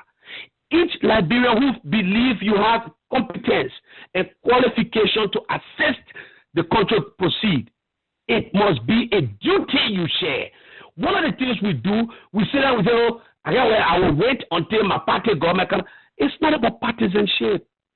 And I think when President Sirleaf takes somebody like me, a critic, and say, Mr. Brown, I listened to you in my first term, criticize me. You condemn this, you condemn that. Can you join me and let us see how we can help the country? It's not because of 2,300. Can I not get in here if I were working here? I'm qualified to work here. Trust me. Believe me. Or even in any other African country. Or even in the private sector in my own country. But I want to help my country. What good is it if I just sit on the side and try to bring my country down all the time? I just find the worst thing that's wrong with it. Like there is the country Umachine government, because the former Chief Justice, who is the former Chief Justice arrested somebody before. What is this? I'm not saying that, even if that were true, I'm not saying it's right. But that man has passed. Is that why we want to bring the government down now? Because the former Chief Justice arrested somebody? I'm saying, my dear brother, I don't want you to even trust me. I want you to trust your country and to trust your country's future. That if each of us give a little bit of ourselves to our country as a matter of public service, our country can be better. And that's what I'm talking about. Let us stop this business of short-circuiting our country's progress. We have come from a very difficult place. It's like our national car was driving, as I gave you an example one time. Our national car against other people on the superhighway, we fell in a ditch. We have the only thing we have been able to do is to move the car from in the hole and put it down. The tire stay flat. In fact, the tire not flat, the tire burst. The engine not working properly. It is you need to find the best mechanic. It doesn't matter if that mechanic for CDC, or that mechanic for UP, or that mechanic for MPP. Let's find the best mechanic. Let's find the best tire man, so that we can move our country forward. We can put our national vehicle back on the superhighway and move it forward. While we are doing this and fighting each other over trivialities, our country, other people's country passing by us, other people's national vehicle passing by us. And that's why I joined this government. Not because I left my party. I joined this government because I believe I can contribute something to help my country at a time when my country needs me the most. Today, I think Liberia needs all of its qualified people. And if each of us can join, you're not doing it for Johnson Sirleaf. You're not our government. You're doing it for your people. Thank you, Minister Brown. Ladies and gentlemen, do you have a recommendation? We are having a technical problem here. We have to close this program. Do you have a recommendation, caller? The caller cannot hear us. We are having a technical problem. Our system cannot reboot here. We're trying to solve the problem, but we're just gonna leave that caller like that. We apologize to all of you because we are not gonna be able to take all of you tonight because of the volume of call. We have 998 here. So we're going to go to the line here and ask Tyler Conquart to give us a closing statement while she's demonstrating at this time. Well, Mr. Diflo, I want to thank you very much for the opportunity. I'd like to also thank the callers. I'd also like to thank the minister for his insights, some of which were very inconsistent. I just want to say that we are all Liberians. We all do love our nation. We all share the pain our country is going through. Our country, the population is less than 5 million. We all know what resources have gone into that country. And we do understand that the minister just said it is not Ellen's government, it is Liberian government, but it has not been the case at all. She's got her family in the government as though they own the government. And I did make reference to that in my opening statement. So I beg to differ with the good old minister. One thing you should realize that we are not terrorists. The protesters should be given the right to protest in Liberia. They will abide by the rules that they have to be civil and protest so that we can have corruption, the corrupt leaders in our country.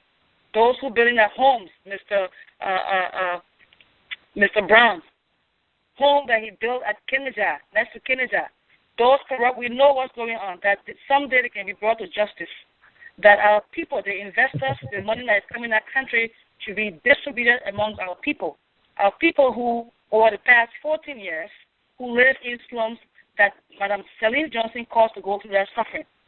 It is time that we listen to the people, we provide for our people in the villages, decentralization of the wealth of that country, and that when they are signing contracts, they should think about the people whose land, whose timber are being destroyed, and that environmental issues should be taken into consideration.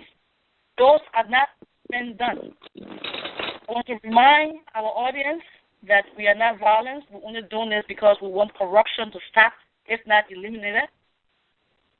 I understand that the minister is saying that I'm bad-mouthing the government. He did that even worse than what I've seen, and the records are dead. It's only because they are all greatest seekers, want to get in power, they forget the very people they are fighting for. I just want us to be clear about it. We'll be very civil. I can assure you all, I have never been a violent person before. I have never shot anyone. I have never been arrested in America. Enough is enough when it comes to corruption. The lip services that Madam Ellen Johnson Sirleaf and her government and telling our people they're fighting corruption, it must stop. And how will it stop? She said that they were going to declare assets. Today's date, we have not seen one website that has what assets they have declared. Today, commissions, presidential commissions on corruption were appointed, over 8, including the Dawn Commission. Those findings are still underneath Ellen's desk. Nothing has been done. The corrupt individuals who have stolen millions of dollars, they are all driving that $80,000 car in the street of Monrovia while our people are still suffering. Nothing has been done to them. They are enjoying, they're investing their money, they even have contracts with these concessions. It's enough, it's enough, it's enough. So our plea, my plea right now is corruption, and let it be clear. Corruption must stop, or if not stopped, it should be minimized, eliminated, and Ellen Johnson Sirleaf has not done it. So I just want to say, once again, before I close, that our people in Liberia, as they protest on Tuesday, I will appeal to them to be very civil. The cause is corruption, and that's it. Our cause is a cause for the voiceless. I appeal to the government that our people be given the fullest protection under the law and the Constitution, that they should have the right to protest. And we will have in our position statement that will be presented to the United Nations and Madam Sirleaf what we will have to see done based on the Constitution. I thank you once again, and God bless Liberia and its people. Thank you. That was the voice of Tyler Congrad, co-chair concerned Movement of Liberians Against Corruption, MULA. We're going to go to Jerry Wetty-One, Director of Communication, concerned Liberians Against Corruption and Impunity. Jerry? Yeah, Mr. Moderator, thank you very much. Is there a way I can acquire a copy of this recording for historical reference? Yes, we can do that. Let's talk about that after the program, sir. All right. I want to thank you very much. I want to thank the Minister of Information, representative of Liberia. And what we are saying today, it's all about the future of our country. Obama said in Cape Town, people want to use election cycles as an excuse to perpetuate their misrule, corruption, to protect corrupt leaders, tyrants, and dictators. Saying Constitution gives the people the right to rise up and demand the removal of their leaders. I have given countless examples of the violation with impunity of the Constitution and the rule of law in Liberia. Brian said, you're talking about former. Well, we're paying the man our tax money for pension. Why can't he refund the money and we put him in jail for the abuses he did? The president did the same thing, putting our money. Brian said he doesn't know. Bro, I'm glad this thing is recorded. I hope you will live long enough. Auditor General John Molu did an audit on this thing about the $10 million. You say you don't know about it. You say you read the budget. You saw your salary. You saw the lowest man's salary, but you didn't see the president and the vice president's salary. That is very interesting, Louis Brown. Very, very interesting. In America, there is what we call the unregulated underground economy. That doesn't factor into the percentages in terms of the unemployment rate and what have you. In Liberia, you're trying to polish it and give it all kind of different names. You know, when you sell it to Café and this and that, it may not be enough, but you are counted in the 3.7% of the unemployment rate the government is talking about. Can you imagine? Is this the Harvard economic the woman supposedly studied? Read her book. I was the very person. I helped that woman to sell that book here because I went page by page from that book. Ellen said in the book she failed the key component of economics, statistical economics. Ellen went to London. She was interviewed by the staff of allafrica.com. They asked her, Harvard graduate, blah, blah, blah, what is the unemployment rate like? She said, we don't know. We're waiting for the statistics from the ILO. She just level at that. I have to say ILO is such a branch in the Ministry of Labor Youth and the Ministry of Labor in Liberia. ILO is based in Geneva, Switzerland. Trying to fool the people.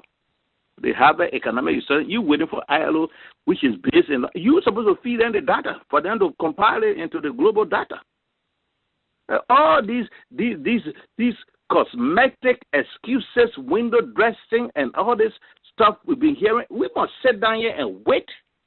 The 2017 people are looting and raiding our treasury. We're not going to put up with that. You don't know the president's salary, but you know your salary. You know the lowest man's salary. You're supposed to start. Obama's salary here in America is $400,000 US. I pay his salary, so I have the right to know. Shame on you for you to come here as information minister. You don't know the president's salary, but you know the lowest honest salary in Liberia. Shame on you. The same thing you cover up for these people here, my brother. I will tell it like it is. Tomorrow, I'm reading on my program. Tom will use open letter to Ellen Johnson Sirleaf in 2005. Detailing her role in the Liberian Holocaust. Thank God, war crimes don't carry any statute of limitation.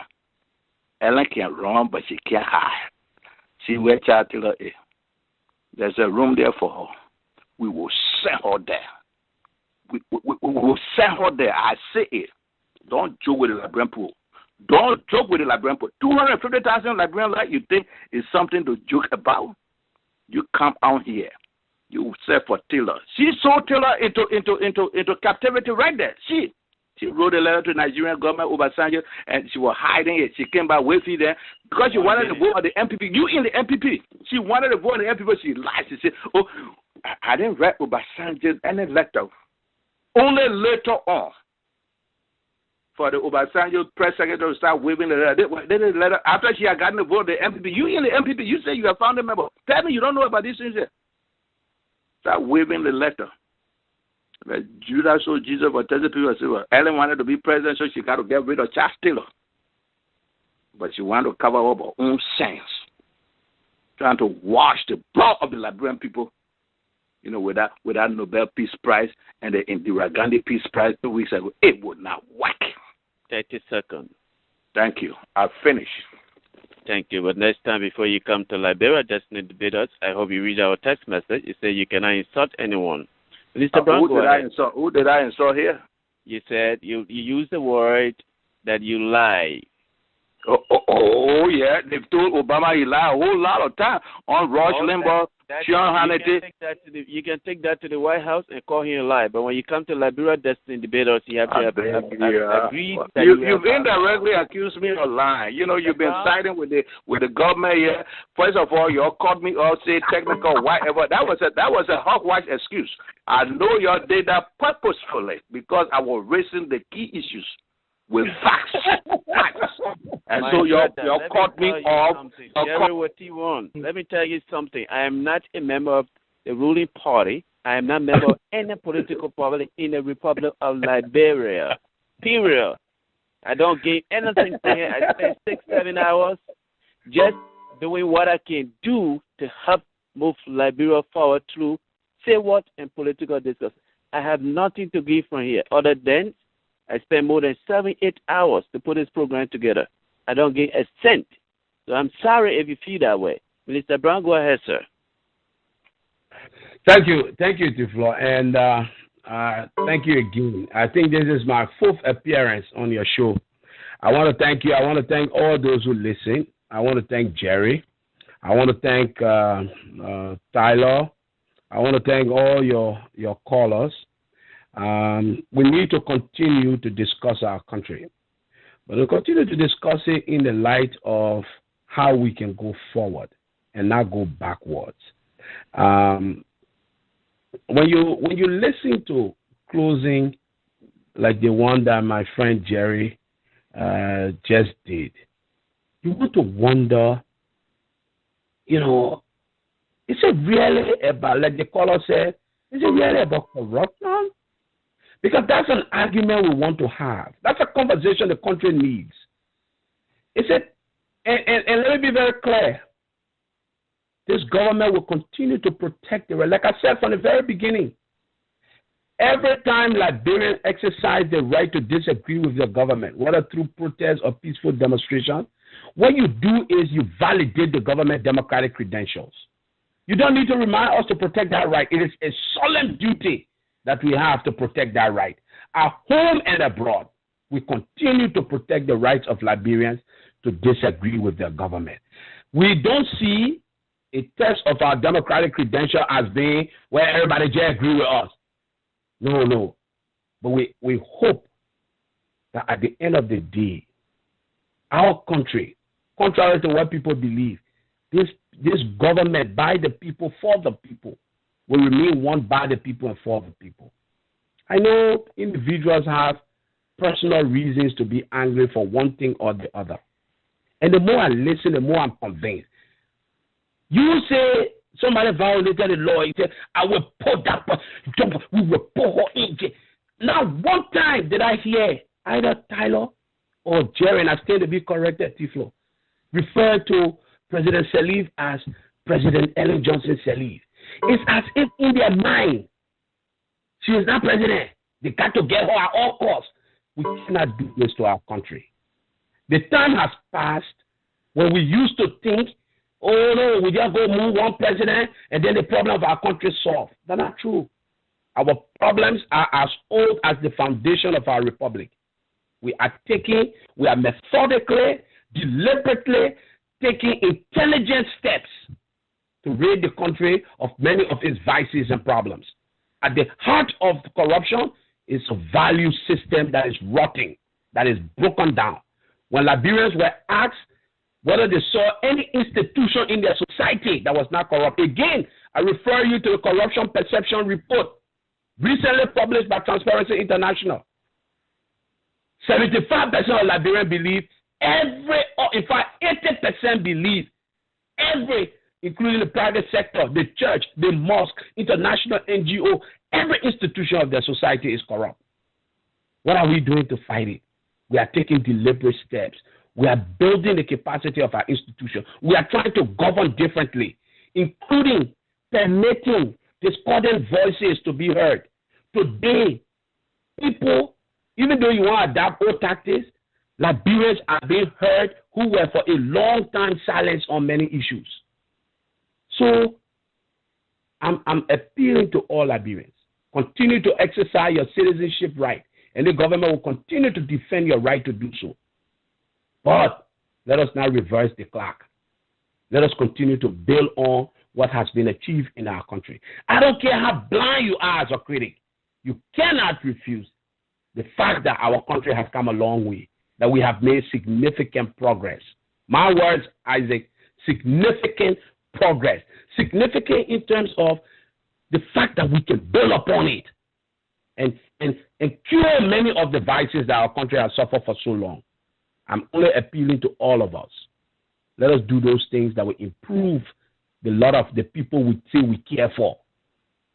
If you care for somebody in Mimba who you say drinking dirty water, then let's do something to increase the number of wells that the government continue to put there. You are a nurse here. When the last time you did something back home for your village? Because it's a duty we share. The government can do so much, but each of us must do our own. I listened to my friend Jerry closing and say he paid Obama salary, so he needs to know it. Jerry, if you pay Obama salary, then you need to know, but are you paying Ellen Johnson's salary too? So I beg us, let us continue to improve our country. And I want to thank you, D-Flow, for the efforts you are making as well. No, it's not going to happen overnight. We're not going to be debating intelligently overnight because we're still used to negatives about each other. We're still used to calling each other all kinds of names. But with these kinds of constructive engagement, we'll continue to get better. I will be at the UN. I look forward to seeing Tyler. I look forward to us talking more. But it's important to realize Liberian people made a decision. In 2006, they reconfirmed that decision in 2011.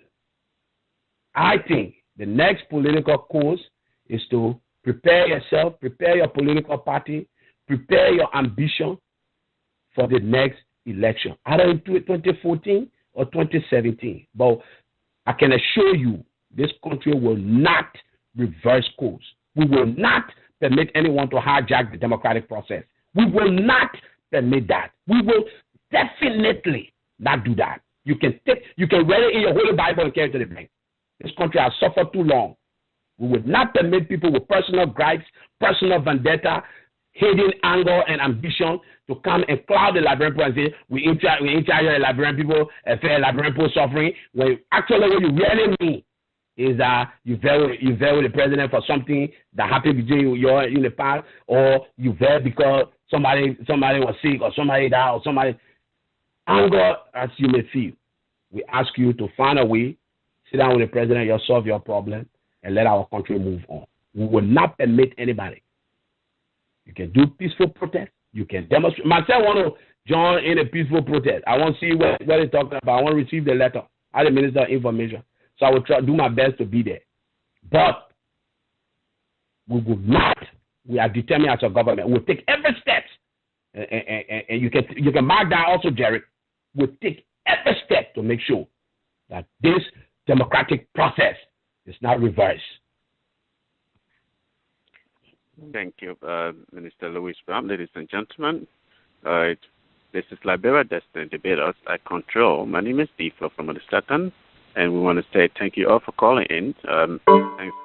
Thanks goes to Mr. Louis Brown, Minister of Information, Cultural Affairs and Tourism, Tyler Conquer, co-chaired Movement of Liberians Against Corruption, MULA, Jerry Watiwon, Communication Director, Concerned Liberians Against Corruption and Impunity. It was epic and informative having all of you on tonight, and we hope we keep it stable as we continue to fight for the destiny of our country, Mama Liberia. Wish you all good luck. Thank you all again. Thank you. And good night. Thank you. Thank you. Thank you. Good night to all of you. Good night.